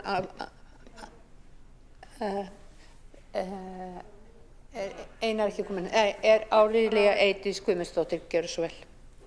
Það er ekki sýspað.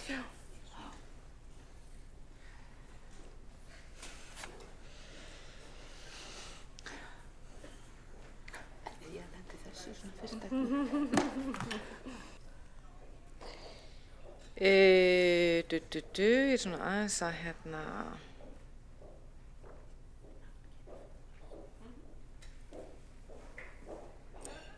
Virðulegi forseti, ágætu borgarfulltrúar og þeir sem á hlýða.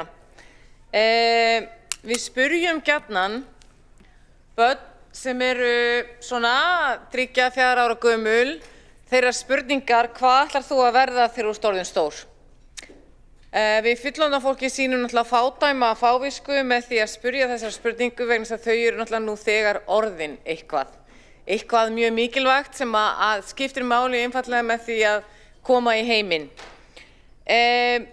Það sem að hins vegar blasir ekki endilega við þeim sem spyrja spurninguna er það að þegar þau svara og þau börn sem að ég þekki til hafa svarað allt frá því að segja leikari, atvinnumaður í fótbolta,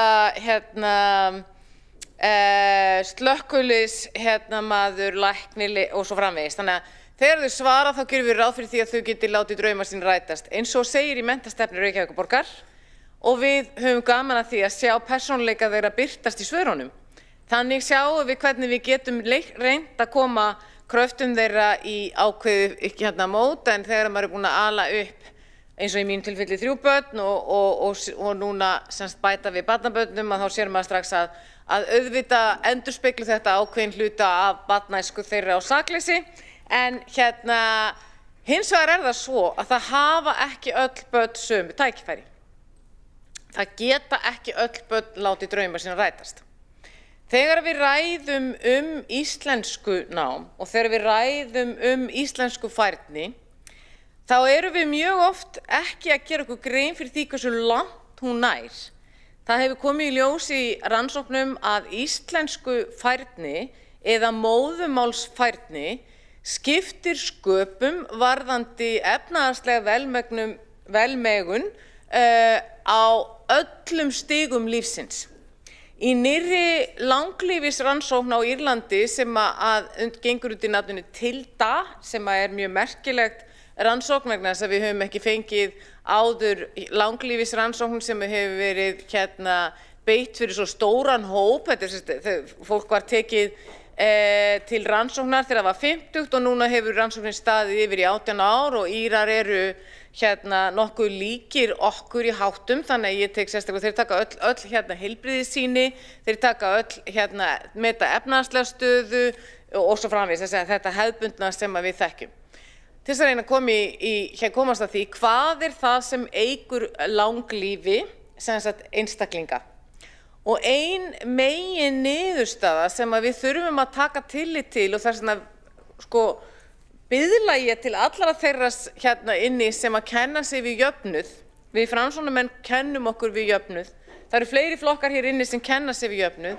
Sú breyta sem hefur mest það að segja hversu lengi fólk lifir hversu mikið bil á milli þeirra ríkustu og þeirra fátækustu. Og ég ætla að endurtaka þetta. Þannig að efnahagsleg afleiðing af því að fólk nái ekki, að börn ná ekki grunnfærni í móðurmáli sínu að þau eru líklegri til þess að festast í gildrum fátæktrar. Nú minni ég á það að við lifum á þeim tímum þar sem að ákveðin störf eru hverfandi. Þar sem að sjálfvirknivæðingin hefur þau áhrif að taka í burtu þau störf sem oft var talið vera bæði leiðileg erfið og þreytandi og slítandi. Það kosturinn. Gallinn hins vegar sá að hann tekur líka í burtu ákveðið lag af störfum.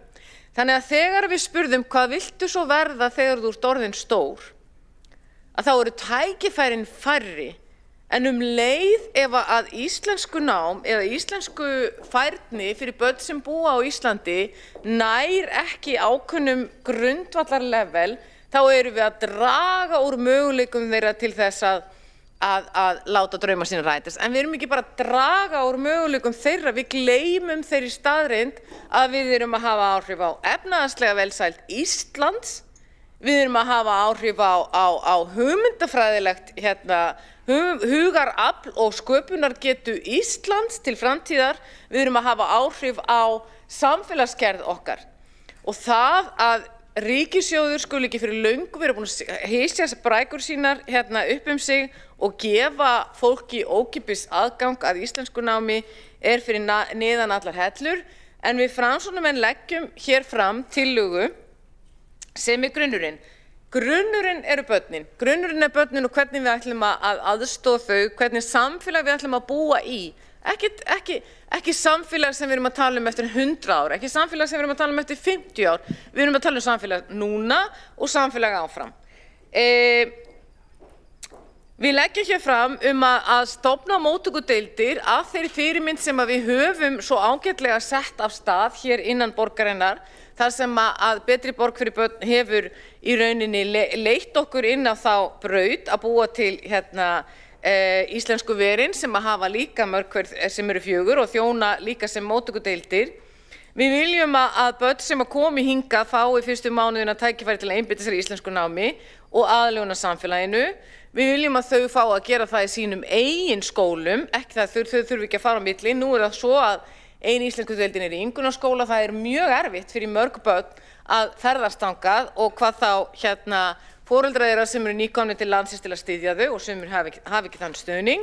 Það hefur komið í ljós í rannsóknum. Þá viljum við auðvitað að það sé í öllum skólum, en við leggjum til að það verði byrjað í 15 skólum. Ég vona að allir hér inni skilji að þetta á ekki bara við börn af erlendum uppruna, þetta á við öll börn.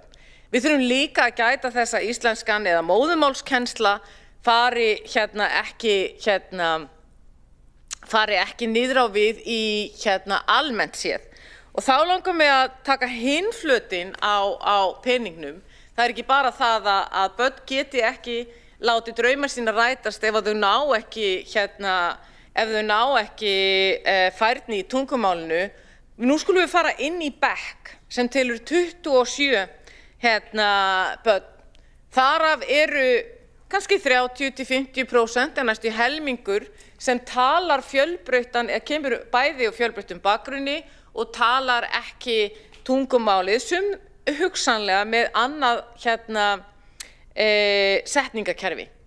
Og við skulum setja okkur í spor kennarans, auðvitað hefur kennari í þessu tilfelli stuðning.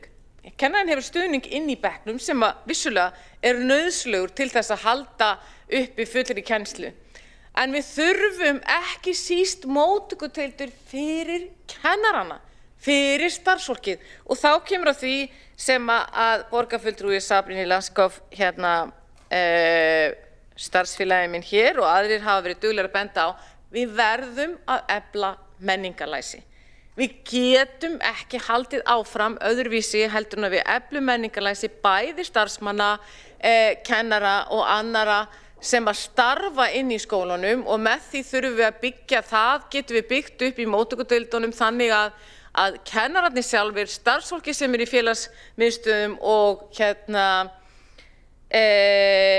og frístundarheimilum fái líka stuðning, og bara allt starfsfólk sem í kringum börnin okkar, sama á hvaða skólastigi sem við berum ábyrgð á. Nú það svo að menntamálaráðherra, sem sjálfsögðu kemur úr röðum flokksfólksins, hefur samþykkt og lýsti yfir að hann sé með það á dagskrá að setja móttökudeildir fyrir hvern skóla. Og við trúum því að flokkur fólksins vilji styðja það heilsugar alla leið. Þannig ég vildi fylgja þessu hér eftir Þegar við spyrjum hvað ætlarðu að verða þegar þú ert orðin stór, sem fáránlegur leikur aftur sem ég segi því að þau eru nú þegar orðin eitthvað leið og þau fæðast, þá verðum við að vera þannig samfélag að allir eigi sömu möguleikana eða allavega að við reynum að jafna stöðuna bæði fyrir þau en líka ber okkur skylda til þess að búa ekki til samfélag þar sem að fátækragildrur blasa við ákunnum hópum einfaldlega af því hvar þau fæðast og með hvaða hætti þau eru þegar þau koma inn í skólakerfið. Ég þakka kærlega fyrir mig. Takk. Þá hefur borgarfulltrúin Árelía Eydís Guðmundsdóttir lokið máli sínu og nú verður gert 45 mínútna matarhlé. Já, kann ekki að slá þessa bjöllu. Já, nei. Svona, nú tókst það. Það var timbur fyrir mér hérna.